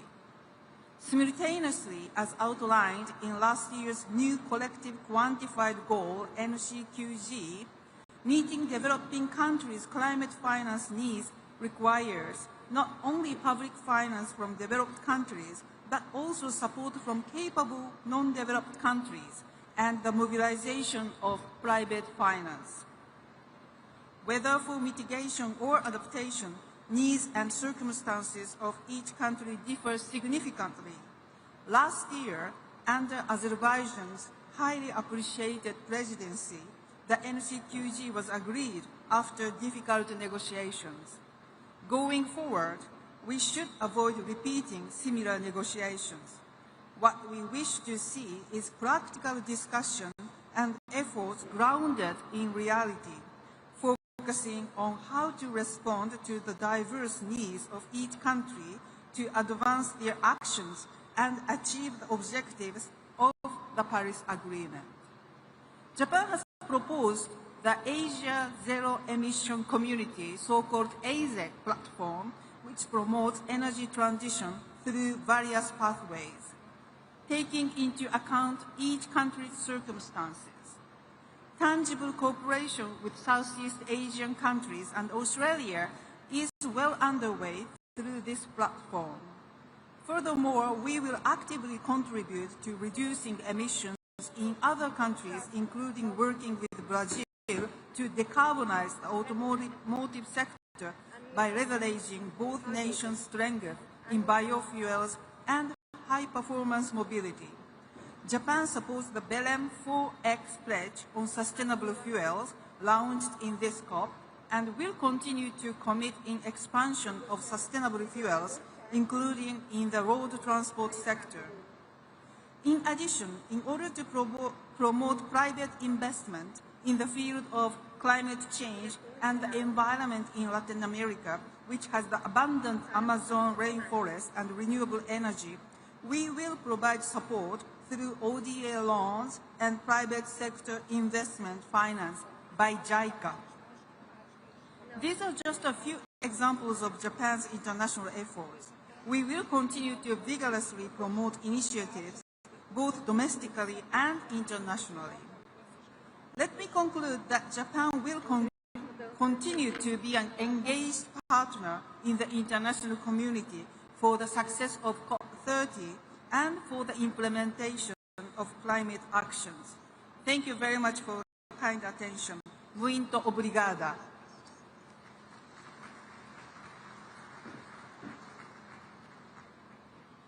Chamamos agora o representante da Maldivas, Amiad Abdullah, negociador-chefe e diretor-geral para mudanças climáticas.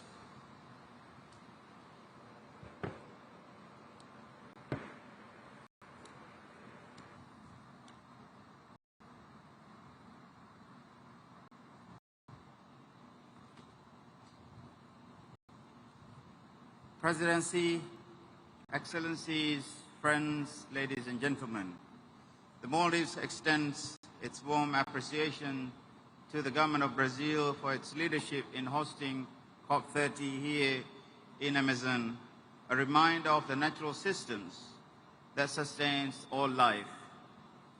We gather at a moment of deep geopolitical uncertainty, yet on the 10th anniversary of the Paris Agreement, we must demonstrate that multilateralism can and must still deliver. We also commend Azerbaijan for its leadership at COP29, express our full support in ensuring the success of this conference. Excellencies, science has never spoken more deeply. We are living through an accelerating crisis, and the gap between what must do and what we are doing continues to widen. The NDC 2.0 synthesis report exposed an ambition and implementation gap. Yet NDC 3 synthesis report reveals something more stark, that the gap is widening further and faster. We are not catching up with the climate change. We are falling behind it. For the Maldives and other seats, this is not a future scenario. The inequalities in climate impacts is already here. And every year that passes without action widens the injustice. Our communities are losing land, fresh water, heritage, dignity, and opportunity. For us, implementation is not a political aspiration. The gap we speak is not just financial. It is a gap in our survival. Excellencies, let's be honest about what this decade represents. The last 10 years, the first decade of the Paris Agreement, has left a climate debt owed to the most vulnerable. A debt defined not in accounting terms, but in lives, land, and livelihoods. Under the principle of common but differentiated responsibilities and respective capabilities. Delivery must match responsibility. Capacity and urgency imposed on those least responsible for creating this crisis. Despite our structural vulnerabilities, the Maldives has shown remarkable determination to build resilience and seize opportunities where we can. This February, we submitted our most ambitious contribution yet, the third NDC, aligned with low-emission, climate-resilient development pathway through 2035. We aim to reduce emissions, strengthen energy independence and energy security, modernize mobility and waste systems, and protect our most climate-exposed sectors. We did this not because it's easy, but it is necessary. Yet our contributions, like many seats, is conditional upon the provision of adequate, predictable, and sustainable finance, technology and capacity building, and equal means of implementation. The NDC synthesis report estimates that achieving national climate targets will require nearly $2 trillion. For SIDS, this is not a number, it is a question of existence. Our people are not asking for charity, we are asking for structural fairness to protect lives and livelihoods where national capacity is stretched to its limits. Excellencies, friends, this COP must reaffirm that adaptation is a global priority, equal to mitigation. We need climate finance that is scale up to match the crisis, access and predictable for planning, primarily grant-based in recognition of our vulnerabilities. Today, access remains slow, fragmented, and heavy bureaucratic, widening inequalities and delaying action where every year counts. This must change urgently. Fast-track and simplified access to seats must become the norm, not an exception. Excellencies, friends, despite the shortcomings, we reaffirm that the Paris Agreement remains our only viable pathway for collective climate action. What we need now is implementation at scale in every region, across every sector, for every community. The Maldives arrives in Belem in the spirit of cooperation, determined to restore trust and accelerate delivery. We call on all parties to have not yet submitted their NDCs to do so to align with the 1.5-degree pathways. Let COP30 be remembered not as another milestone of promises, but as the moment we begin to make good on them. For the most vulnerable among us, the stakes could not be higher. We are not negotiating for a political wins, we are negotiating for our survival. The Maldives stands ready to do our part. We ask our partners to do so. Thank you.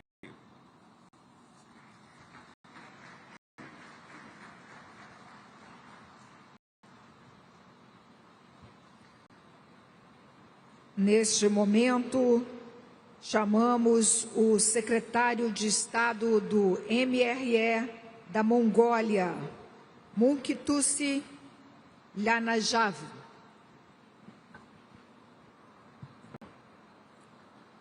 Distinguished delegates, ladies and gentlemen, I wish to extend my sincere gratitude to the government of Brazil for gathering us here in Belem and hosting the COP30.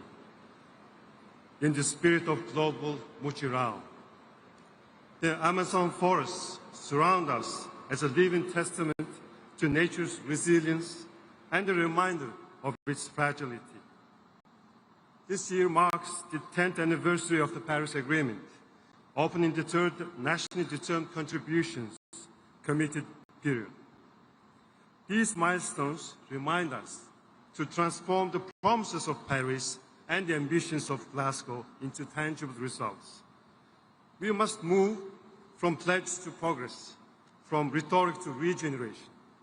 Now is the time for action, unity, and accountability.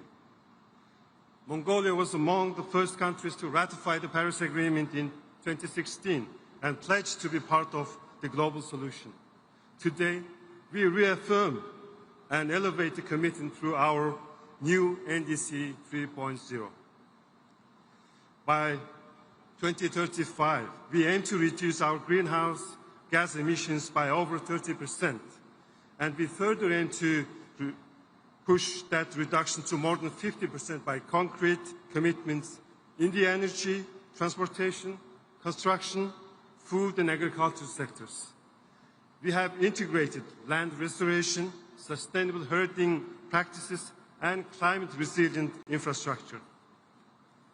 Today, developing countries face serious challenges like high debt levels, budget constraints, and limited financial resources which hinder their ability to meet climate commitments. We must also be mindful that adaptation is not a secondary concern, but a development imperative, especially for landlocked and climate-vulnerable nations. As such, Mongolia calls on all countries to embed nature-positive approaches in their national development plans and to recognize land restoration as a dual solution for both mitigation and adaptation.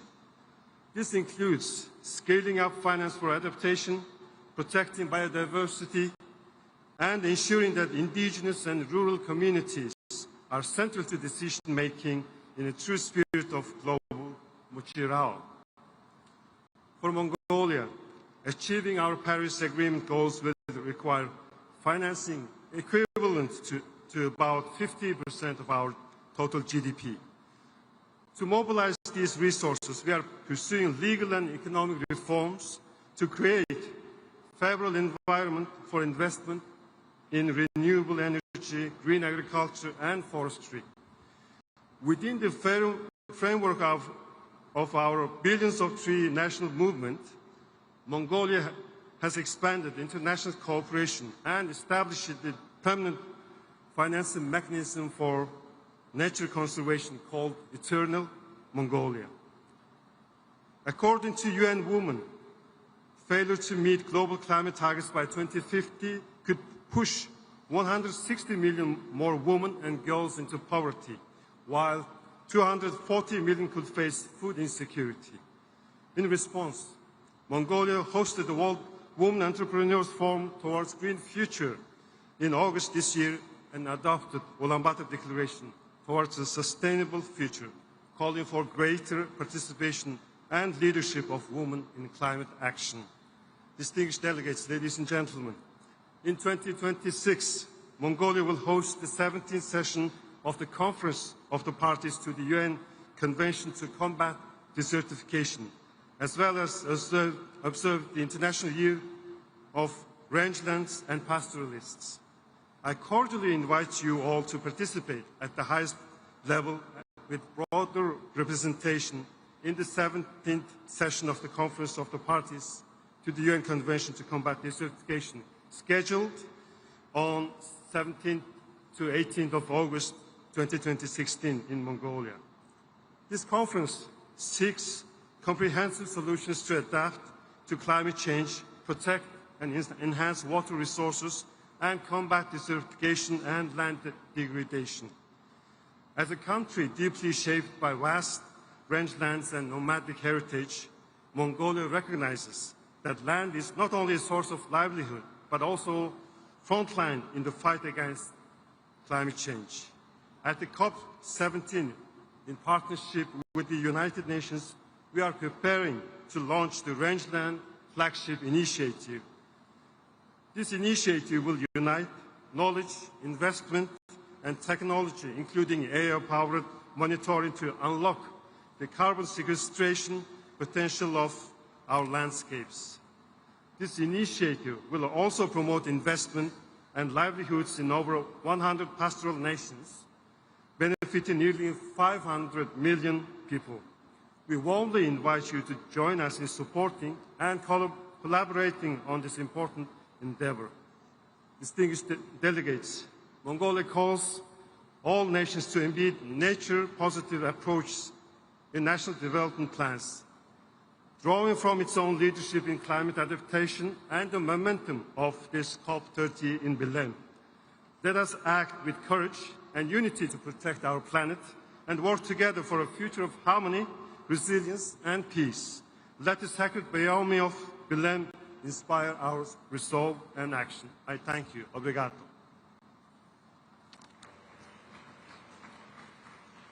Nesse momento, convido o representante do Nepal, o secretário do Ministério de Florestas e Meio Ambiente, Rajendra Prasad Mishra.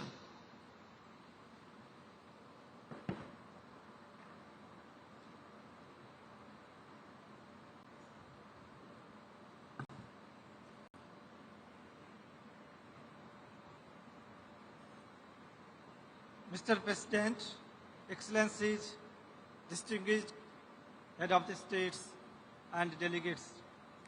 At the outset, allow me to express my sincere appreciation to the government and the people of Brazil for your remarkable leadership and warm hospitality in the heart of the Amazon.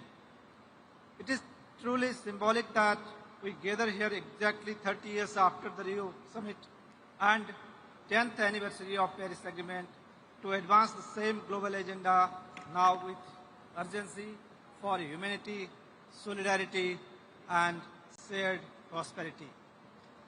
Excellencies, Nepal has long been a front runner in upholding nature-friendly systems, advancing climate actions, and environmental stewardship.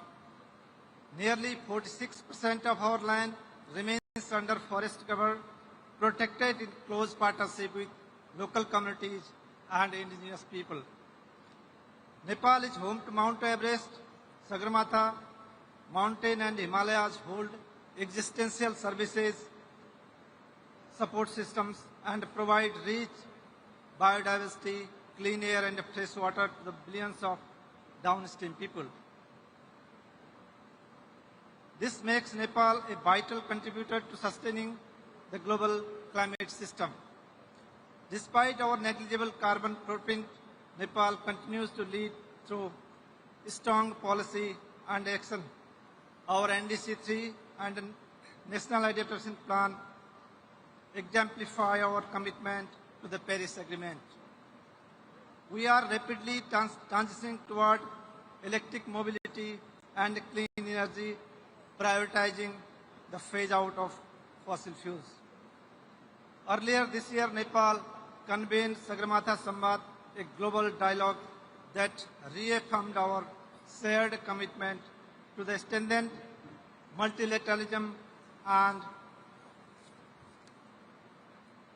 to keep global temperature rise below 1.5 degrees. This Samvad echoed the COP30 presidency vision of multilateral unity in purpose for all and forever. Excellencies, despite these efforts, Nepal faces escalating climate crisis in recent years. This year alone, over 300 lives were lost to floods, landslides, droughts, glacial lake outbursts, and forest fires triggered by the temperature extremes.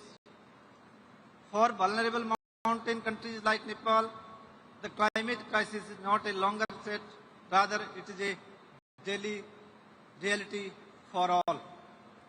Excellencies, a decade after Paris Agreement, the evidence is clear. It is delivering, but not at the pace and scale needed. For countries like Nepal, access to finance and technology remains costly and complex. It should be easier and accessible to all. Therefore, COP30 must deliver tangible outcomes, delivering on the roadmap for keeping 1.5 degree on track. The Baku-Belem roadmap for mobilizing $1.3 trillion in climate finance must be realized. Adaptation finance must be tripled and the loss and damage fund must be fully authorized with simplified and direct access for vulnerable countries and alignment with national systems.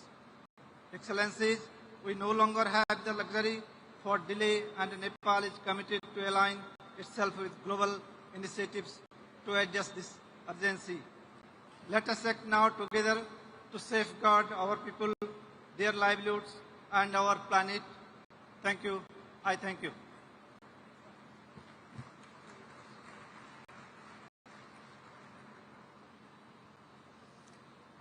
Convidamos para a manifestação a secretária federal do Ministério da Mudança de Clima e do Meio Ambiente do Paquistão, Aisha Umera Moriani.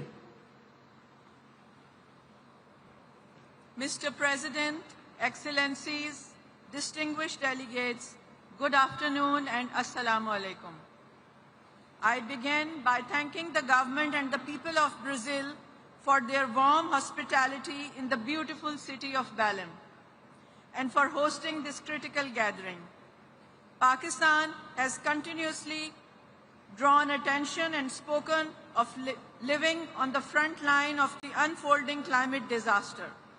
We have consistently highlighted climate injustice that constitutes the gravest human rights violation of our time. Tragically, our words were not a prediction but a premonition. In 2022, a super flood submerged a third of our country, causing over $30 billion in losses and damages.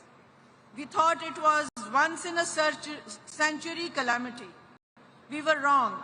Just 3 years later, in 2025, we have again faced floods of catastrophic magnitude, washing away lives, livelihoods, and the hard-earned progress of the people. Our mountains in the Hindu Kush Karakoram Himalayas region, forming part of the world's third pole, hold more than 13,000 glaciers, now melting at unprecedented rates. Recurring glacial lake outburst floods have become an annual nightmare, threatening lives, infrastructure, and fragile ecosystems. This is not a cycle of disaster. This is an accelerating cascade, and we, who contribute less than 1% to global emissions, are being asked to pay a price we did not incur. This is the stark reality of climate injustice. Yet, Pakistan is not here only to lament this injustice. We are here to lead by example. Guided by our Prime Minister's clear vision, Pakistan is translating ambition into action. We are already on a path of climate-resilient development. In NDCs 3.0, we now voluntarily aim to reduce greenhouse gas emissions by up to 50% by 2035. Of this ambitious target, 17% will be achieved unconditionally through domestic resources and policy measures as compared to 15% in NDCs 2.0, while 33% remain conditional on receiving adequate, primarily grant-based international climate finance, supported by technology transfer and capacity building. The total investment required for NDC implementation stands at $565 billion. For Pakistan, adaptation, resilience, and enhancing the coping capacities of its communities remains the priority. The country has outlined major investment needs across critical areas, including disaster risk preparedness and response, universal water and sanitation, and modernization of irrigation system. Here I would recall what my Prime Minister highlighted in New York Climate Summit, that climate finance is the key to NDC implementation. I reiterate that NDC 3.0 represents our solemn commitment to climate action, and we now call upon industrialized nations to honor their historical responsibility and uphold the principles of equity and common but differentiated responsibilities. The outcome on the new collective quantified goal in Baku, though not sufficient, could be a first step to meet the trillions required. Therefore, from the front line of this crisis, we demand that we operationalize the loss and damage fund with billions, not millions, and make it immediately accessible to countries like Pakistan without creating a new debt trap. The framework for the global goal on adaptation must include clear indicators for means of implementation, because a goal without finance is merely a wish list. The discussion on just transition at this COP must recognize that for developing nations like Pakistan, it is a pathway to development, not a detour from it. Our transition must be nationally defined, ensuring it lifts our people out of poverty, provide energy crisis, and create sustainable livelihoods, all while aligning with our climate goals. A just transition cannot be just a slogan. It must be a vehicle for equitable development, fully supported by the means of implementation. Baku to Belem roadmap for the 1.3 trillion climate finance goal must prioritize public finance as its core component, ensuring it is easy to access and primarily grant-based, and devoid of any conditionalities that create debt traps for climate-vulnerable countries like Pakistan, which are already drowning in liabilities they did not create. Mr. President, as we gather here to discuss the threat being faced as a result of climate change, we must not forget the suffering of the people from Palestine. The root cause of the ongoing situation in the Middle East is Israel's prolonged illegal occupation of Palestinian territory. Pakistan supports all efforts aimed at ensuring lasting peace and stability in the region. We reiterate the need for the full implementation of the ceasefire, leading to a permanent cessation of hostilities, Israeli withdrawal from Gaza, unfettered humanitarian assistance, and reconstruction of Gaza. Mr. President, the pursuit of climate justice can no longer be deferred. It must be realized through fair finance, technology access, and shared responsibility. Pakistan stands ready to lead by example, but our resolve must be met with global responsibility. Let Belem be the COP where we move from excuses to execution, from empty rhetoric to accountable action, guided by the equity and the principles of common but differentiated responsibility. Let us not be remembered as the generation that watched the planet burn, but as the one that had the courage to save it. Thank you.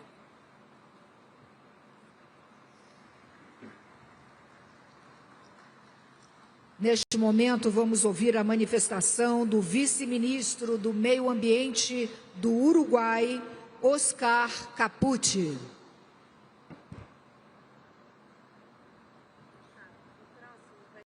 Excelentísimos señores jefes de Estado, honorables ministros, distinguidas autoridades, representantes de organismos internacionales, señoras y señores. En nombre de la República Oriental del Uruguay, deseo expresar nuestro sincero reconocimiento al Gobierno de la República Federativa de Brasil por la hospitalidad brindada y por la organización de esta trascendental reunión de líderes de la COP30 en Belem, corazón de la Amazonia. Este encuentro nos convoca con una responsabilidad histórica: reafirmar nuestro compromiso colectivo con la acción climática, la justicia ambiental y la solidaridad entre los pueblos. Uruguay reitera su pleno compromiso con la Convención Marco de las Naciones Unidas sobre el Cambio Climático y con el Acuerdo de París, como los instrumentos multilaterales legítimos y esenciales para enfrentar la crisis climática de forma colectiva, inclusiva y basada en la ciencia. En esta instancia decisiva, Uruguay hace un llamado a renovar los compromisos en materia de financiamiento climático, con especial énfasis en la adaptación, incluyendo la definición de una nueva meta colectiva y cuantificada que permita fortalecer la resiliencia de los países más vulnerables. Asimismo, es fundamental brindar claridad y previsibilidad sobre el cumplimiento efectivo de los compromisos financieros de los países desarrollados hacia los países en desarrollo. Las brechas que aún existen en los montos y que en las condiciones preferenciales del financiamiento deben ser abordadas con determinación y sentido de justicia. Uruguay aboga por decisiones firmes y concretas en materia de adaptación, particularmente en lo que respecta al financiamiento y a la implementación de los planes nacionales de adaptación. Estos instrumentos son esenciales para fortalecer la capacidad de los países frente a los impactos del cambio climático y constituyen una expresión tangible de la voluntad política y la solidaridad internacional. Asimismo, creemos indispensable que la COP30 emita un mensaje claro sobre la centralidad de la justicia climática en la toma de decisiones. La transición hacia economía bajas en carbono debe ser justa, equitativa e inclusiva sin dejar a nadie atrás. La acción climática debe avanzar de la mano de la justicia social, la equidad intergeneracional y la participación plena de las comunidades locales, las juventudes y las mujeres. Excelencias, Uruguay se ha posicionado como un país pionero en la integración de la sostenibilidad ambiental con el desarrollo económico productivo. En el ámbito energético, culminamos con éxito una primera transición energética, transformando la matriz eléctrica gracias a la incorporación temprana y estratégica de energías renovables no convencionales que hoy constituyen la base de un sistema limpio, autóctono y resiliente. Esta transformación fue posible gracias a una política de Estado de largo plazo, sostenida por distintos partidos políticos y acompañada por un clima favorable de la inversión y la innovación. En diciembre del 2024, Uruguay presentó su tercera contribución determinada a nivel nacional, en la que, por primera vez, establece límites absolutos de emisiones de gases de efecto invernadero, consolidando así el compromiso de desacoplar el crecimiento económico del aumento de las emisiones. Estos compromisos están alineados con la estrategia climática de largo plazo al 2050, que define la ruta hacia la neutralidad de carbono mediante el impulso de las renovables, el almacenamiento energético, el hidrógeno verde y la reconversión de procesos industriales hacia fuentes limpias. Junto con la mitigación, la adaptación y la resiliencia son ejes centrales de nuestra política climática. Uruguay desarrolla planes nacionales de adaptación sectoriales con un enfoque participativo y territorial que fortalece nuestras capacidades institucionales y sectoriales. Nuestro país cuenta con una sólida arquitectura de gobernanza ambiental mediante la coordinación interinstitucional, continuidad de las políticas de Estado y participación ciudadana, en consonancia con el Acuerdo de Escazú, articulada por el Sistema Nacional de Respuesta al Cambio Climático. En línea con el llamado de la presidencia de la COP30, Uruguay impulsa la red de gobiernos subnacionales frente al cambio climático, convencido de que la adaptación debe ser soberana, local y profundamente anclada en los territorios. Excelencias, la COP30 debe ser recordada como una COP de decisiones firmes y resultados equilibrados. Uruguay aspira a que en Belem surja un marco integral del Objetivo Mundial de Adaptación con indicadores claros y medios de implementación definidos. Un compromiso renovado de financiamiento para la adaptación que honre y amplíe las promesas de Glasgow. Una decisión robusta sobre el programa de trabajo conjunto de transición justa con un enfoque integral que abarque empleo, juventudes, equidad social y comunidades locales. Y la aprobación de un nuevo plan de género y cambio climático que fortalezca capacidades, promueva la participación de las mujeres y reconozca los impactos diferenciados del cambio climático. El camino hacia una economía carbono neutral y resiliente está trazado y lo recorreremos con justicia climática, justicia social y compromiso con las generaciones futuras. Muchas gracias.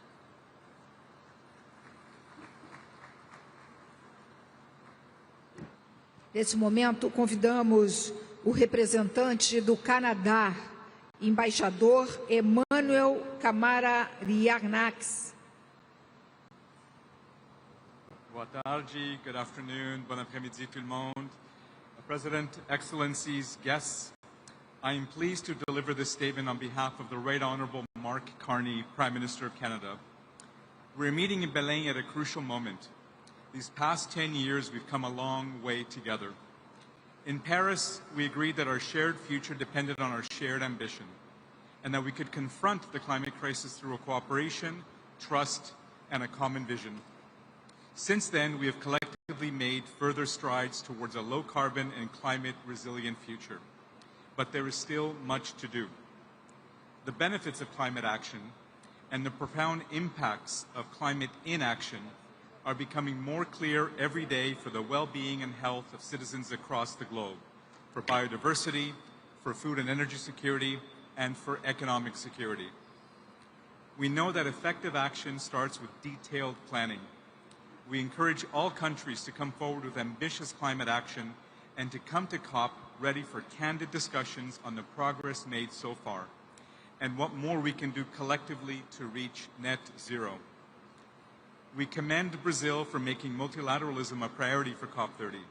We must signal that climate action remains a common priority and that we will work together relentlessly to address climate change. But planning is only the first step. As governments, we must harness the ideas, the expertise, and the resources of all of our partners to deliver results. At home, the Government of Canada laid out this week its key priorities in its federal budget. These priorities include a new climate competitiveness strategy, positioning our economy to be more competitive by investing in deep decarbonization. Under this strategy, Canada is driving emissions down while investing in clean technology, innovation, and creating good-paying jobs. We are creating the right environment for Canada's industry and private sector to innovate and invest in a low-carbon future. We are reskilling and preparing Canadian workers. And we are teeing up the whole economy for the low-carbon transition. Canada comes to COP30 in the spirit of collaboration, to learn from and partner up with countries and institutions around the world to accelerate the global transition. Nous sommes déterminés à faire notre part pour mobiliser les 300 milliards de dollars convenus à la COP29 et soutenir les actions vers l'objectif élargi de 1,3 trillion de dollars. Nous examinons actuellement notre prochaine enveloppe de financement climat pour la période après 2025. Pour le Canada, le soutien aux mesures d'atténuation et d'adaptation dans les pays et les communautés pauvres et vulnérables restera une priorité absolue. Et nous examinons également comment le financement climat du Canada servira à mobiliser des ressources bien au-delà des fonds publics et contribuera ainsi à accroître la finance climatique mondiale à des niveaux et à des vitesses sans précédent. Ici à Belem, nous avons hâte d'explorer des solutions concrètes pour atteindre l'objectif de 1,3 milliard de dollars américains provenant de toutes les sources d'ici 2035. Nous voulons aussi parler des autres défis liés au financement, comme les barrières à l'accès, en particulier pour les pays les moins avancés et les petits États insulaires en développement, le coût élevé du capital et le manque de cohérence dans le paysage financier mondial. Alors que nous nous rassemblons à la COP30 avec une énergie renouvelée, notre objectif ultime est clair. Il faut maintenir les hausses des températures en deçà de 1,5 degré et accélérer la résilience mondiale. Il s'agit non seulement d'un impératif moral et environnemental, mais aussi d'un investissement judicieux dans notre avenir collectif. La Convention cadre des Nations Unies sur les changements climatiques ne détient pas tous les leviers ni toutes les solutions pour mobiliser le financement de la lutte contre les changements climatiques et accélérer l'action climatique. Mais ici, nous pouvons créer de nouvelles connexions et lancer des nouvelles conversations et des nouvelles idées pour réduire l'écart entre nos ambitions et nos résultats actuels. Nous saisissons déjà cette opportunité lorsque nous parlons de climat et biodiversité, d'égalité des sexes et d'inclusion, des droits des peuples autochtones, de transition équitable et des droits des travailleurs, et bien sûr de finances climat. Le Canada est fier de faire partie de cette nouvelle forme de multilatéralisme qui apportera des résultats concrets pour tout le monde sur la planète. Merci beaucoup. Thank you very much. Muito obrigado.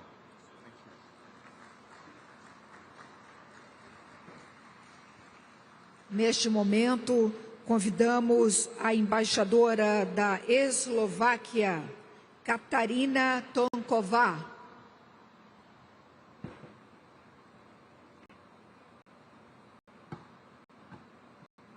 Excelências, distintas delegações, senhoras e senhores, é uma grande honra representar a República Eslovaca nesta cúpula dos líderes da COP30. Permítanme transmitir as saudações e os melhores votos do primeiro-ministro Robert Fico, bem como nossa gratidão ao presidente Lula da Silva e ao governo do Brasil pela liderança e hospitalidade nessa conferência tão importante para o nosso futuro. Excellencies, distinguished delegates, ladies and gentlemen, the climate emergency is no longer a distant threat. It is a daily reality for millions, and especially for the most vulnerable. COP30 is more than a conference. It is a test of political will, of moral responsibility, and of our shared humanity.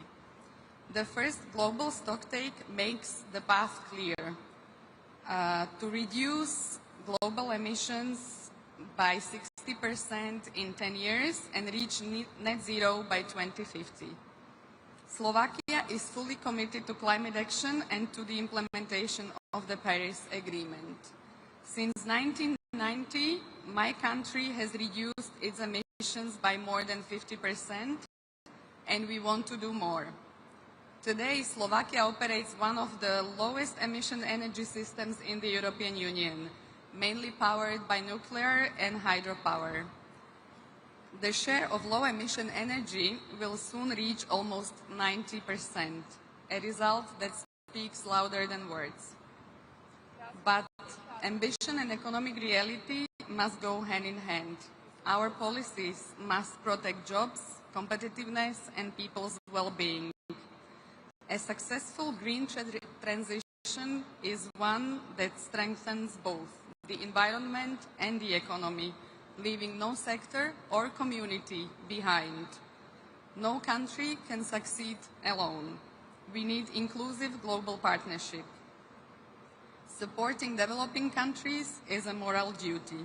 Slovakia stands by this principle, contributing 2.2 million euros to the Green Climate Fund and sharing our climate expertise through climate finance and development cooperation. Excellencies, climate change is the defining challenge of our time. Our response must be collective, coherent, and sustainable. Just transition must unite climate and social justice. Agora é o momento de agir com coragem, sabedoria e compaixão. Muito obrigada pela atenção.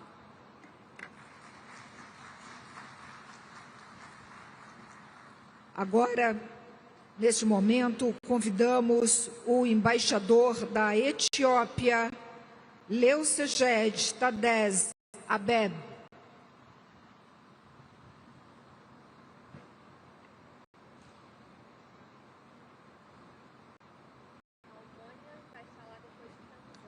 Excellencies, heads of state and government, distinguished delegates.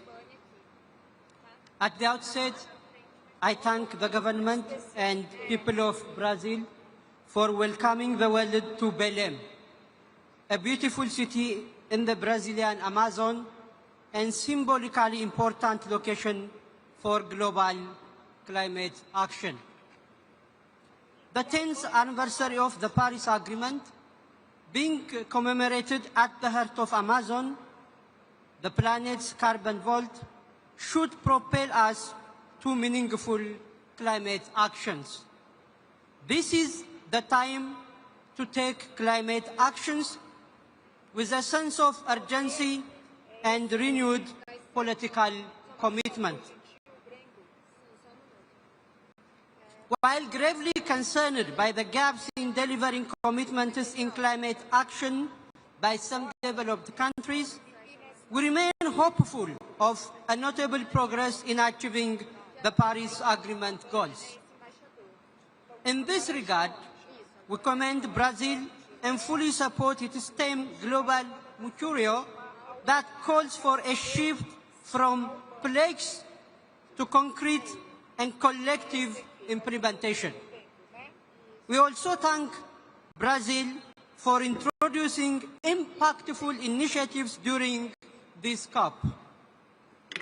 We are also encouraged to see the submission of 64 new NDCs, despite a deepening climate crisis that continues to disproportionately impact vulnerable communities in developing countries.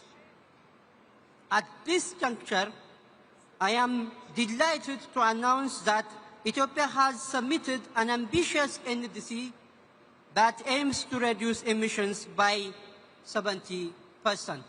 Excellencies, COP30 must deliver ambitious and balanced outcomes grounded in principles of justice and solidarity to put the world on the right course to effectively address climate change in all areas, including adaptation, loss and damage, climate finance, and mitigation. Equally important, it's time to forge genuine partnerships and take concrete climate actions and solutions. Ethiopia has long pursued forward-looking policy on building a climate-resilient economy. Africa has also assumed leadership by advancing climate solutions.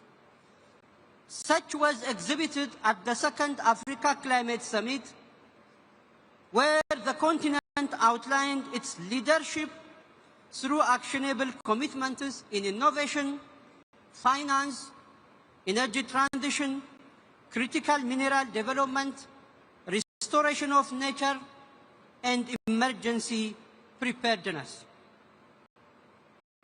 The Addis Ababa Declaration is a bold testament to Africa's resolve and a clear message that Africa stands as a committed partner and a driving force in our shared mission to address the continued impacts of climate change.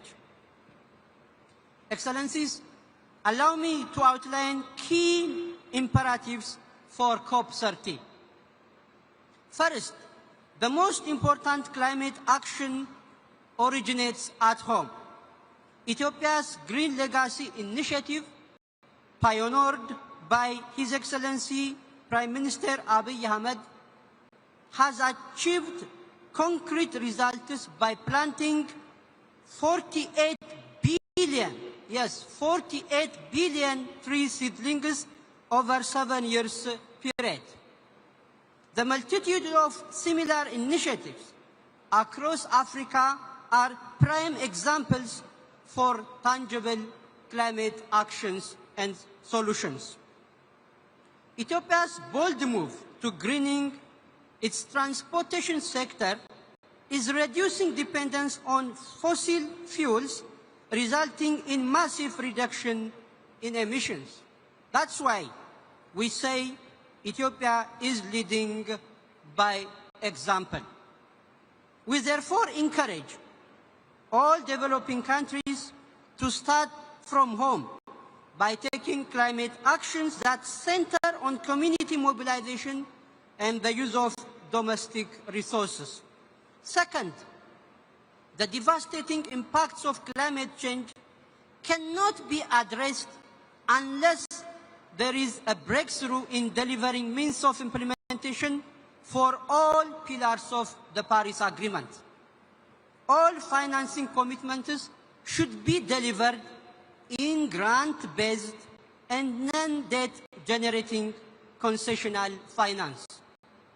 The Loss and Damage Fund also needs to be urgently capitalized. We also call for the operationalization of the Baku to Belem roadmap to mobilize 1.3 trillion USD to close the financing gap, while ensuring a balanced allocation between mitigation and adaptation finance.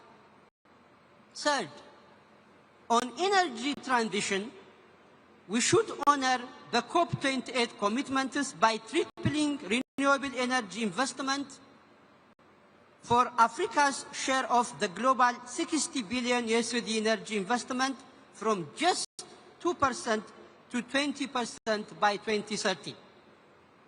Furthermore, we wish to underscore the urgent need to ensure fair, sustainable and just supply of chains of critical minerals that are key for the development of zero and low emission energy technologies. Excellencies, it is my great honor and pleasure to announce to this August Assembly Ethiopia's bid to host COP32 in 2027 in Addis Ababa, the diplomatic capital of Africa. The government of Ethiopia has already begun preparations, mobilizing leadership, institutions and partnerships to ensure a successful and historic summit in Addis Ababa. Addis Ababa, home to the African Union, the UN Economic Commission for Africa, and over 160 diplomatic missions, avails seamless air connectivity and excellent track record of hosting major conferences. I therefore humbly request your support to bring COP to Africa once again. Finally, Excellencies, allow me to close by joining His Excellency President Lula da Silva in his declaration that is COP30 shall be a conference for truth. Truth that should lead us to realize our commitment is measured not by the promises we make, but by the actions we take to address the devastating consequences of climate change. The time to act is now. I thank you, Excellencies.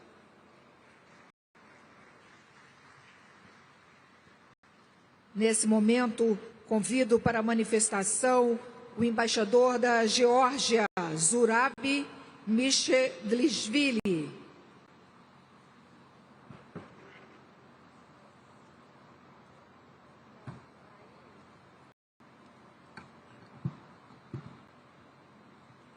Excellencies, ladies and gentlemen, it is a particular honor to address you on behalf of the delegation of Georgia.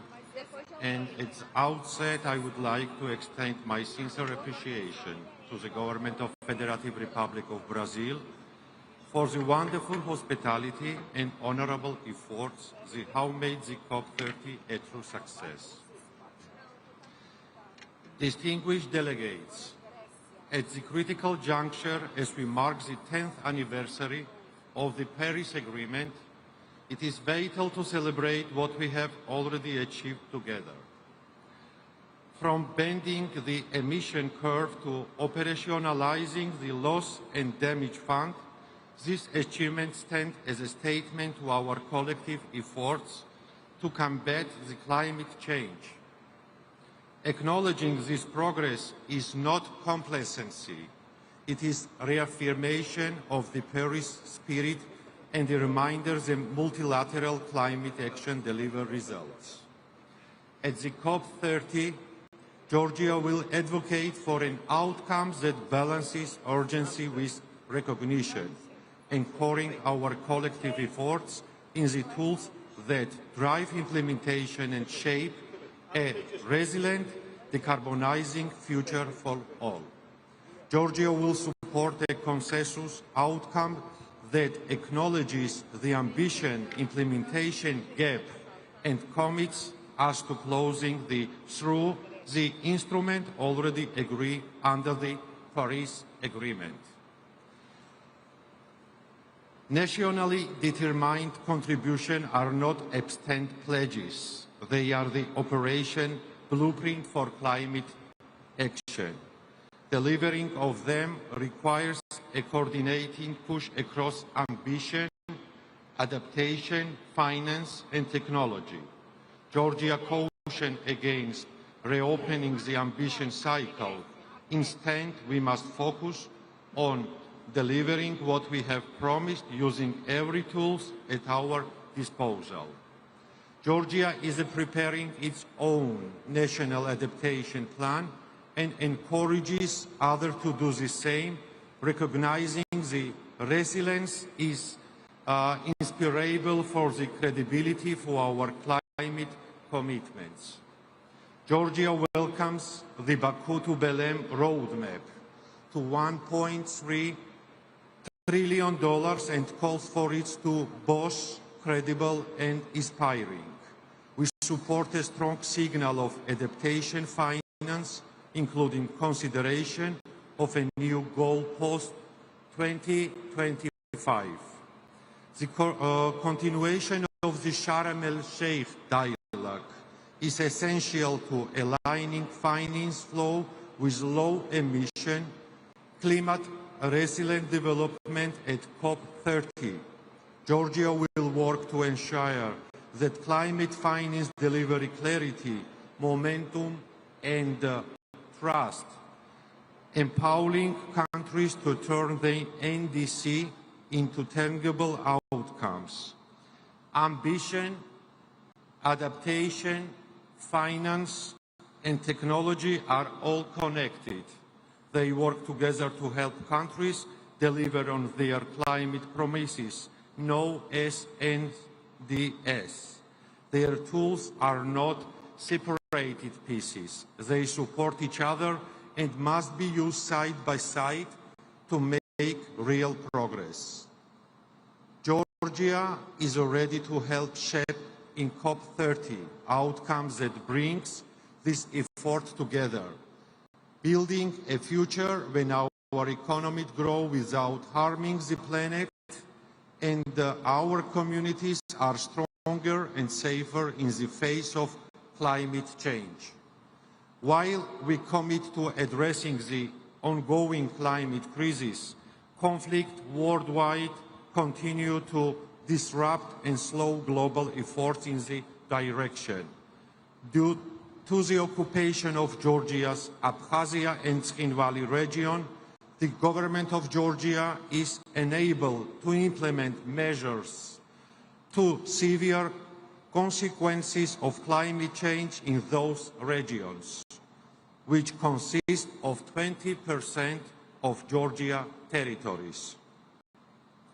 Georgia welcomes the COP30 presidency effort to connect the action agenda with the result of the global stocktake.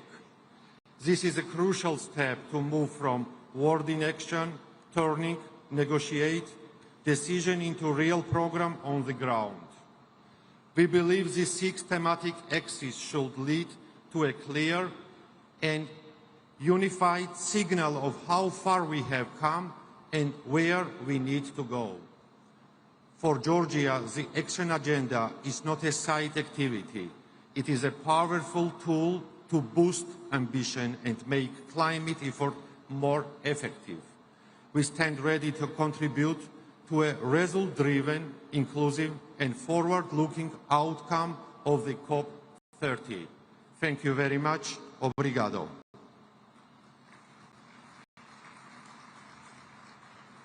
Agora convidamos para a manifestação o embaixador da Grécia, Ioannis Tisovas Morozes.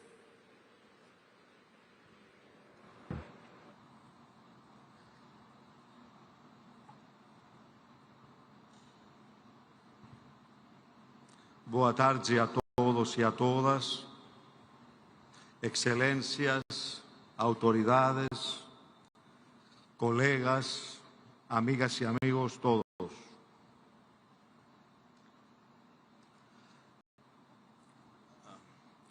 J'ai suivi avec beaucoup d'attention les discours de nos leaders et des présidents et des premiers ministres. Je suis arrivé à la conclusion qu'il y a une espèce d'embarras général. On ne sait pas exactement où on en est. Et le pire, où on veut aller. Il y a plein de contradictions. Nous avons fait campagne pendant des années, pendant des décennies, pour les énergies propres. Et maintenant, comme les choses ont changé, surtout aux États-Unis, nous allons nous adapter aux nouvelles conditions et nous allons suivre une route différente. Drill, baby, drill. Je crois qu'il faut qu'on prenne des décisions et s'y tenir et ne pas changer tous les 3 ans notre politique. On m'avait préparé un discours très long. Je ne lirai pas, ce sont 10 pages. À la place, je vous dirai quelques aspects de la politique de la Grèce à propos de notre sujet de changement climatique. Hier, à Athènes, nous avons reçu la visite de 4 ministres des États-Unis. Ministre d'énergie, économie, intérieur. Le but de la visite était de voir avec les autorités de mon pays des moyens de faire de la Grèce l'entrée du gaz naturel liquéfié, gas natural licuado. La idea es que barcos de los armadores griegos, metaneros, de bateaux méthaniers, metaneros, van a transportar el gas licuado de Estados Unidos para Grecia, 2 puertos adaptados, y después desde la Grecia para toda Europa oriental. Y nous avons signé des contrats dans ce sens avec les autorités des États-Unis. Alors le LNG, c'est un combustible qui est un combustible de transition. Ce n'est pas définitif. C'est pour passer avec aisance à l'usage des énergies propres. Donc la politique de mon pays, c'est une transition juste, graduelle et efficace, qui ne mette pas en cause les équilibres sociaux et géopolitiques.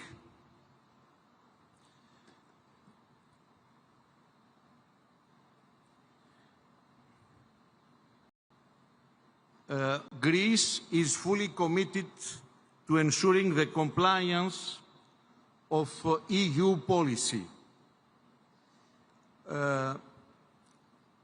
and the objectives of Paris Agreement and the European Climate Law. Specifically, Greece is committed to implement the EU legal framework Fit for 55 set of proposals with the aim of ensuring that policies are in line with reduction of net GHG emissions of EU by at least 55% at the least by 2030, in comparison with 1990 levels. So our emissions in Greece are down 45% in comparison with 2005. And lignite used to provide much more than 50% of our power generation is share today is just 6%. Our commitments to equip by 2030 at least 12 ports, 12 harbors in Greece with cold ironing and their simultaneous transformation to energy hubs will assist the decarbonization of the shipping sector, which is very important in my country. So we will decrease the emission and as well the climate change mitigation will take place. So, la conclusion, nous allons continuer notre politique énergétique et notre politique de changement climatique en accord avec l'Union européenne et avec tout ce qui a été dit hier par la présidente de la Commission européenne, Ursula von der Leyen, et par le président du Conseil, Antonio Costa. Thank you very much.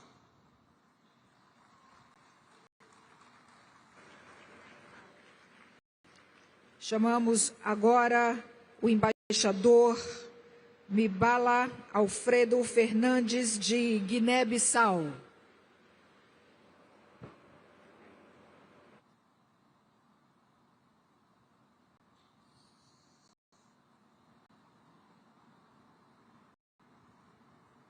Boa tarde a todos. Gostaria, em primeiro lugar, de saudar a todos os que estão aqui nesta sala, bem acolhedora, até esta tarde, para podermos falar daquilo que nos trouxe aqui de vários cantos do mundo, que é a COP30.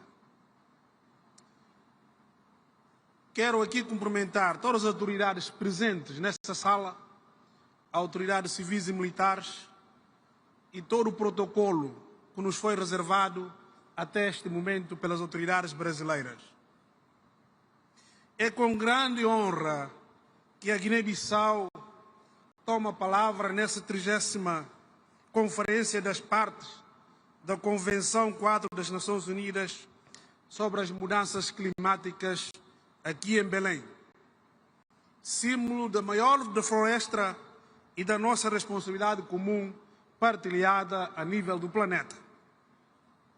Em nome da Sua Excelência, Senhor Presidente da República da Guiné-Bissau, General Umar Sissoko Embalo, que não pode estar aqui neste momento por agenda nacional, gostaria, eu e a minha delegação aqui presente, de expressar o nosso profundo agradecimento ao Estado brasileiro e ao povo brasileiro pela hospitalidade e pela forma como os paraenses nos acolheram aqui nesta cidade, que vai marcar uma viragem da política climática no mundo. Muito obrigado ao povo de Pará, muito obrigado, Amazônia. Minhas senhoras e meus senhores, A Guiné-Bissau é um país costeiro, situado na África Ocidental, mas enfrenta grandes vulnerabilidades: a subida do nível do mar, a erosão costeira, a perda de biodiversidade e o impacto das secas e inundações nas comunidades rurais. Apesar dessas dificuldades, o nosso país mantém um compromisso firme com o Acordo de Paris e com o desenvolvimento sustentável. Estamos a concluir a 4ª Comunicação Nacional e o 2º Relatório Bienal de Transferência, reafirmando o nosso empenho na transferência climática. Executamos projetos estruturantes, como o projeto Coastal, o Aqua e o projeto de reforço de capacidade e de adaptação de resiliência, que fortalecem a proteção das zonas costeiras nacionais e melhoram a vida das nossas populações. Reforçamos igualmente a aposta nas energias renováveis, sobretudo a energia solar, para reduzir a dependência de combustíveis fósseis. Excelências, estes esforços nacionais exigem apoio financeiro, previsível e justo. A Guiné-Bissau apela para que a COP30 seja um marco na implementação efetiva do novo objetivo global de financiamento climático, com recursos adequados, acessíveis aos países mais vulneráveis. Defendemos também o reconhecimento dos serviços ecossistêmicos prestados pelos nossos ecossistemas, florestas, mangás e zonas úmidas, verdadeiros pulmões de carbono do planeta. Acreditamos firmemente no papel da juventude e das mulheres como agentes centrais da ação climática e reafirmamos a nossa determinação em construir uma transição ecológica justa, inclusiva e solidária. Senhoras e senhores, que a COP30 em Belem, aqui no Pará, seja um ponto de viragem, um momento em que a comunidade internacional transforma promessas em ações concretas e a justiça climática seja uma realidade. Muito obrigado a todos.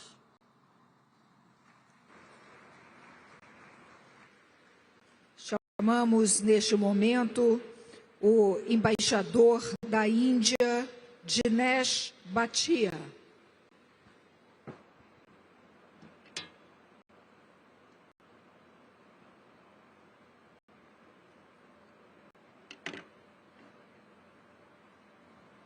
Namaskar, boa tarde. Let me begin by complimenting Brazil for hosting COP30, coinciding with the 10th anniversary of Paris Agreement, a crucial milestone. This is an opportunity to reflect on our response to the challenge of global warming. It is also an opportunity to celebrate the 33-year legacy of the Rio Summit, where the UNFCCC Convention principles of equity and common but differentiated responsibilities and respective capabilities were adopted, laying the foundation for the international climate regime, including the Paris Agreement that continues to guide our collective action. Over the past decade, India has consistently striven to drive its development along a low-carbon pathway. Under the leadership of Prime Minister Shri Narendra Modi, India has steadily met its climate targets ahead of schedule. Between 2005 and 2020, we reduced the emission intensity of GDP by 36%, and this trend continues. Non-fossil power installed capacity now accounts for over 50% of our total installed capacity.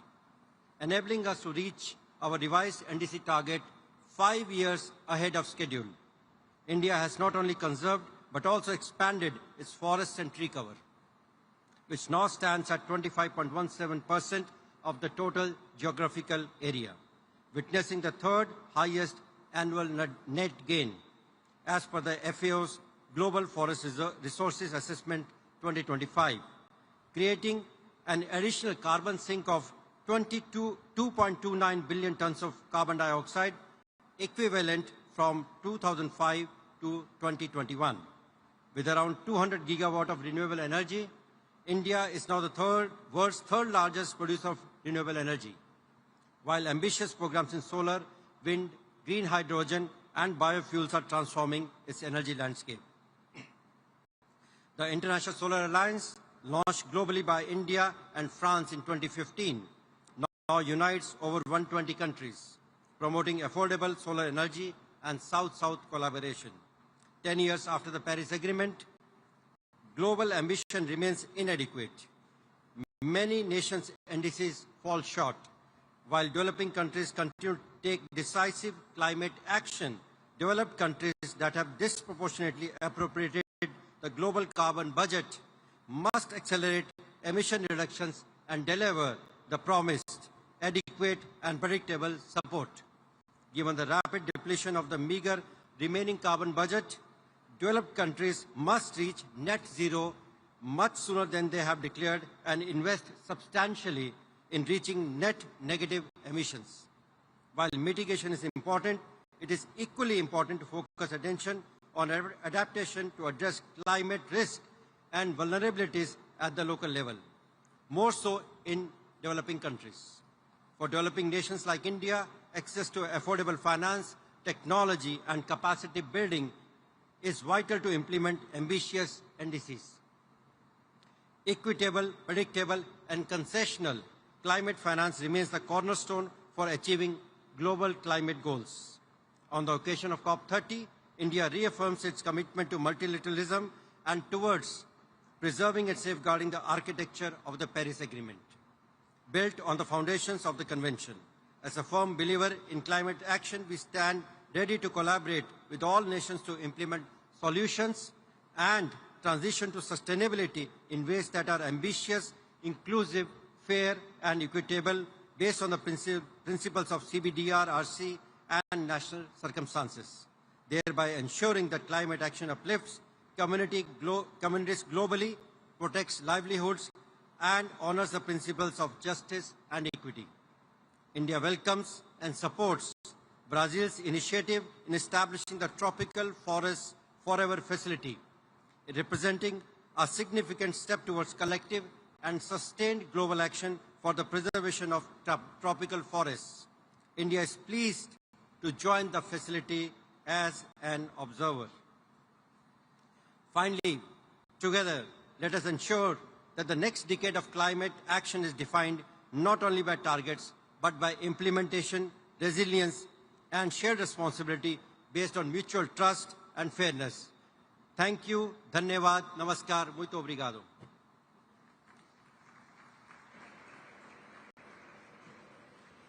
Convidamos neste momento o embaixador do Líbano, Elias Nicolá.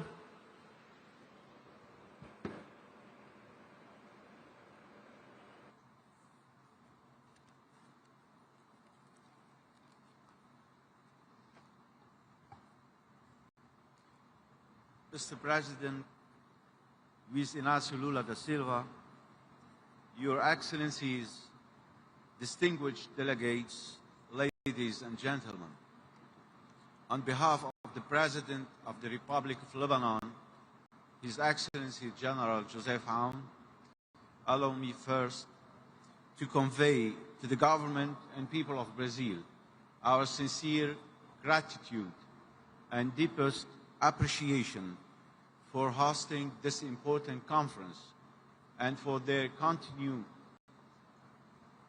commitment to advancing the goals we collectively set a decade ago in Paris. As we gather here in the heart of the Amazon, under the theme delivering on implementation. This COP marks an important milestone in our shared journey. It's a moment to move from promises to practice, from ambition to delivery. As our common challenges are getting more pressing, our credibility now depends on what we achieve together, on the actions we take, the systems we strengthen, and the trust we rebuild through tangible progress on the ground. Our summit today is a clear testimony that multilateralism is still standing and attuned to the necessity of scaling up the efforts towards the UN SDGs. Lebanon continues to face severe political, economic, social, and environmental challenges that have tested its resilience. Yet, despite these hardships, Lebanon has not wavered in its climate commitments. Over the past year, we finalized our newest national determined contribution, our National Adaptation Plan, and our long-term low-emission development strategy, a comprehensive policy package that aligns climate ambition with recovery and sustainable development. In our updated NDC, Lebanon has increased its ambition, committing to reducing national greenhouse gas emissions by 22% unconditionally and 33% conditionally, compared to a business-as-usual scenario by 2035. It also commits to meeting 25% of national electricity demand from renewable energy sources unconditionally and 30% conditionally by 2035. On adaptation, Lebanon has identified 8 priority sectors, that is agriculture, forestry, water, biodiversity, urban infrastructure, public health, disaster risk reduction, and tourism, thus emphasizing protection of lives and livelihoods, the strengthening of institutions, and the mainstreaming of climate action across all key sectors. Lebanon progress, however, has been overshadowed by the dire consequences of chronic instability, hostility, and repeated aggressions against its territory and its sovereignty. The economy has contracted by over 40% since 2018, let alone the most recent aggression that inflicted an estimated $6.8 billion in direct damage and up to $11 billion in reconstruction and recovery needs, according to the World Bank Rapid Damage and Needs Assessment report this year. These crises have also caused extensive environmental degradation, reversing years of effort to safeguard biodiversity, forests, and productive lands. Environmental losses amount to around 720 million, primarily driven by the conflict's impact on natural ecosystems, with recovery and reconstruction needs for environmental damage alone estimated at 444 million by 2030. These sad facts remind us that peace, stability, and environmental protection are deeply interconnected, and that climate resilience must be pursued hand in hand with the human security and peace efforts.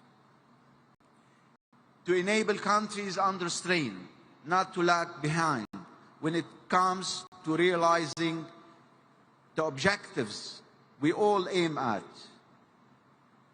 Predictable and accessible climate finance remains indispensable. The Loss and Damage Fund must become fully operational, with direct access for vulnerable countries, and the new global finance goal beyond 2025 must guarantee equitable and transparent support for developing nations. Such mechanisms are essential for rebuilding resilience, scaling renewable energy, and advancing adaptation efforts on the ground. At the same time, the global goal on adaptation must move beyond dialogue to delivery. For Lebanon, this means securing the means of implementation to act on our national priorities and operationalize our LD-LATs through cleaner energy, sustainable transport, and waste-to-energy transitions, all while ensuring that our path toward decarbonization remains just and inclusive.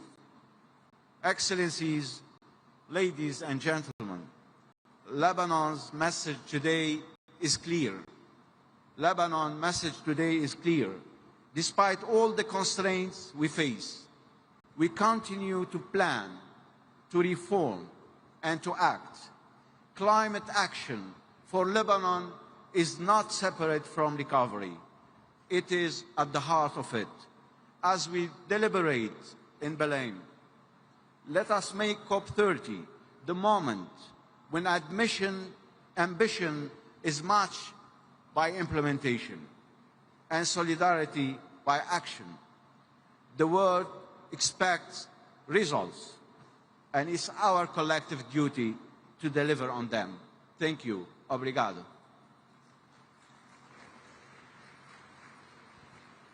Nesse momento, convidamos o representante do Panamá, embaixador Flávio Mendes.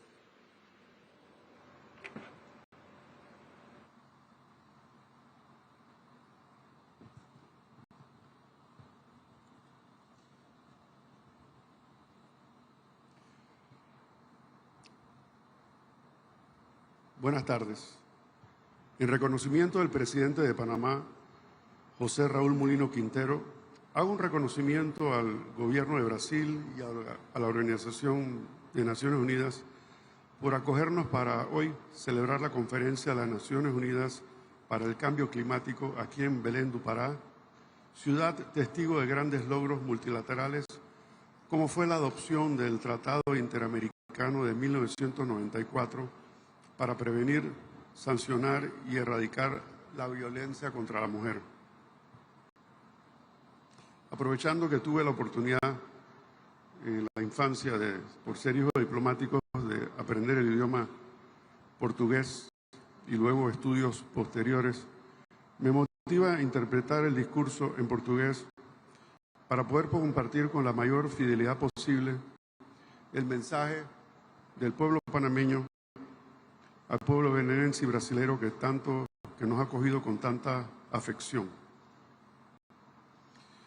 Estamos vivendo tempos de grandes retos que convergem à aceleração da mudança do clima, a persistência da pobreza, a falta de oportunidade, o surgimento de riscos sanitários e tecnológicos de alcance global. Estes fenômenos transacionais, por natureza, nos obrigam a reconhecer que nenhum Estado, por si só, está em capacidade de dar resposta a estes retos. As magnitudes dessas ameaças exigem mecanismos de cooperação internacional capazes de atuar com eficácia em defesa da sustentabilidade do planeta. A natureza não espera. O Panamá também não. O Panamá atua com urgência e com coerência, unificando ciência, a política e o território.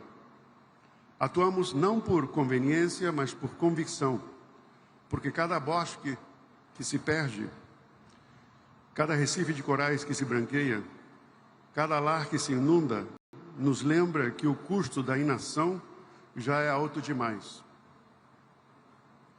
Durante décadas, o mundo tem tentado avançar na luta contra a mudança do clima, na proteção da biodiversidade e do manejo sustentável da terra, como se fossem 3 caminhos separados.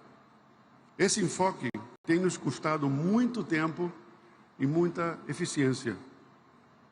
Em Panamá, estamos fazendo as coisas de outra maneira, ou como dizem no Rio, de outro jeito.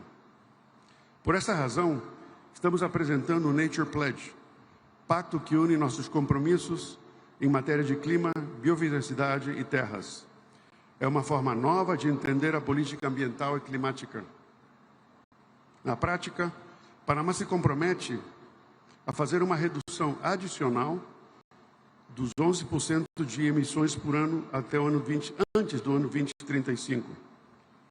Nos orgulhece informar que Panamá chegou e superou 9 anos antes o que foi acordado nas metas 30 por 30. Hoje em dia, 35% do nosso território está protegido. 54% dos nossos mares estão protegidos. Porém, nós não vamos nos deter aí. Nós nos comprometemos a restaurar 100 mil hectares adicionais de ecossistemas prioritários. Para conseguir isto, estamos alinhando nossos fluxos financeiros para ações coordenadas aos temas do clima, da biodiversidade e da terra. Vamos fortalecer corredores biológicos, garantir a conservação das nossas áreas protegidas e assegurar a conservação de espécies em perigo de extinção. Queremos também reconhecer que isto não seria possível sem quem não são os que protegeram a nossa natureza muito antes que existissem tratados e convenções. Os povos indígenas do Panamá. 24% do nosso território é protegido por eles, com a sabedoria ancestral que guia hacia uma convivência harmoniosa com a terra. Excelências, a divisão mundial nos tem feito trabalhar muito lentamente. A integração é que garante a efetividade oportuna. Com o Nature Pledge, o projeto que estamos promovendo, queremos demonstrar que é possível unir compromissos internacionais com uma ação nacional efetiva e imediata, para que seja a base de um desenvolvimento mais justo e próspero. A verdadeira ambição climática não está em acumular documentos dispersos, está em ter a valentia de construir uma agenda comum.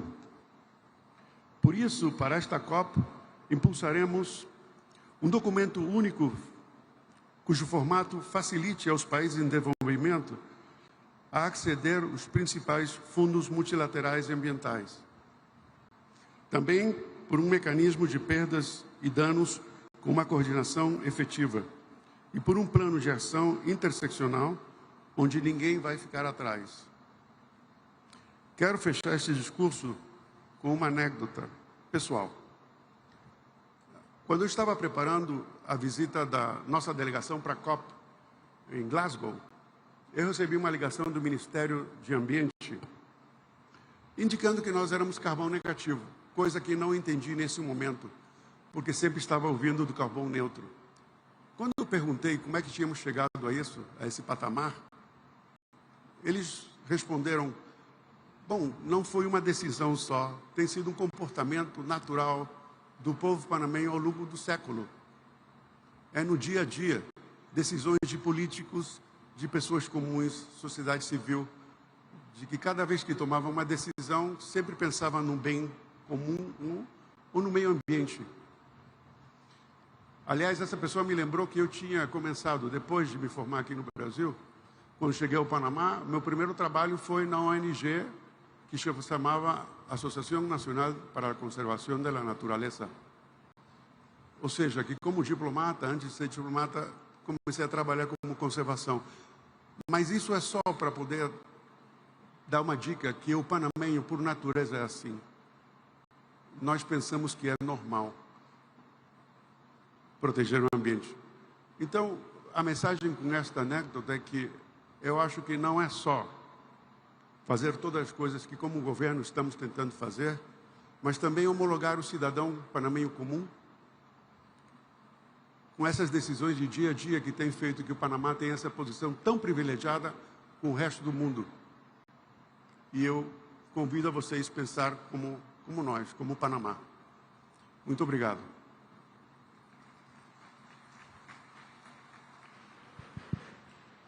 Convidamos agora representante da Polônia, o embaixador Andrzej Trzaskowski.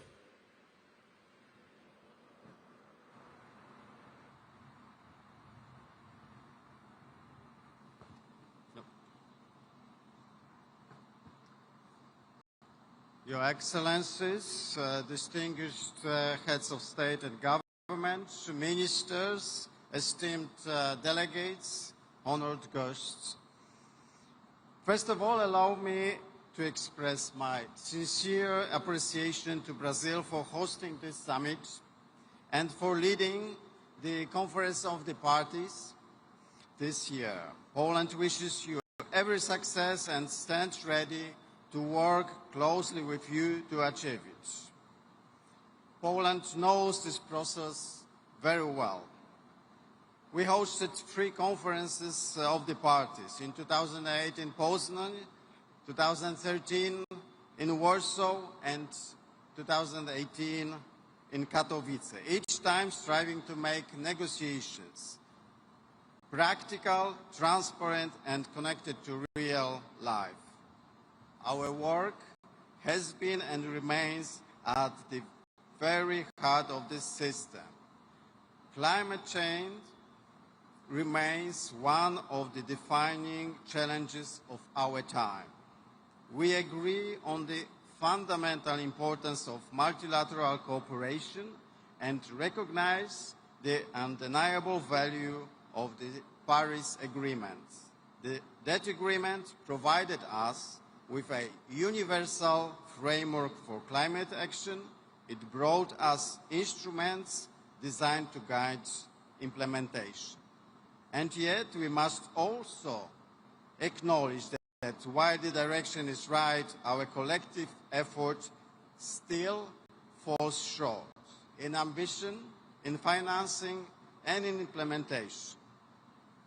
The details will be taken up by our negotiators in the coming weeks. We may differ in our approaches, but Poland believes that as long as we continue to listen to each other and to compromise, we will find a way forward. Global progress, still insufficient, is visible. In 2025, renewables overtook coal as the world's main source of electricity. That milestone is not symbolic, it is historic. There are projections that global demand for coal, oil, and gas may start falling in this decade. Such results came from rules, institutions, policies, and cooperation, from the essence of multilateralism. This process is working, and our collective work is making a difference. Clearly, the Paris Agreement delivers, and so does Poland. Poland takes the challenge of climate change very seriously. Our favorite word is pragmatism, and in this spirit, we consequently and responsibly deliver on our commitments. For decades, our energy system was heavily reliant on coal, but over recent years, policy shifts, technological progress, and rapid deployment of wind and solar have transformed our energy mix. This year, renewables in Poland produced more electricity than coal. In the next 10 years, Poland is planning a comprehensive transformation of its energy system.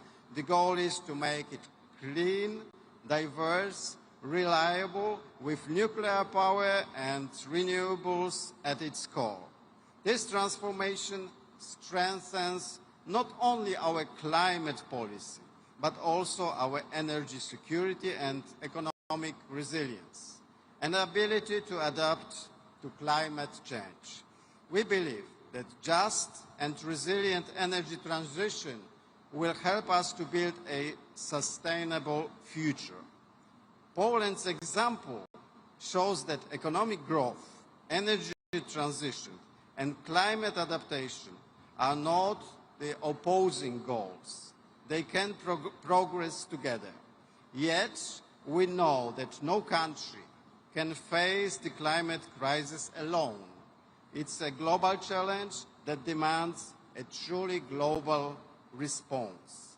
Poland remains fully committed to this process, the one we have helped to shape, and to working with all partners towards a fair, effective, and successful energy transition.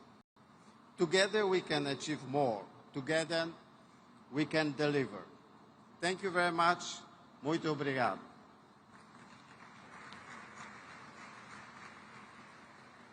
Convidamos agora representante da República da Coreia, o embaixador Yong-han Choi.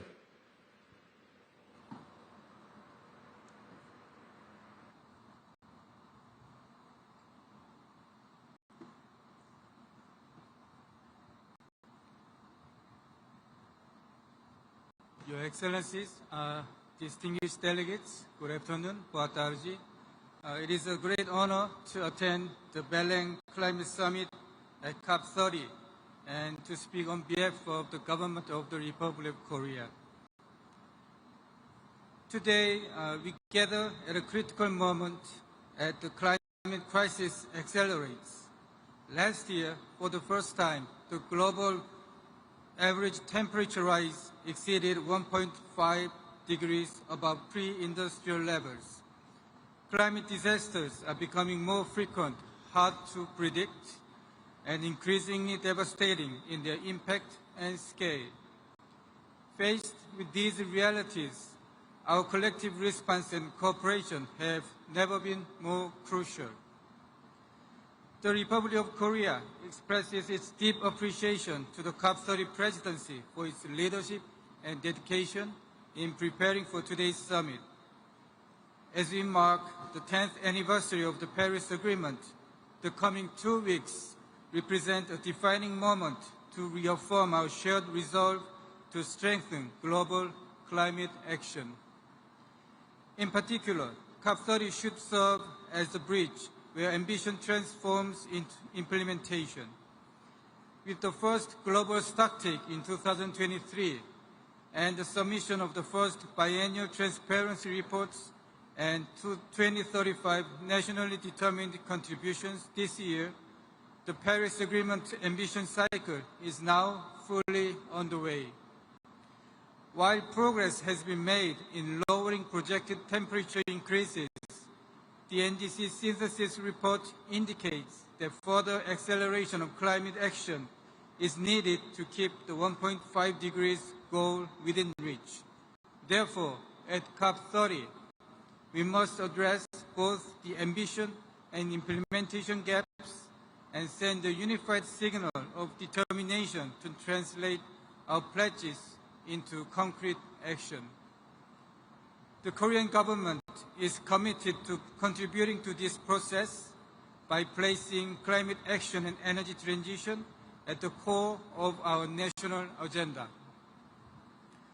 Korea remains steadfast in the implementation of our 2030 NDC, and at the same time, we are formulating an ambitious and implementable 2035 NDC and developing a mid to long-term emission reduction roadmap beyond 2035 as a forward-looking milestone toward carbon neutrality by 2050.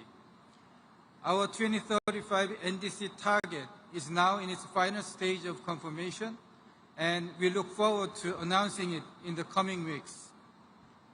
The Korean government is also committed to addressing the interlinkages between climate and energy. The establishment of the Ministry of Climate, Energy and Environment well reflects this mandate. We are pursuing a major energy transition centered on renewables and aim to enhance energy efficiency and connectivity by leveraging technologies such as artificial intelligence, energy storage systems, and a more resilient power grid. National action alone is not enough. Implementation must extend beyond borders.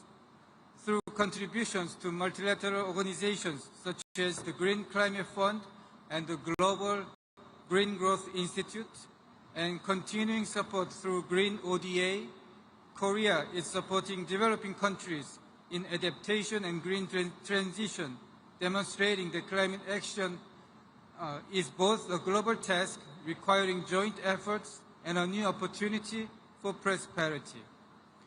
Moreover, as the host of APEC 2025, Korea will continue to work together not only within our region, but also beyond, towards the vision of building a sustainable tomorrow. Lastly, it is deeply meaningful that COP30 is being held in the Amazon, reminding us of our shared responsibility for preserving nature and advancing climate action. COP30 can be an opportunity to highlight the importance of synergies across climate, oceans, and biodiversity, which deserve greater attention as they are essential for delivering core benefits for adaptation and mitigation. In particular, Korea will work towards advancing the ocean climate agenda by hosting the 4th United Nations Ocean Conference in 2028, together with Chile. We hope that Muchirao, the spirit of solidarity and cooperation rooted in the indigenous traditions of Brazil, will bring us together to reinvigorate multilateralism.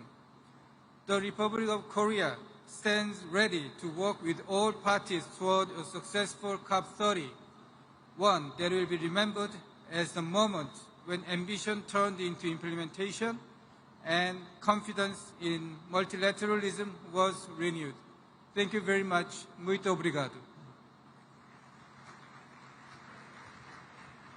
Convidamos agora representante da Sérvia, o embaixador Aleksandar Ristic.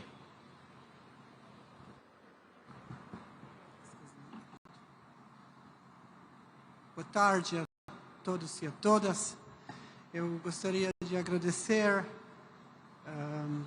ao povo brasileiro, ao governo brasileiro, também ao povo e governo paraense pela calorosa recepção e pela esta oportunidade de conhecer essa região linda e rica e diversa. Dear colleagues, excellencies, we'd like to extend our gratitude to the President of Brazil, His Excellency Luiz Inácio Lula da Silva, for having the vision to organize this conference in Belem, this beautiful place where we are witnessing today that the importance of maintaining the Amazon ecosystem as it literally secures the future of our civilization. Since Rio 1992, the perils, dangers, and challenges of advancing climate change grew on a yearly basis. Extreme weather events, violent storms, unprecedented hurricanes, and massive floods, as well as forest wildfires, became the norm and not the exception. Serbia is located in southeastern Europe, in a geographic area that is affected in an above-average manner by climate change. Over the past 5 years, the mean annual temperature has been 2.5 degrees higher than the baseline, with consecutive record-breaking year after year. Droughts, heat waves, floods, and extreme storms have intensified, causing over 10 billion euros in losses since year 2000, including 1 billion euros in the summer of 2024 alone, when 92% of our territory suffered from severe drought. Not to mention the floods of 2014 that we are still recovering from, one of the reasons why the Serbian people expressed its solidarity with the people of Rio Grande do Sul, because we know the best what the floods can do in our nations. These impacts threaten our agriculture, water resources, forests, biodiversity, public health, and infrastructure. As a country where agriculture remains vital for food security and economic stability, we are deeply aware that the adaptation is not an option, it is a necessity. We call Serbia a small country, but I've learned from my colleagues from other European countries of the same size that we should drop this designation and call ourselves well-optimized and compact countries. But yet, we have an energy sector which still relies on domestic lignite, but we have a commitment to global action for sure. This year, in September, the government of the Republic of Serbia adopted our third national determined contribution, and it reflects our new level of ambition while also confirming our intended mitigation trajectory. The third Serbian NDC of September this year, we have committed to an economy-wide emission reduction target of 40.1% by 2035 compared to 1990 levels, or 46.7% when including land use. Given the need to ensure a just and inclusive energy transition, our target is conditional and will depend on the availability of financial resources and technical assistance. Our message today is clear. Despite our size and developing economy, Serbia stands firmly with the global community in pursuing a climate-resilient, low-carbon future, one that is fair, ambitious, and built on solidarity. I thank you very much. Muito obrigado.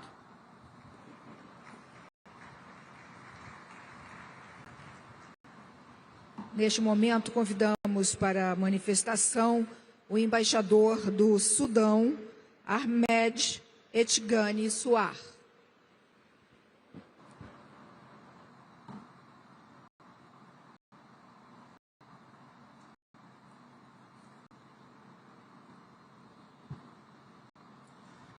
بسم الله الرحمن الرحيم. السلام عليكم ورحمة الله وبركاته.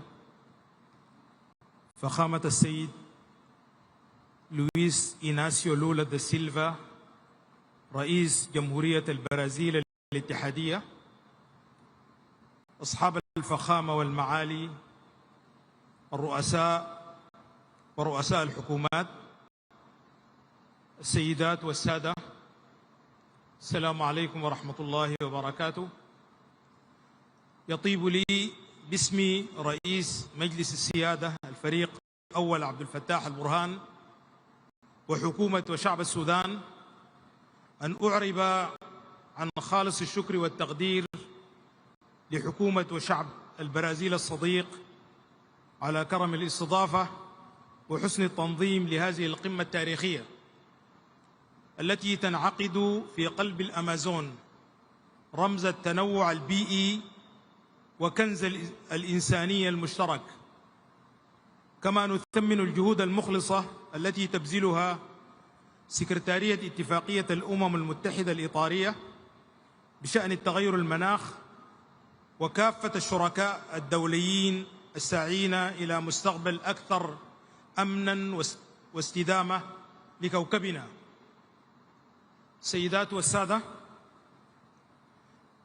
يواجه السودان اليوم آثارا مركبة للتغير المناخي تتجلى في تدهور البيئة والنظم الإيكولوجية نتيجة ما قامت به الميليشيا المتمردة من تدمير لأهم مناطق التنوع الحيوي، بما في ذلك الغابات النيلية مثل غابة الصمت والمنشآت الصناعية ومستودعات النفط، مما أدى إلى تلوث الهواء والمياه بالمواد الكيميائية وارتفاع غير مسبوق في درجات الحرارة، إلى جانب موجات الجفاف والتصحر المتكررة والفيضانات المدمرة التي تهدد سبل كسب العيش والأمن الغذائي لملايين المواطنين. وليس خافيا أن التغير المناخ لم يعد قضية بيئية فحسب، بل أصبح قضية تنمية وحياة وكرامة وسيادة وطنية، إذ تؤدي التدخلات البشرية في الصراعات المسلحة التي تفاقم هشاشة الدول وتنزف مواردها. ومن هذا المنطلق يدعو السودان إلى مواقف دولية أكثر تضامنا وإنصافا في مواجهة هذه التحديات، استنادا إلى مبادئ اتفاق باريس للمناخ ومبدأ المسؤوليات المشتركة وتحقيق العدالة في التنمية والتحول الأخضر. سيدات والسادة، رغم الظروف الاستثنائية التي تمر بها بلادنا، فإن السودان يواصل التزامه الثابت بأهداف اتفاقية المناخ ويسعى بجدية إلى تنفيذ خططه الوطنية الرامية إلى معالجة آثار التغير المناخي في قطاعات الزراعة والطاقة والمياه من خلال التحول نحو الطاقة المتجددة والنظيفة وإعادة تأهيل الغابات واستزراعها وتطوير أساليب الإنتاج الزراعي لتعزيز الأمن الغذائي ضمن مسار إعادة الإعمار والتعافي الوطني وتحقيق أهداف التنمية المستدامة.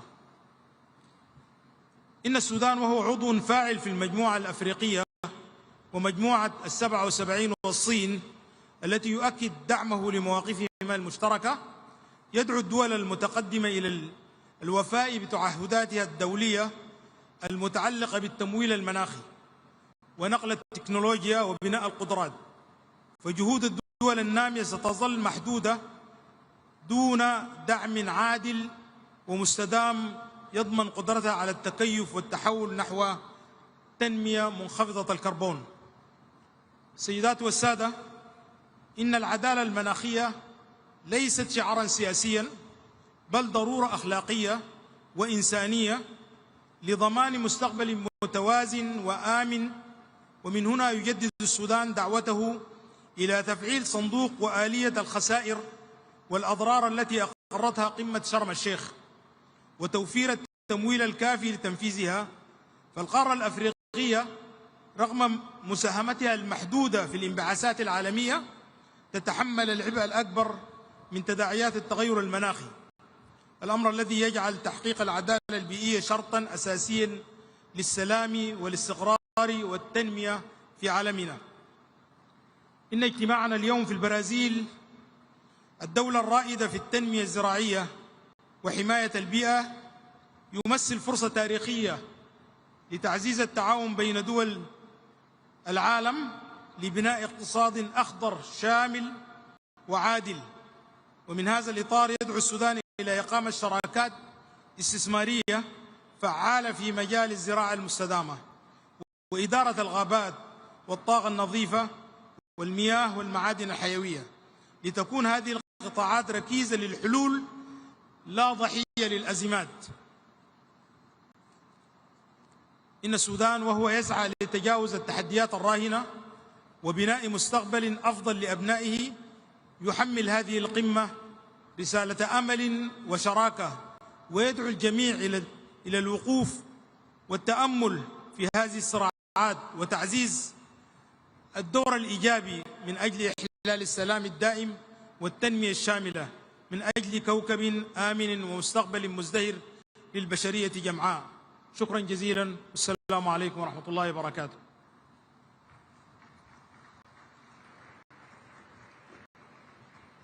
Chamamos agora para a manifestação a embaixadora da Tailândia, Kundini Akosorwong.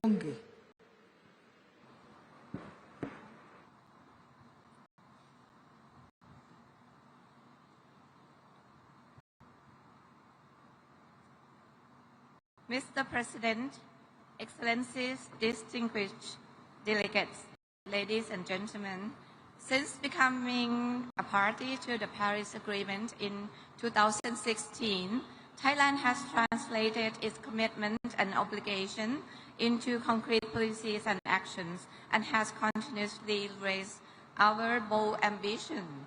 Our nationally determined contribution 3.0 feature a more ambitious absolute emission reduction target, reflecting our commitment to a deeper cut by 2035 in line with the 1.5 degrees Celsius goal of the Paris Agreement.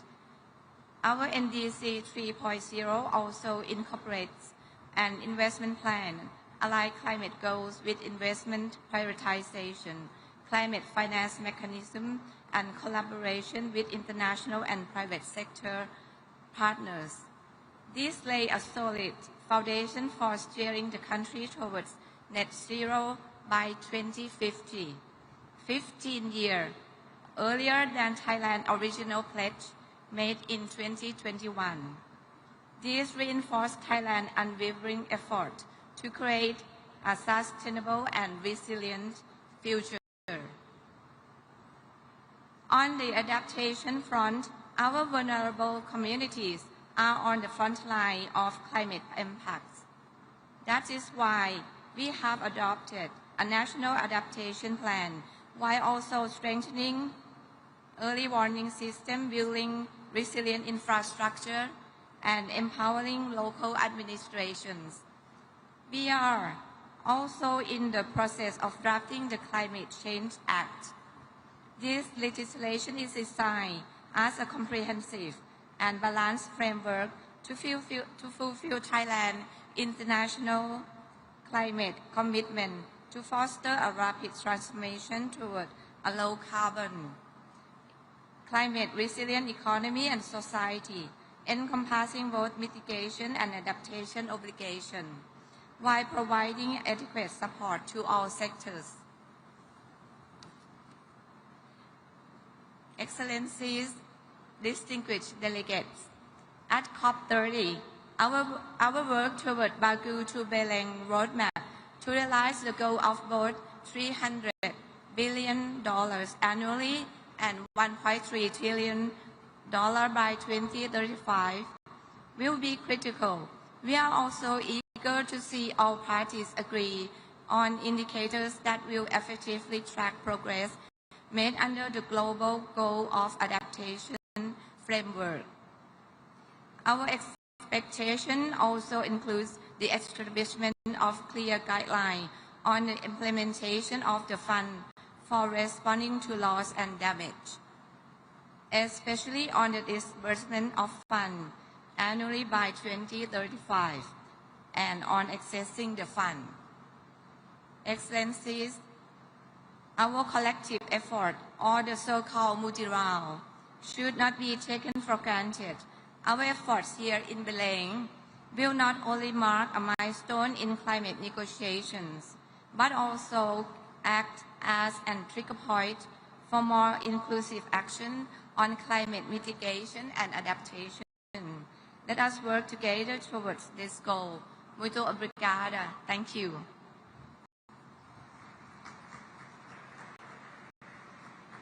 Nesse momento, convido o embaixador da Tanzânia, John Stephen Simbachawene.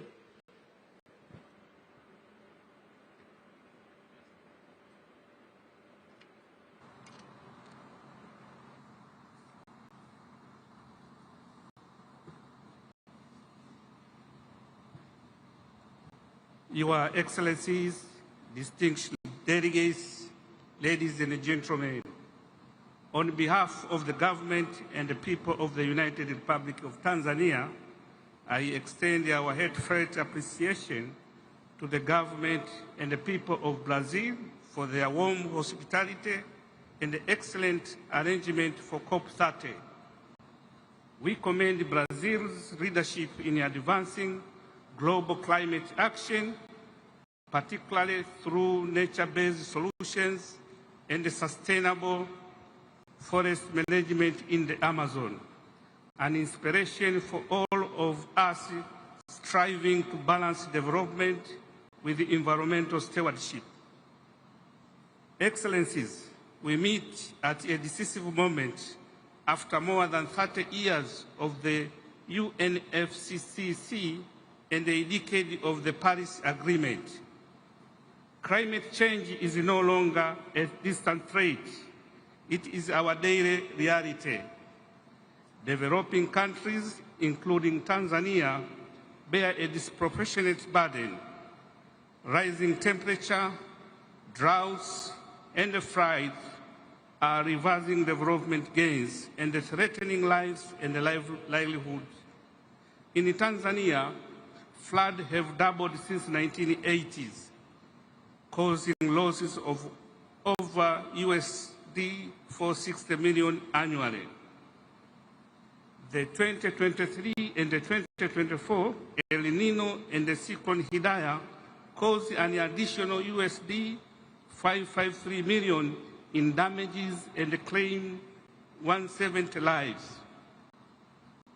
Yet we come to COP30 not with the despair but with conviction that climate action must be accelerated through predictable, equitable, and inclusive support that addresses the realities of those most affected. Excellencies, Africa is already accelerating climate action. Under Tanzania's Development Vision 2050, our agenda, inclusive climate action for the resilience and a sustainable future, places environment integrity and climate resilience at the heart of our growth. Over 70% of Tanzania depend directly on land, water, and forests. For us, climate resilience means food security, clean water, and safety in our communities. We are implementing bold measures by integrating climate priorities into national policies, including the National Environmental Policy of 2021, the Blue Economy Policy of 2024, NDC 3 for the period of 2025 to 2035, and the National Adaptation Plan. We have also established the National Carbon Monitoring Center to enhance transparency and the capacity in carbon trading.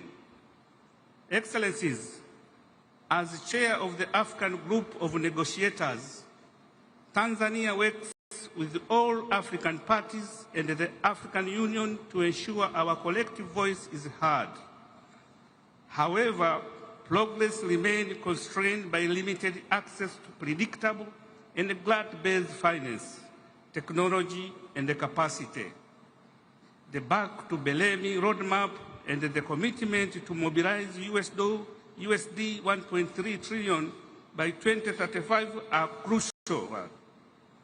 We call for the agreed USD 300 billion annually by 2035 to be delivered in line with the principles of the Convention and the Paris Agreement. Excellencies, Tanzania NDC 3 alone requires USD 48.6 billion to achieve its goal. We urge our partners to move from pledges to disbursement and from bureaucracy to delivery so that ambition translates into real action on the ground. Excellencies, let Belem be remembered not only for raising ambition, but for accelerating implementation. Let this COP mark a turning point where commitments are honored and the climate action deliver hope for present and the future generation. I thank you. Muito obrigado.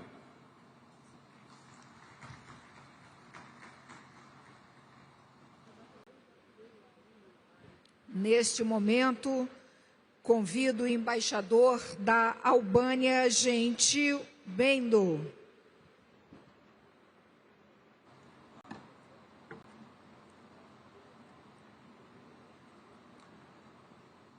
Excellencies, distinguished delegates, ladies and gentlemen, I first want to thank all the staff here. Maybe some of the previous speakers missed this. I think that the conference could have been such a successful meeting without the excellent work of the supportive staff of the Secretariat. And I also am very appreciative of the hospitality of the government of Brazil. And we should recognize that Brazil is a leader in climate diplomacy. And in a way, my country, Albania, is also trying to make the climate topic a central pillar of our country diplomacy. And in this way, we have demonstrated that solidarity between large and small nations is the key to collective success.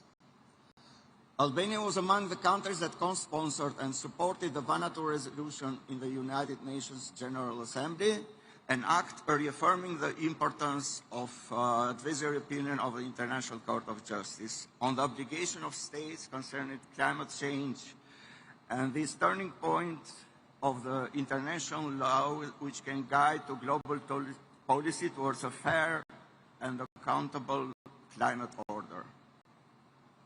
We believe that climate justice is inseparable from social justice, and small nations can have a big impact when they speak with a voice of fairness and principle. Albania remains fully committed to a just energy transition, strengthening its base of renewable energy, which today amounts for over 95% of national electricity generation, an achievement that places our country among the regional leaders in clean energy. Climate change is no longer a distant threat. It's a daily reality affecting the lives of our citizens, from the coast of Adriatic to our fertile valleys and mountains. This is why Albania is implementing national strategies for climate adaptation, strengthening water management, biodiversity protection, and civil protection to confront natural disaster.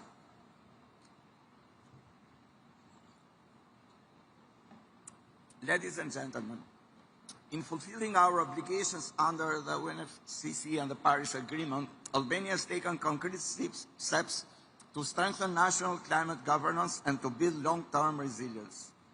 We are finalizing our national adaptation plan, and 8 municipalities drafted their local adaptation plans, and 14 other municipalities are in the process. In parallel, we are integrating adaptation priorities into national development planning and mobilizing investments to safeguard our coastal zones, ensure water security, support climate-smart agriculture, and increase the resilience of infrastructure and public health system. These efforts reflect Albania's determination not to only commit, but also to deliver on the global climate agenda, in line with the spirit and ambition of COP30. About this summit, we have also been presented with several initiatives and declarations from Brazil, such as the call to action on integration of fire management and wildfire resilience, the T50S, the tropical forest, and also the Belem Declaration on Hunger, Poverty, and Climate Action. My country is studying very carefully this, and given that we can have also the possibility to join them during next week that starts the COP30, we now have only positive reviews, and it's very likely we can join them in a few days. In this spirit, Albania is also exploring ways to reflect the human dimension of climate action and ensuring that our climate policies serve people, equity, and dignity. Today, more than ever, low although science and solidarity must advance hand in hand, Albania will continue to be a responsible and constructive voice for climate justice and human-centered climate action. At this historic meeting in this city of life and greenery, let us unite our efforts to make climate action synonymous with human dignity and our shared future. Because the fight against the climate crisis is the fight for the life itself. Muito obrigado.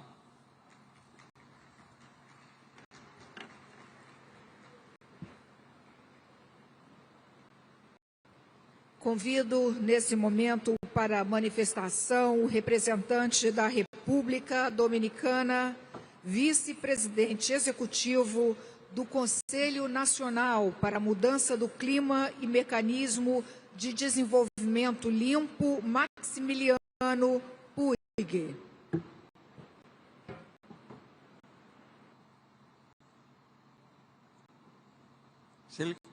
Distinguido presidente de la sesión, excelentísimos jefes de Estado y de Gobierno, distinguidos delegados.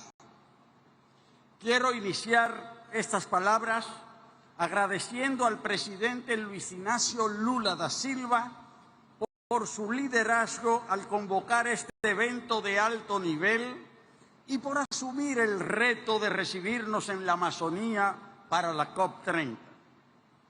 El simbolismo de esa decisión es poderoso.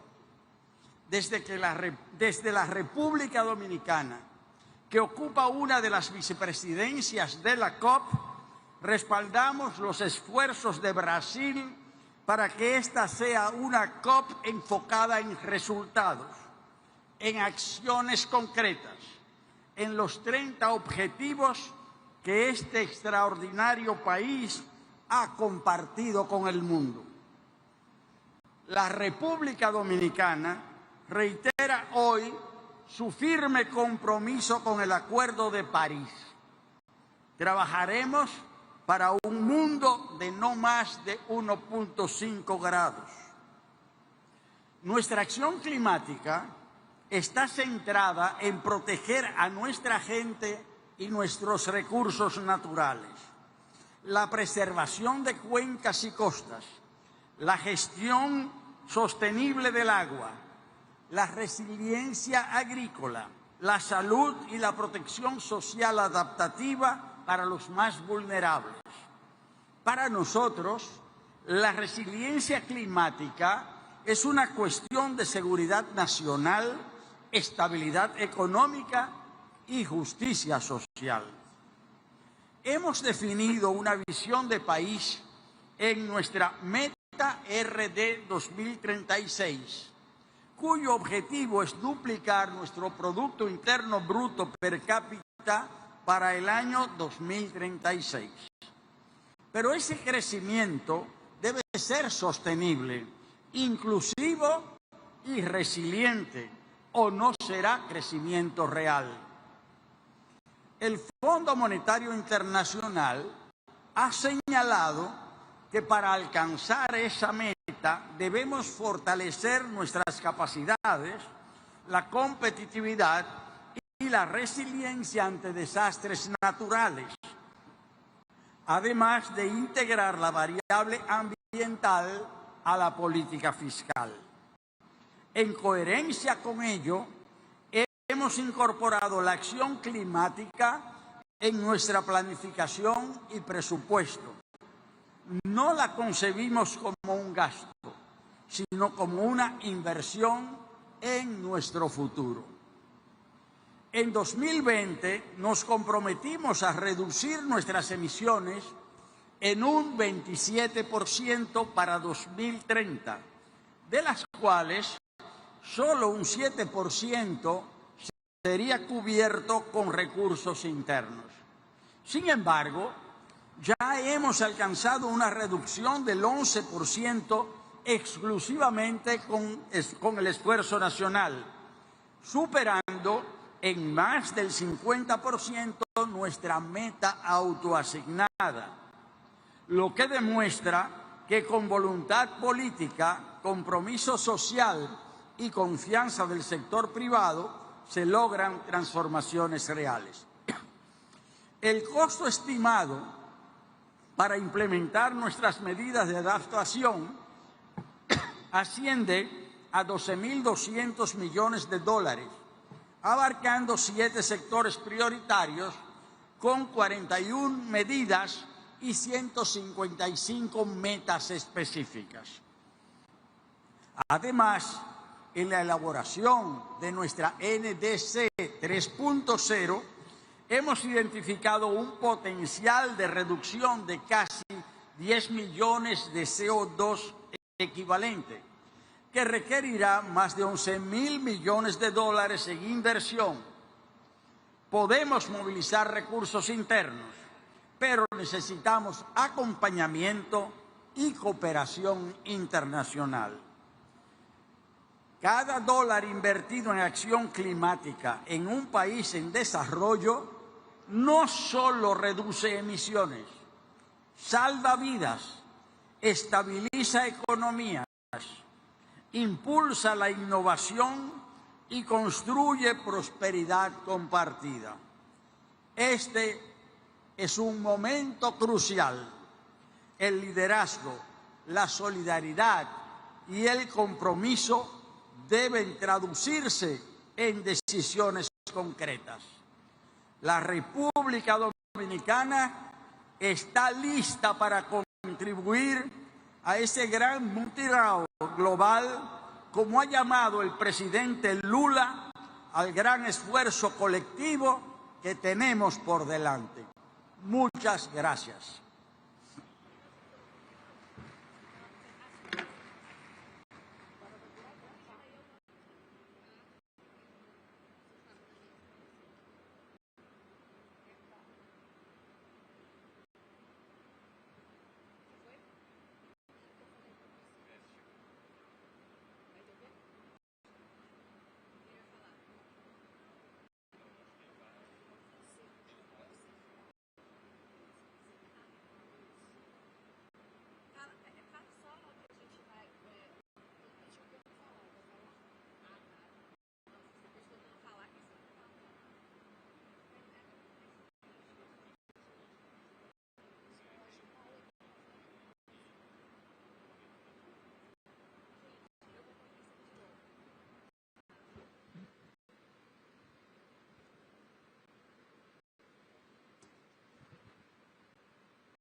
Neste momento, convidamos para a manifestação o secretário-geral da Organização dos Estados Ibero-Americanos, Mariano Jaboneiro.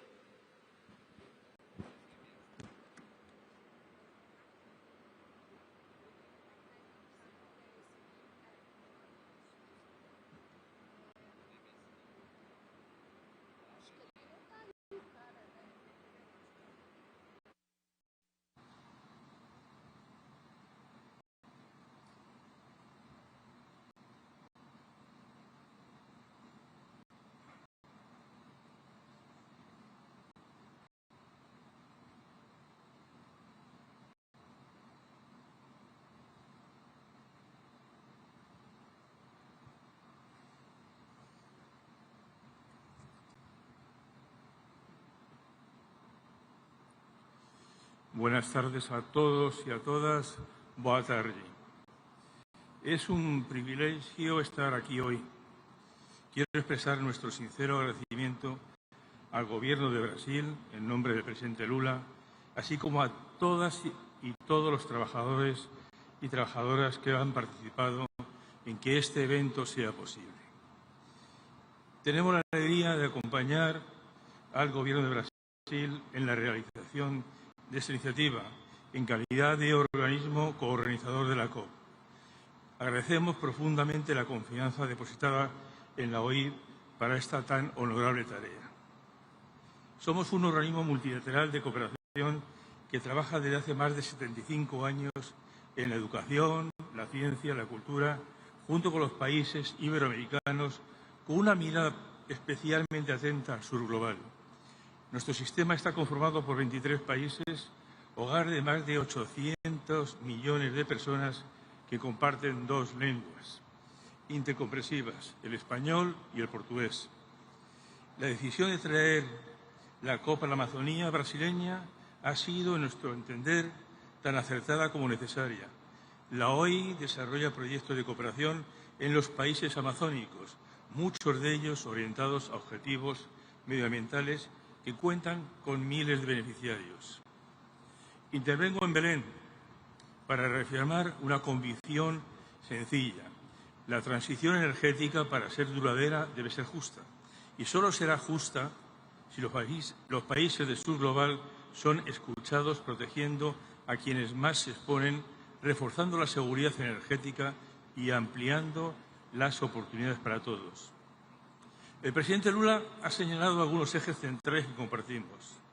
En primer lugar, hablar de mutirao global, lo que implica decidir con los territorios, coordinar con los gobiernos, sectores académicos y productivos y mantener la integridad y la transparencia entre metas, presupuestos y resultados.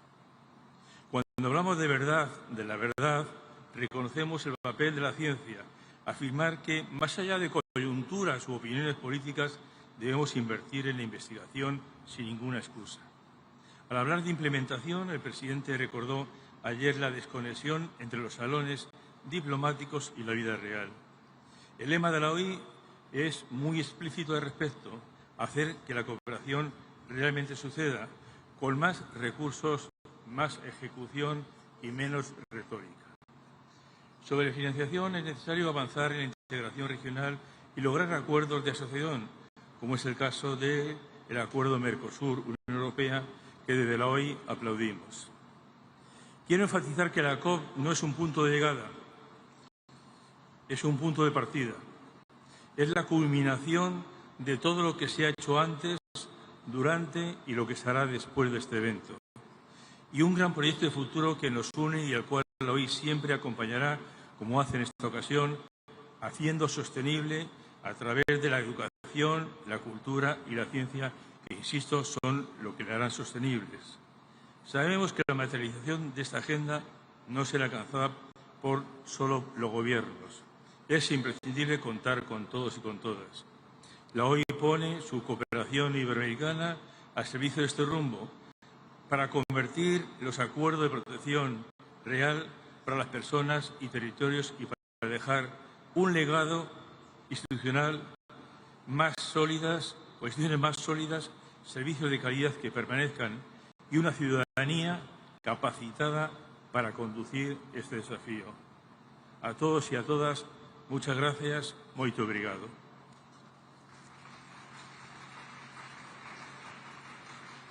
Neste momento, convidamos para a manifestação a subsecretária-geral da ONU e diretora executiva da ONU Habitat, Ana Cláudia Rosbach.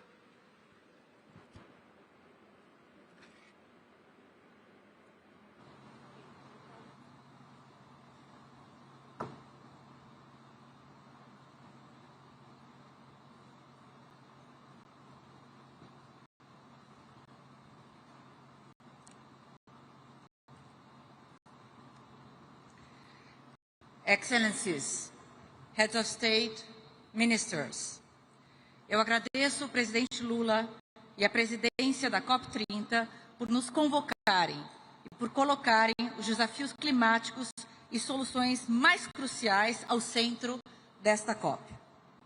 Excellencies, the global housing and climate crisis are intertwined. More than 2.8 billion lack access to adequate housing.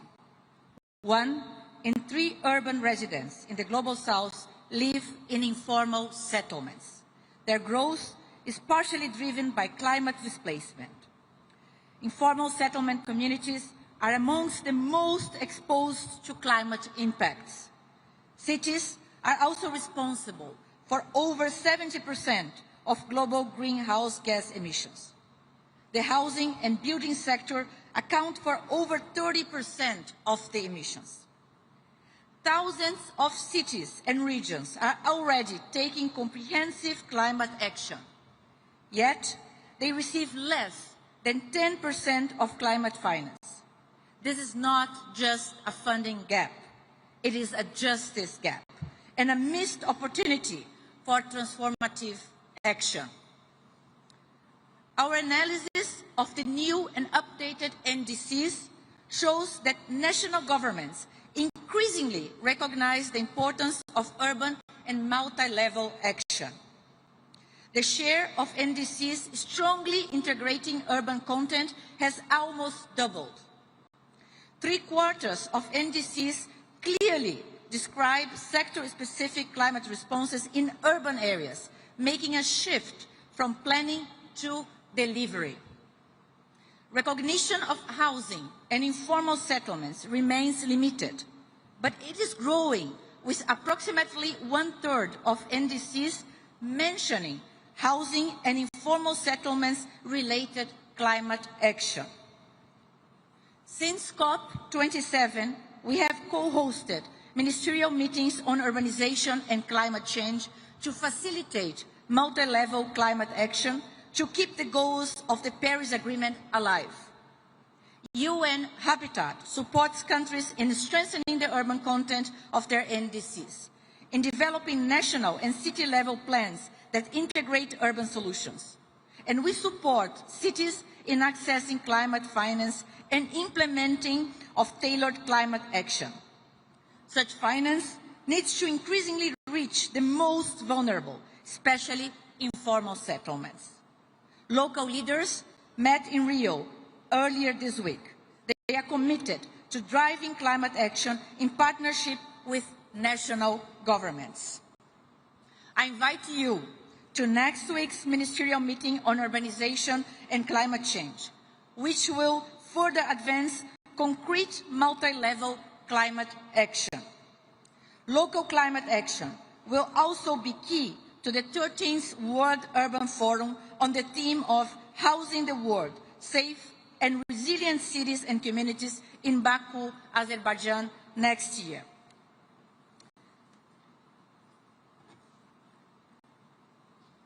Excellencies, 10 years after Paris, the upcoming decade must be one of delivery.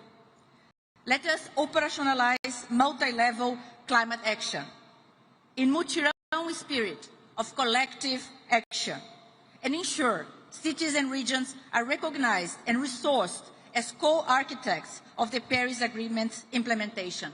Thank you. Obrigada.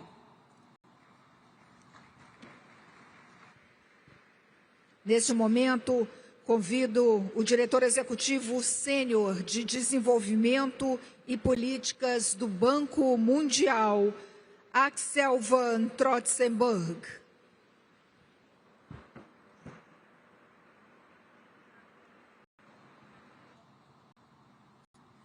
Excellencies, good afternoon.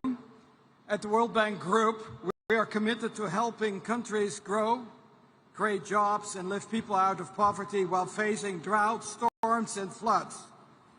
The demographic surge in emerging markets presents an opportunity for the future.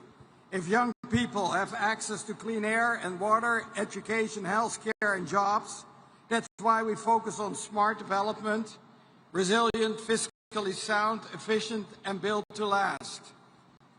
Last year, 48% of World Bank Group financing across sectors from education to waste management, agriculture to transport realized climate co-benefits exceeding expectations. To put the 48% in perspective, climate finance was about $50 billion of the World Bank. That's about double the amount compared to 5 years ago. Investments to make countries and communities more resilient comprise 43% of the public sector portfolio, and that's up from a third 2 years ago.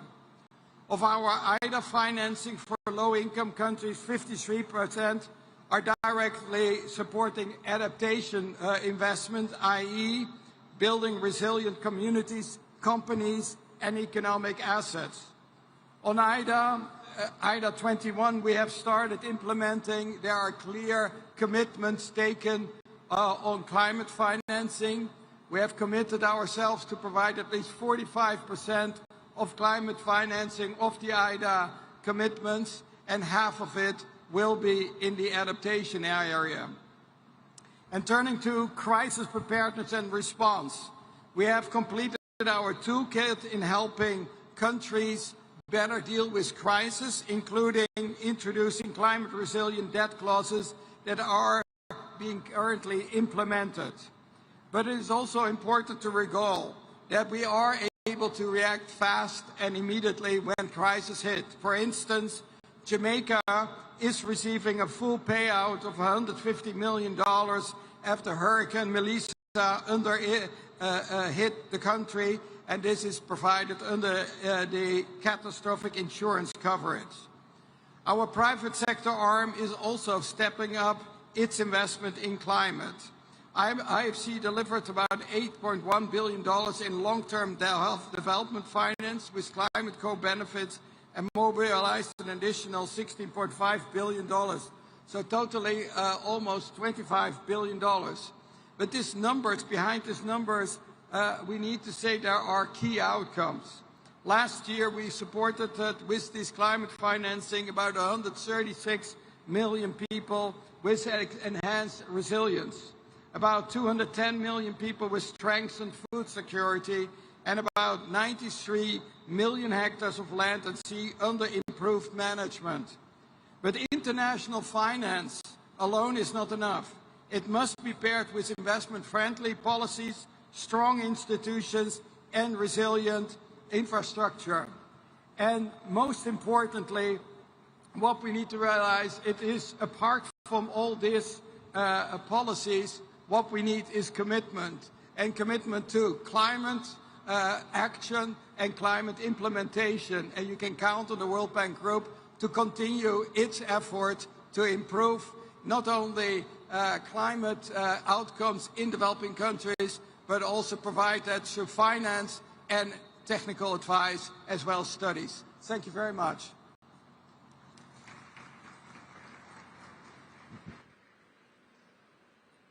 Convidamos agora a diretora-geral da Organização Mundial do Comércio, Ngozi Okonjo-Iweala.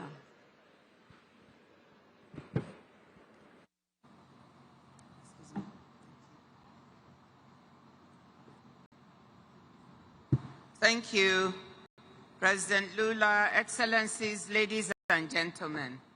Let me start by thanking you for inviting us to join you here on the edge of the Amazon. Trade is often thought of in terms of goods, services, and markets. But trade is fundamentally about people's lives and livelihoods and about the planet.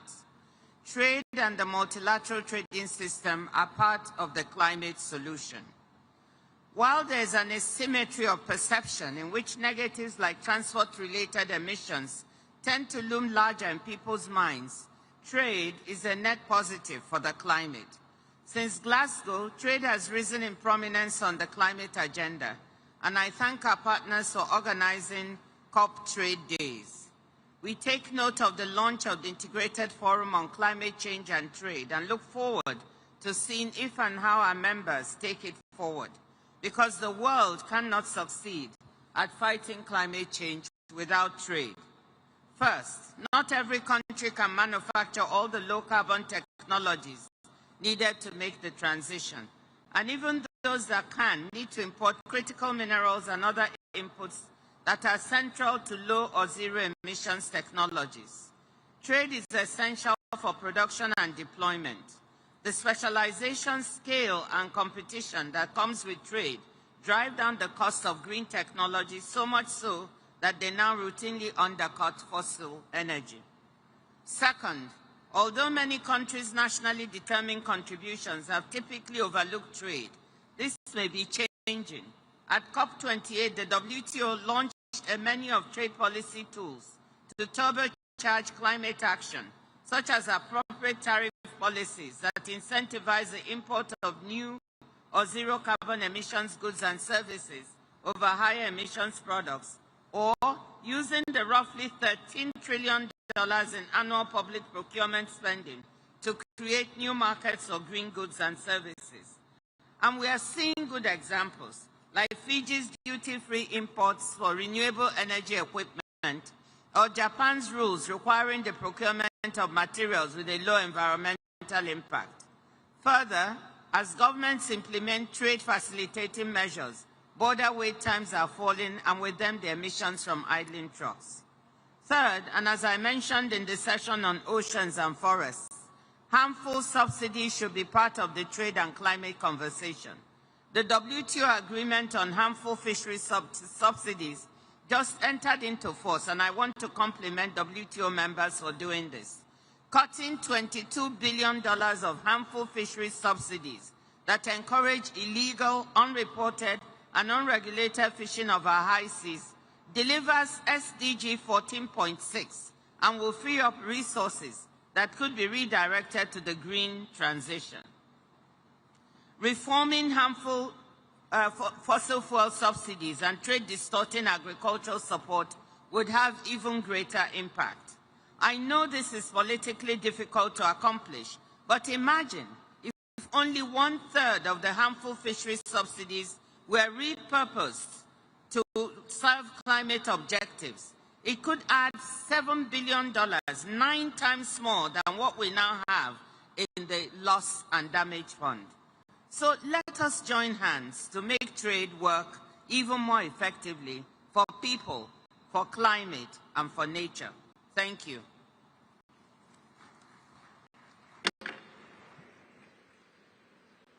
Nesse momento, convidamos o senhor Dan Donner, que aqui representa o diretor executivo da Agência Internacional de Energia.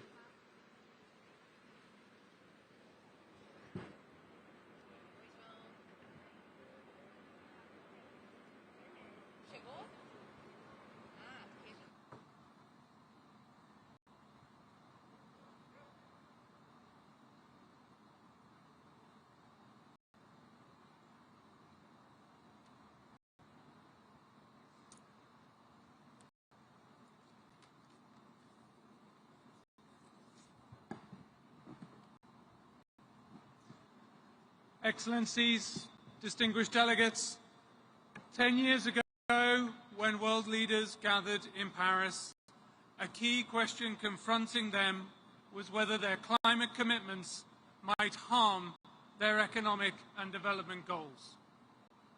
10 years later, today here in Belem, the data shows that this is absolutely not the case. 10 years ago, global energy investment was around $2 trillion. 1 trillion of that was in fossil fuels, and 1 trillion of that was in clean energy. 1 to 1.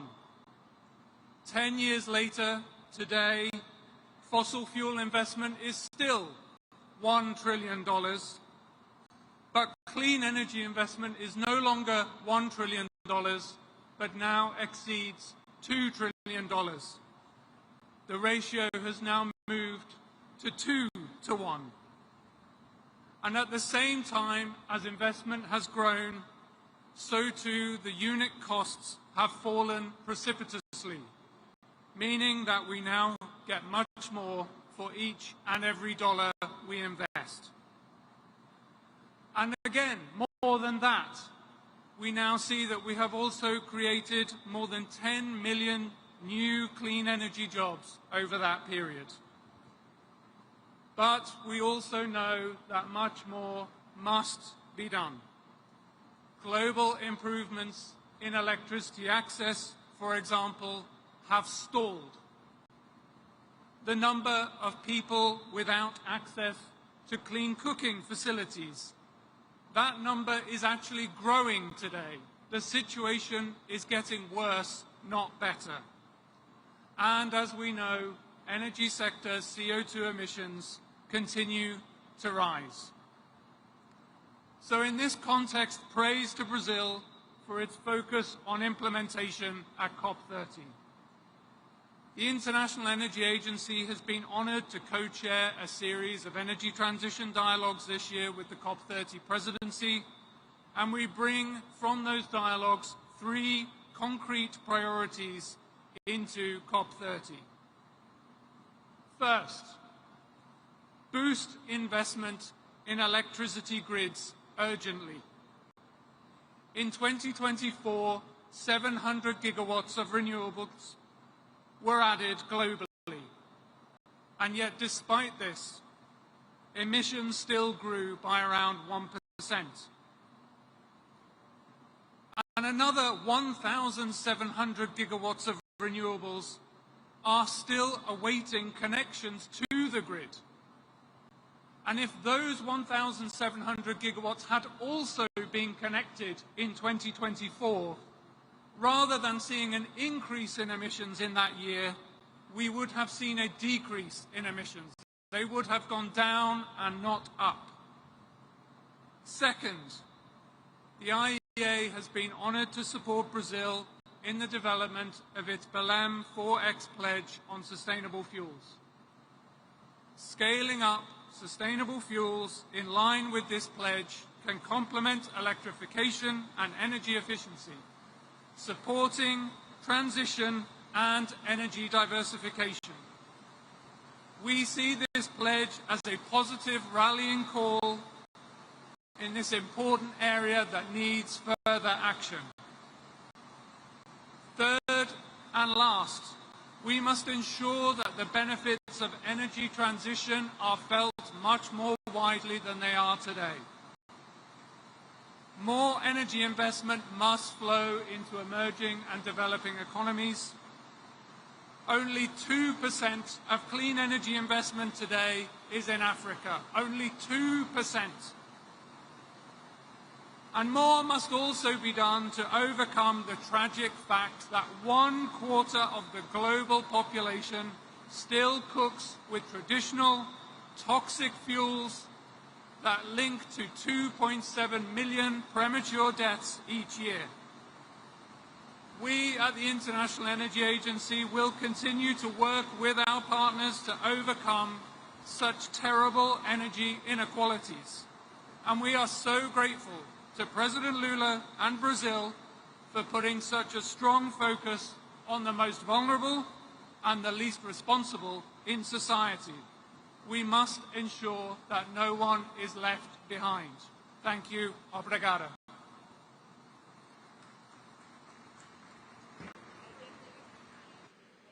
Convidamos agora o assessor especial da presidência do Banco Interamericano de Desenvolvimento, Avinash Persaud.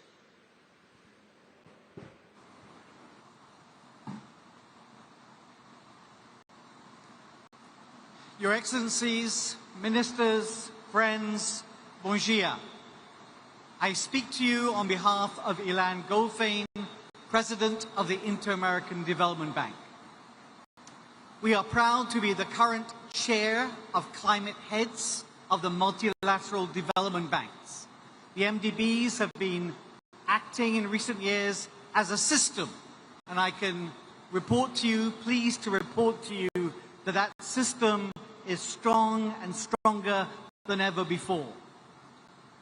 Last year, the multilateral development banks delivered a record $118 billion mobilized and invested directly to low and middle income countries on climate action. Within that figure, the proportion, the amount for resilience and adaptation has doubled since 2019. We want to do more. We're on track to do more. But we recognize that, especially for vulnerable countries, more debt, however low cost it is, however long term it is a challenge. And so we're also expanding debt swaps, the ability for countries to release funds for resilience without increasing debt. We will be launching here and a new initiative at COP, a first multi-guarantor debt swap facility to enable us to expand the size and amount of those debt swaps. We are also expanding the amount of pause clauses in debt to make debt more shock absorbing. We recognize the importance of investing in resilient public infrastructure, but we're also prioritizing ways to catalyze the private sector to mobilize that money into national development priorities. We know that the billions to trillions has so far been elusive, and we propose some new instruments here at COP, Reinvest Plus, where the multilateral development banks may act as a bridge between those with the money and the capital internationally, but without the risk appetite, and with those locally, with the experience of navigating local conditions, but without the money. We can act as a bridge to catalyze and get us from the billions to trillions. We're also launching Kolabara, because we need not just debt, but we also need equity. And here in Belem, at the doorstep of the Amazon, we are scaling up our Amazonia Forever, an umbrella of holistic programs, because we know that we cannot stop deforestation unless we're also building resilient livelihoods. Here in Belem, vision can become reality. We believe that with partnership, with innovation, with collective purpose, we can turn ambition into action and action into implementation. Thank you very much.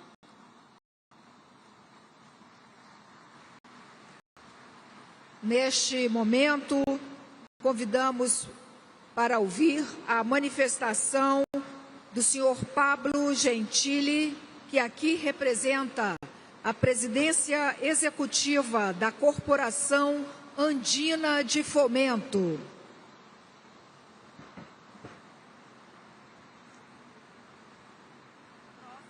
Excelentísimos jefes de Estado, distinguidas autoridades nacionales e internacionales, señoras y señores, les traigo el saludo fraterno, afectuoso del presidente del Banco de Desarrollo de América Latina y el Caribe, Sergio Díaz Granados. Gracias, presidente Lula, por recibirnos nuevamente en su casa, aquí, en esta tierra generosa, en Belén, corazón del Amazonas, corazón del planeta. La enorme acogida de esta plenaria y de las sesiones que la acompañan, así como el éxito que le espera la COP30, ratifican a Brasil como un potente motor de integración. CAF El Banco de Desarrollo de América Latina y el Caribe es la principal fuente de financiación al desarrollo de la región y vamos camino a ser el Banco de Desarrollo con mayor cobertura geográfica. Tenemos 57 años de historia y 24 países accionistas. Ese crecimiento sostenido está conectando los ecosistemas estratégicos de la región. Somos el Banco Verde y Azul de América Latina y el Caribe y lo demostramos con los hechos. Hace 4 años nos comprometimos a destinar 25.000 millones de dólares a operaciones verdes en un lapso de 5 años y ya hemos alcanzado el desembolso de más de 20.000 millones de dólares. Hoy, más del 40% de nuestro financiamiento es verde y hemos hecho de la innovación financiera nuestro sello institucional. Desde 2021, el banco ha crecido un 33% y sus aprobaciones se han duplicado. Pero debemos, podemos y queremos hacer más. Nuestros países socios nos han autorizado a buscar nuevos aliados. Podemos hacerlo y para eso podemos contar con mecanismos tales como intercambios de cartera, bonos híbridos o el uso de los derechos especiales de giro de los cuales somos tenedores autorizados. La puerta de nuestro banco estará siempre abierta en la región y fuera de ellas. Esperamos llegar al 2031 con una cartera de 90.000 millones de dólares. Al menos 40.000 millones de ellos serán de cartera verde. Excelencias, la COP30 plantea grandes retos y desde CAF estamos poniendo nuestra parte para contribuir a su éxito. Más ambición, más financiación y acción transformadora desde el corazón de la Amazonia, poniendo el foco en la adaptación y protección de la biodiversidad. En estos ejes tenemos metas a 2030 y alzamos la voz de la región en el contexto global. Les pedimos a ustedes, los y las lideresas globales, su respaldo para que la nuestra siga siendo una institución que crezca y nuestra región, que hoy los acoge, que hoy nos acoge generosamente con los brazos abiertos, siga siendo un territorio de esperanza y de soluciones globales. Muchas gracias.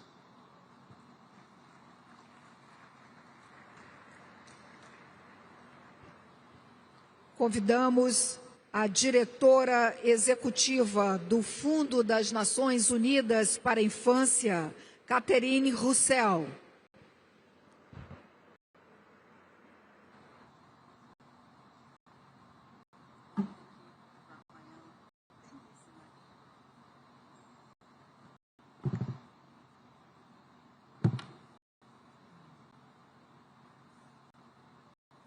Excellencies, thank you very much for giving me the floor, and thank you to His Excellency President Lula and the COP30 presidency for convening us here in Belem.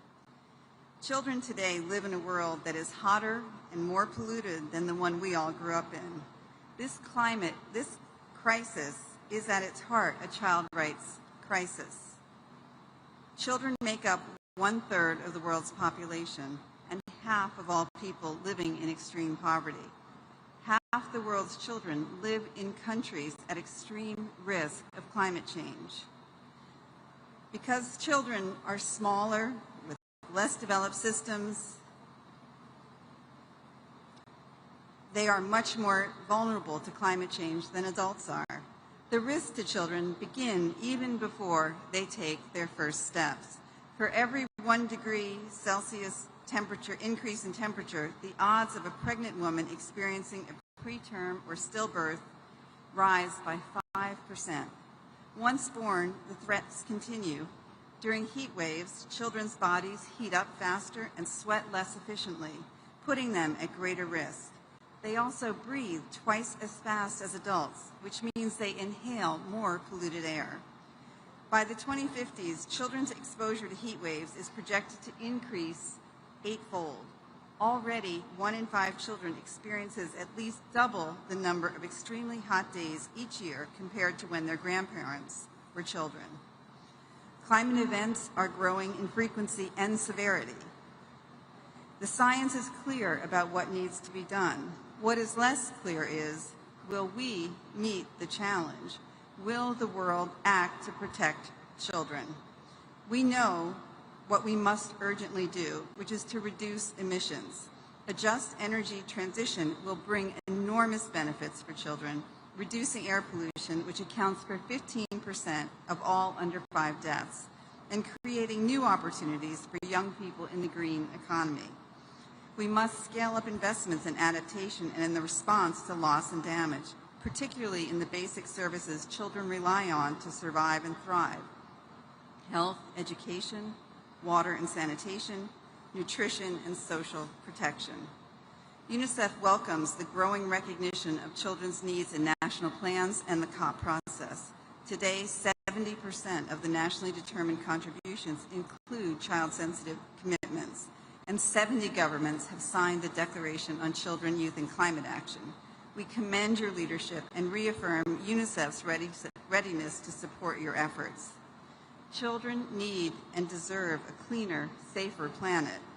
The question for all of us is, will we meet that challenge? Thank you very much.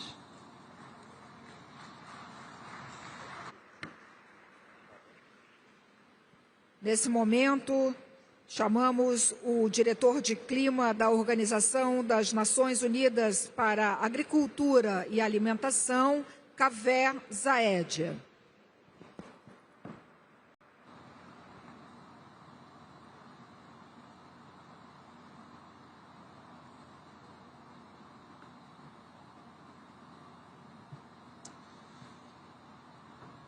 Excellencies, ladies and gentlemen, dear colleagues.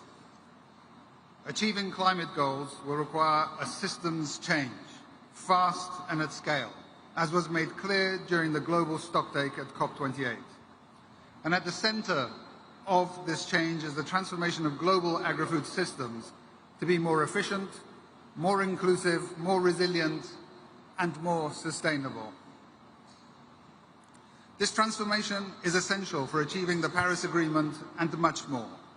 Agri-food systems can address multiple challenges simultaneously. They can strengthen livelihoods, ensure food security, and conserve and restore the natural ecosystems on which we depend. Without changing how we produce, distribute, and consume foods, our goals for addressing the impacts of the climate crisis or preserving biodiversity and food diversity and addressing hunger will not be met.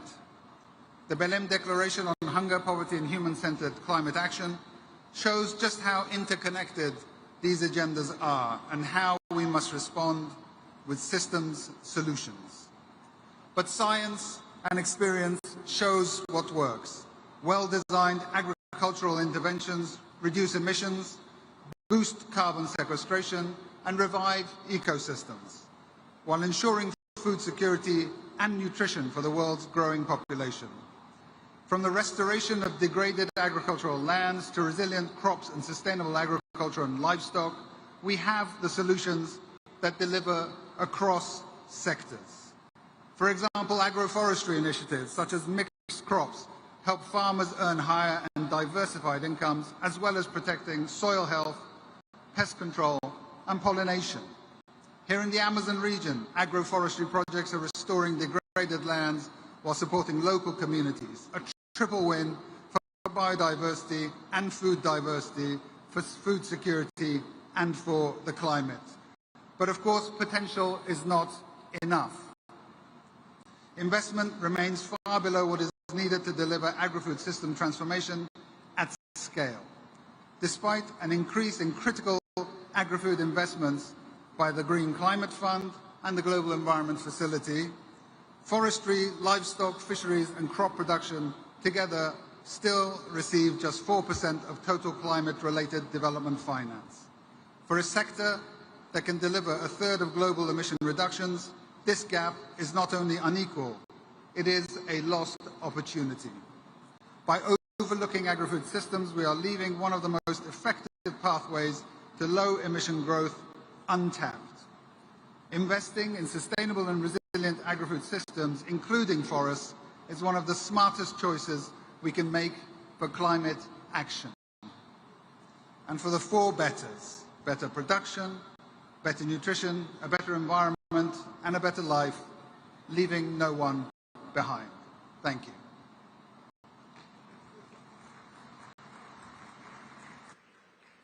Neste momento, teremos a manifestação do diretor-geral da Organização Mundial de Saúde, Dr. Tedros Adhanom Ghebreyesus.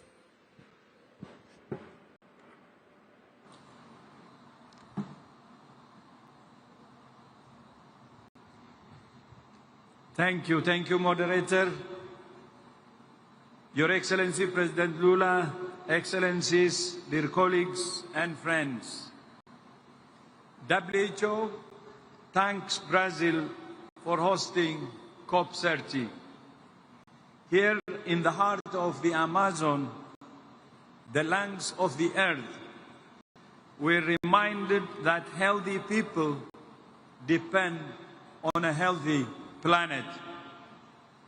If our planet were a patient, it would be admitted to intensive care.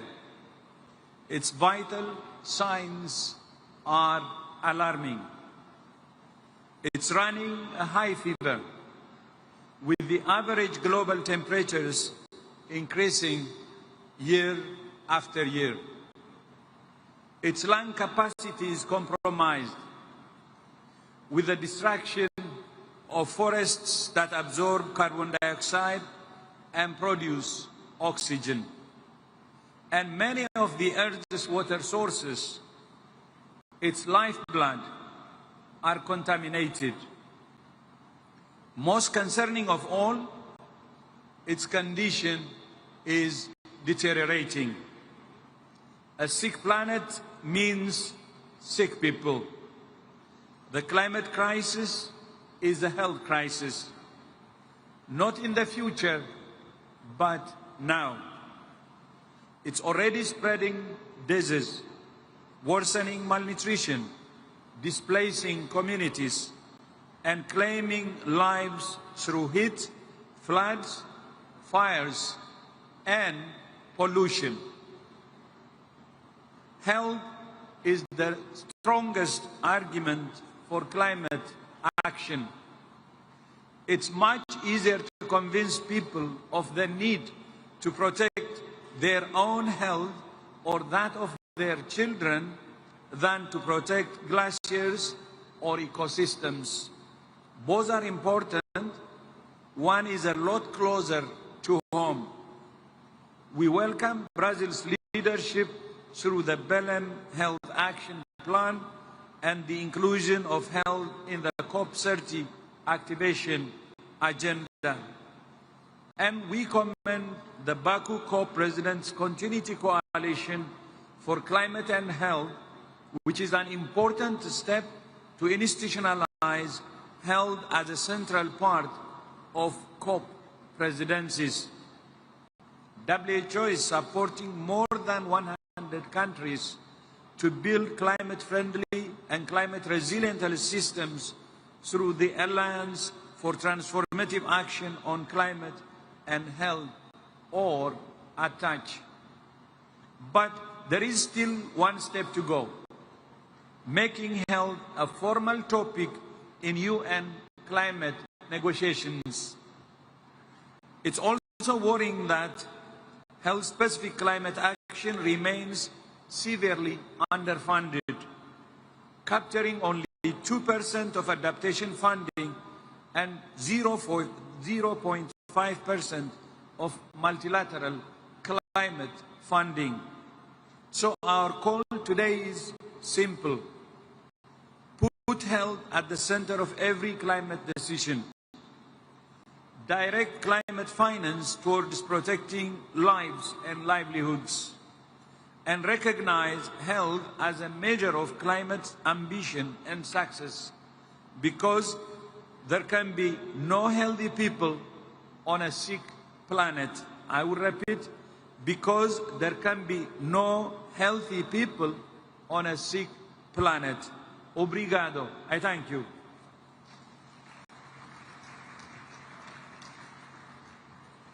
Nesse momento, teremos a manifestação do diretor gerente adjunto do Fundo Monetário Internacional, plea.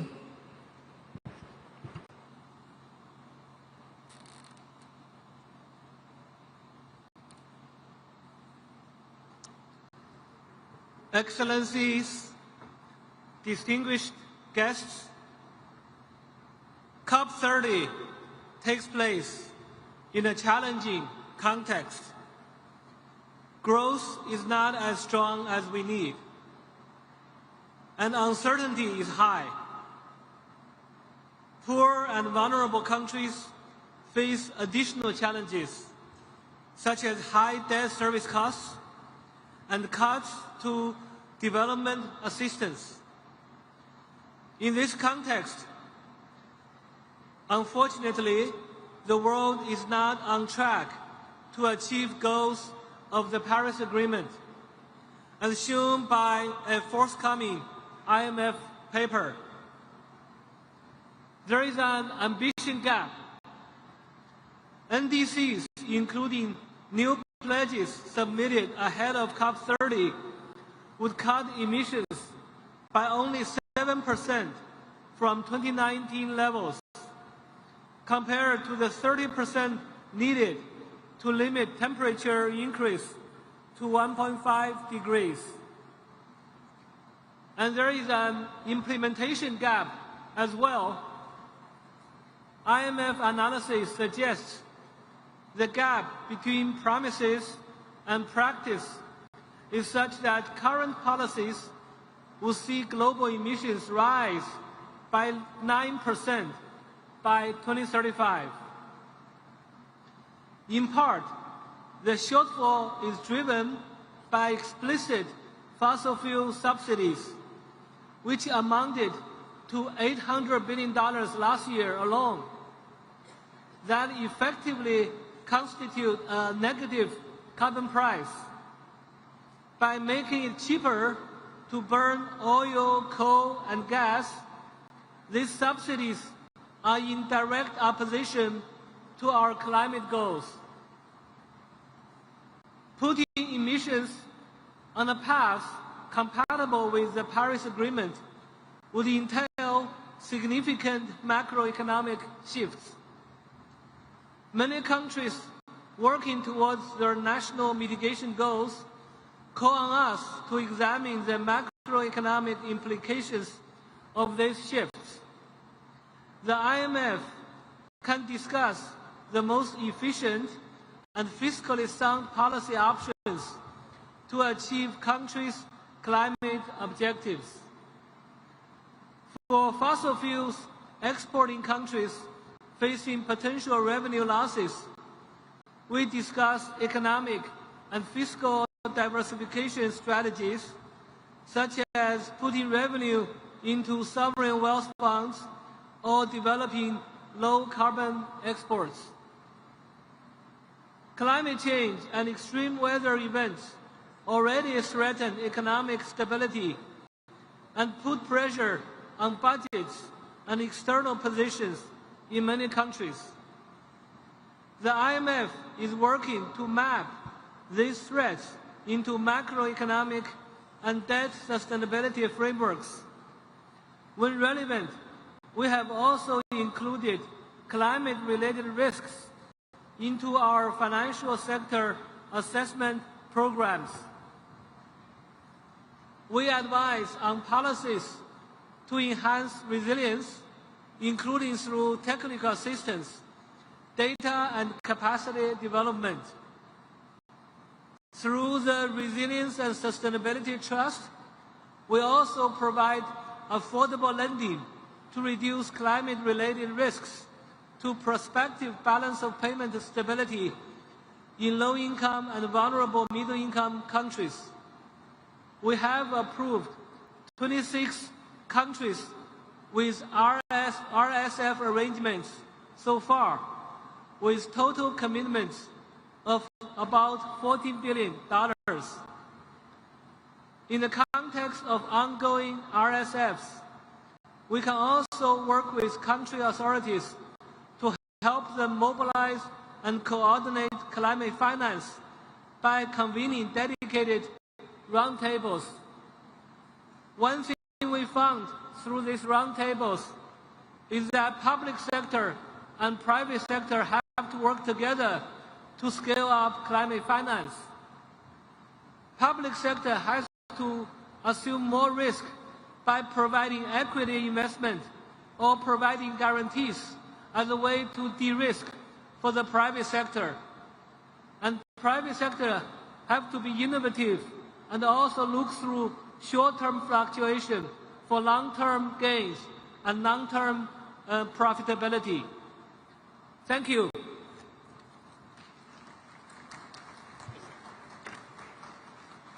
E neste momento teremos a manifestação do secretário-geral da Organização do Tratado de Cooperação Amazônica, Martin von Hildebrand.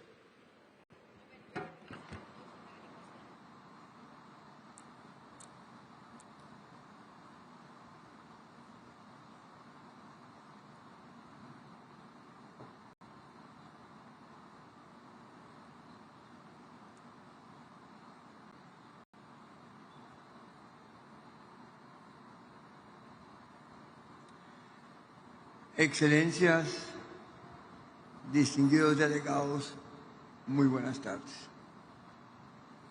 Es un honor dirigirme en nombre de la Organización del Tratado de Cooperación Amazónica, OTCA, una organización de los países amazónicos Bolivia, Brasil, Colombia, Ecuador, Guyana, Perú, Surinam y Venezuela.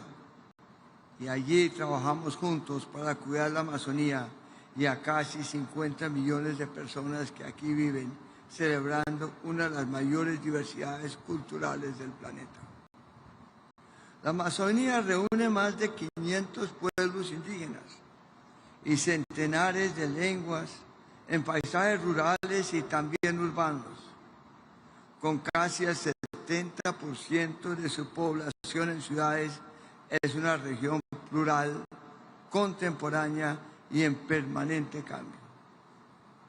Esta floresta, manejada ancestralmente por pueblos diversos, es esencial para el equilibrio climático, para la vida de millones de todos en el planeta.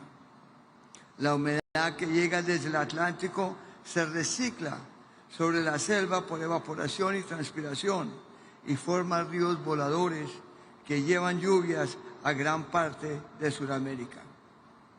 Los países amazónicos sabemos que el equilibrio y funcionamiento de esos ciclos es imperativo para mantener nuestro bienestar.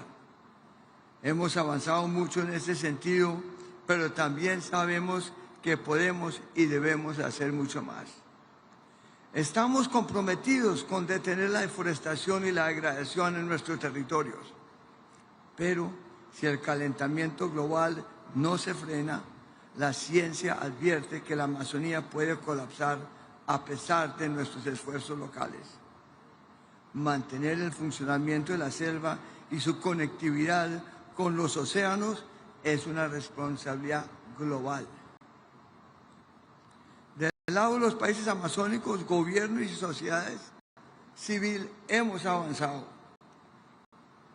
El 47% de la Amazonía está bajo figuras de protección legalmente reconocidas, lo que vale a casi 300 millones de hectáreas, de las cuales la mitad es territorio indígena.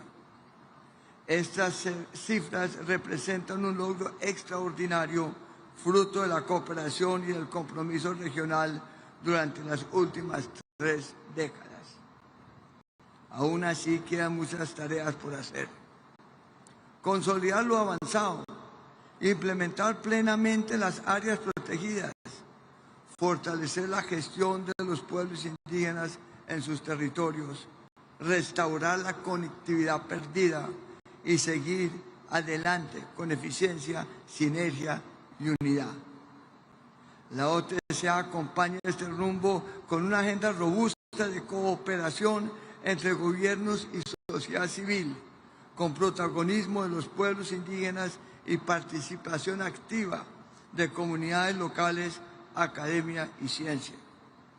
Contamos con espacios de gobernanza regional, como la Red de Autoridades de Agua RADA, la Red de Autoridades de Manejo Integrado Fuego, el RAMIF, la Red de Autoridades Forestales RAFO, entre otros. Estas redes alinean esfuerzos, promueven cooperación a escala de paisaje y aseguran la coherencia entre conservar el bosque y mantener sus funciones para la vida y el bienestar de las personas. Desde la OTCA nos proponemos a impulsar agendas de cooperación regional con sinergias reales, de modo que cada acción avance en clima, biodiversidad, desertificación de tierras y vida digna para sus habitantes. La Amazonía ya es un lugar de soluciones. Queremos que hoy, en esta COP, nos inspire a ser más, mejor y juntos, porque en su diversidad está la fuerza y en nuestra cooperación está la esperanza. Muchas gracias a todos.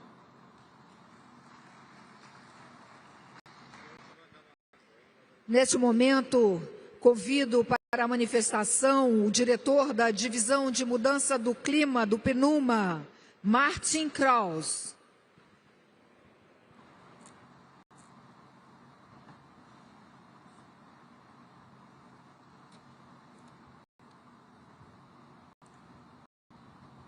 Excellencies, colleagues, good afternoon or better good evening.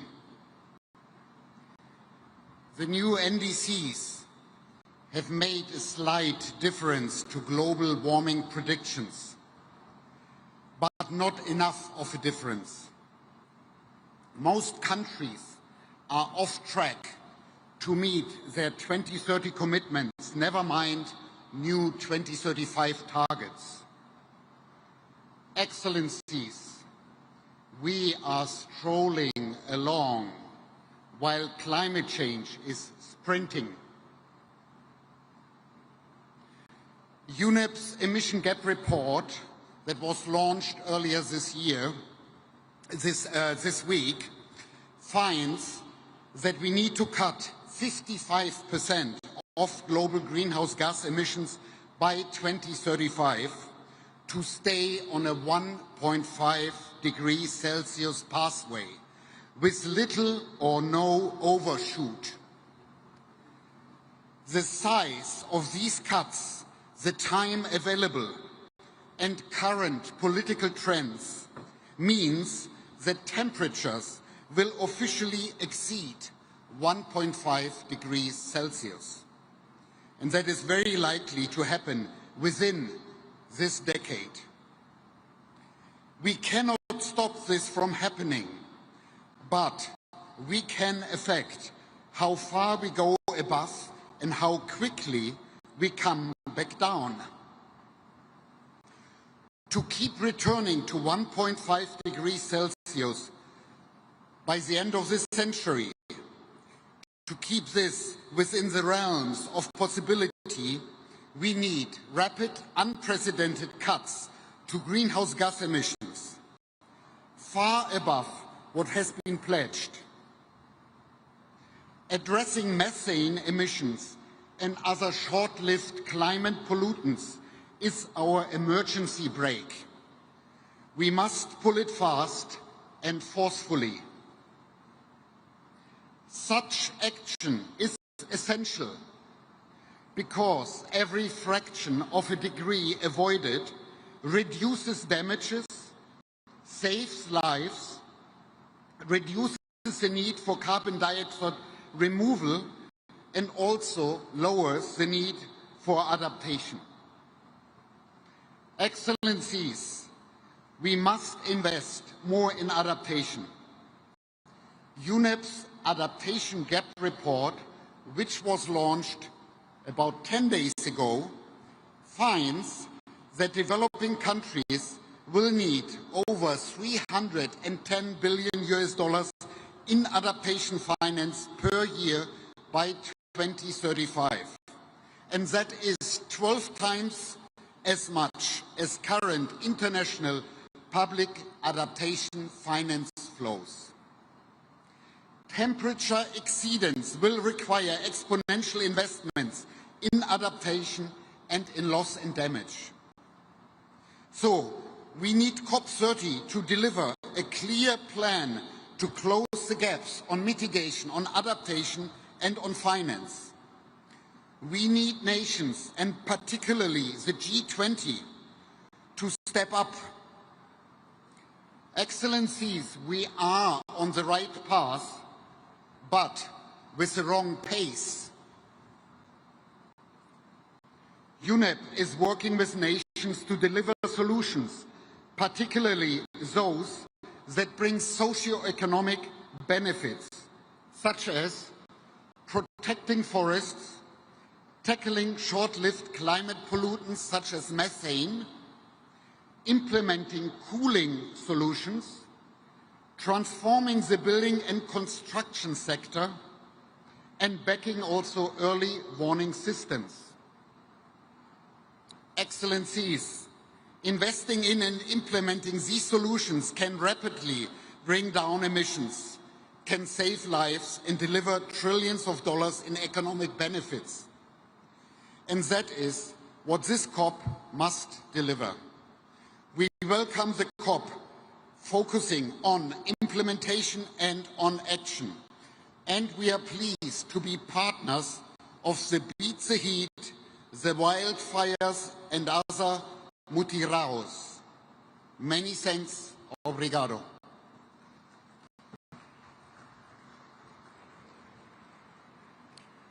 Convidamos a diretora executiva do Fundo Verde do Clima, Mafalda Duarte.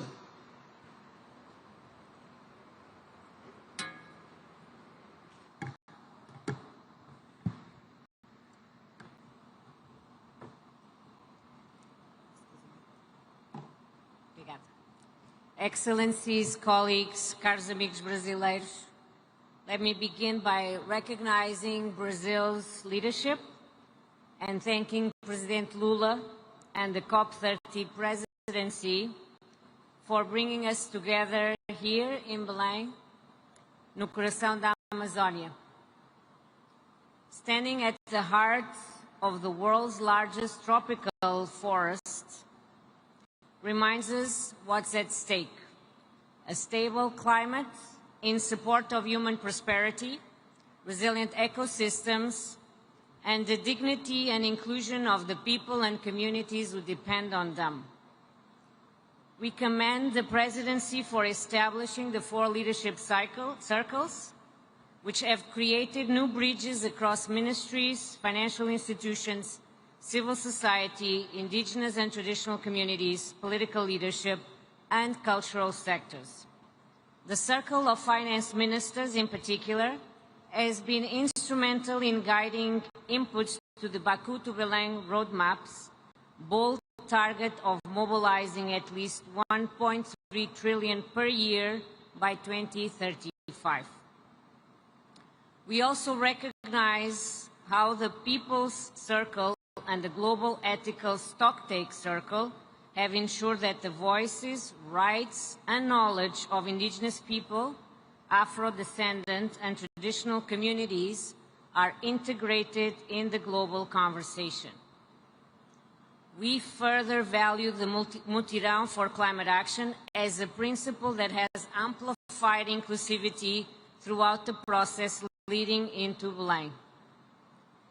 This COP has rightly been called the implementation COP because promises kept matter more than promises made.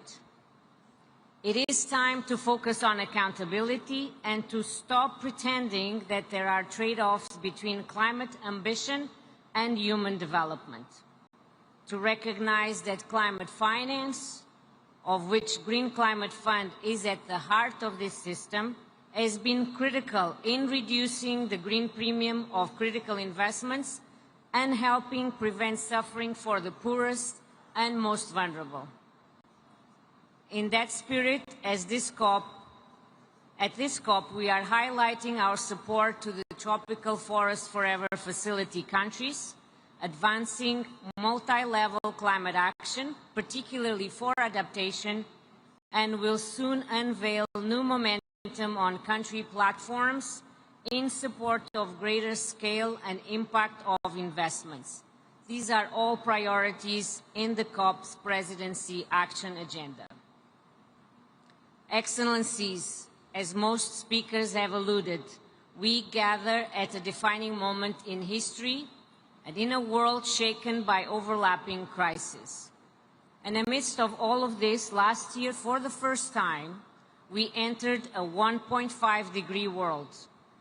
And partly because of the compounding crisis the world is facing, multilateralism and the post-Second World Order is being tested. But 10 years after the Paris Agreement, we must recognize that multilateralism is delivering. Together, we have reduced projected global warming by around 1 degree. In many countries, emissions are falling even as economies grow. And as another example, renewable power is expanding faster than total energy demand.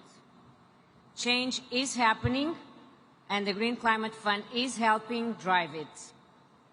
Now, 10 years since we first approved our first project, we have grown into the world's largest multilateral climate fund for developing countries, delivering capital at scale, strengthening national systems, and building partnerships for lasting impact. With our $20 billion of investments and the $60 billion from our partners, we are on track to support 1.7 billion become more resilient to the impacts of climate change and reduce 3.2 billion tons of CO2 equivalent. These figures reflect the real-world change that happens when finance reaches where it can achieve the greatest impact.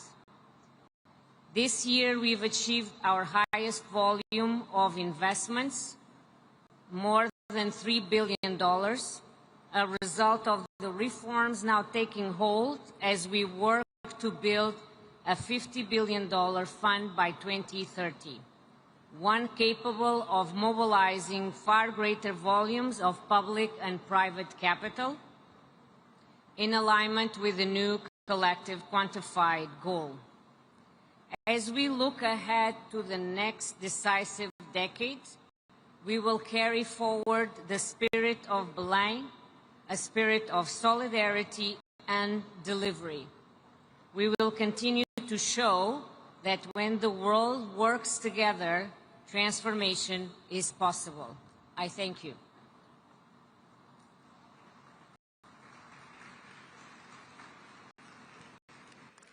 Neste momento, encerramos a plenária da Cúpula do Clima de Belém. A todos e todas, muito obrigada pela presença e tenham uma boa noite.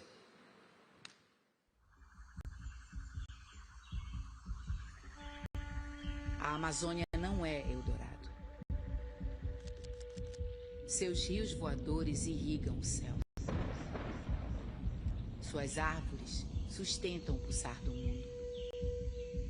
Seus povos carregam saberes ancestrais, respostas para agora e para o amanhã. Aves, peixes, plantas, solos, águas são nossos parentes mais antigos. Divindades que guardam o segredo do renascer. Este corpo-território reflete verdades do mundo. Neste mundo de águas, culturas se encontram, eclodem. O futuro nos interpela. Belém, Mairi, território ancestral. Essa é a COP da verdade. Defenda a vida.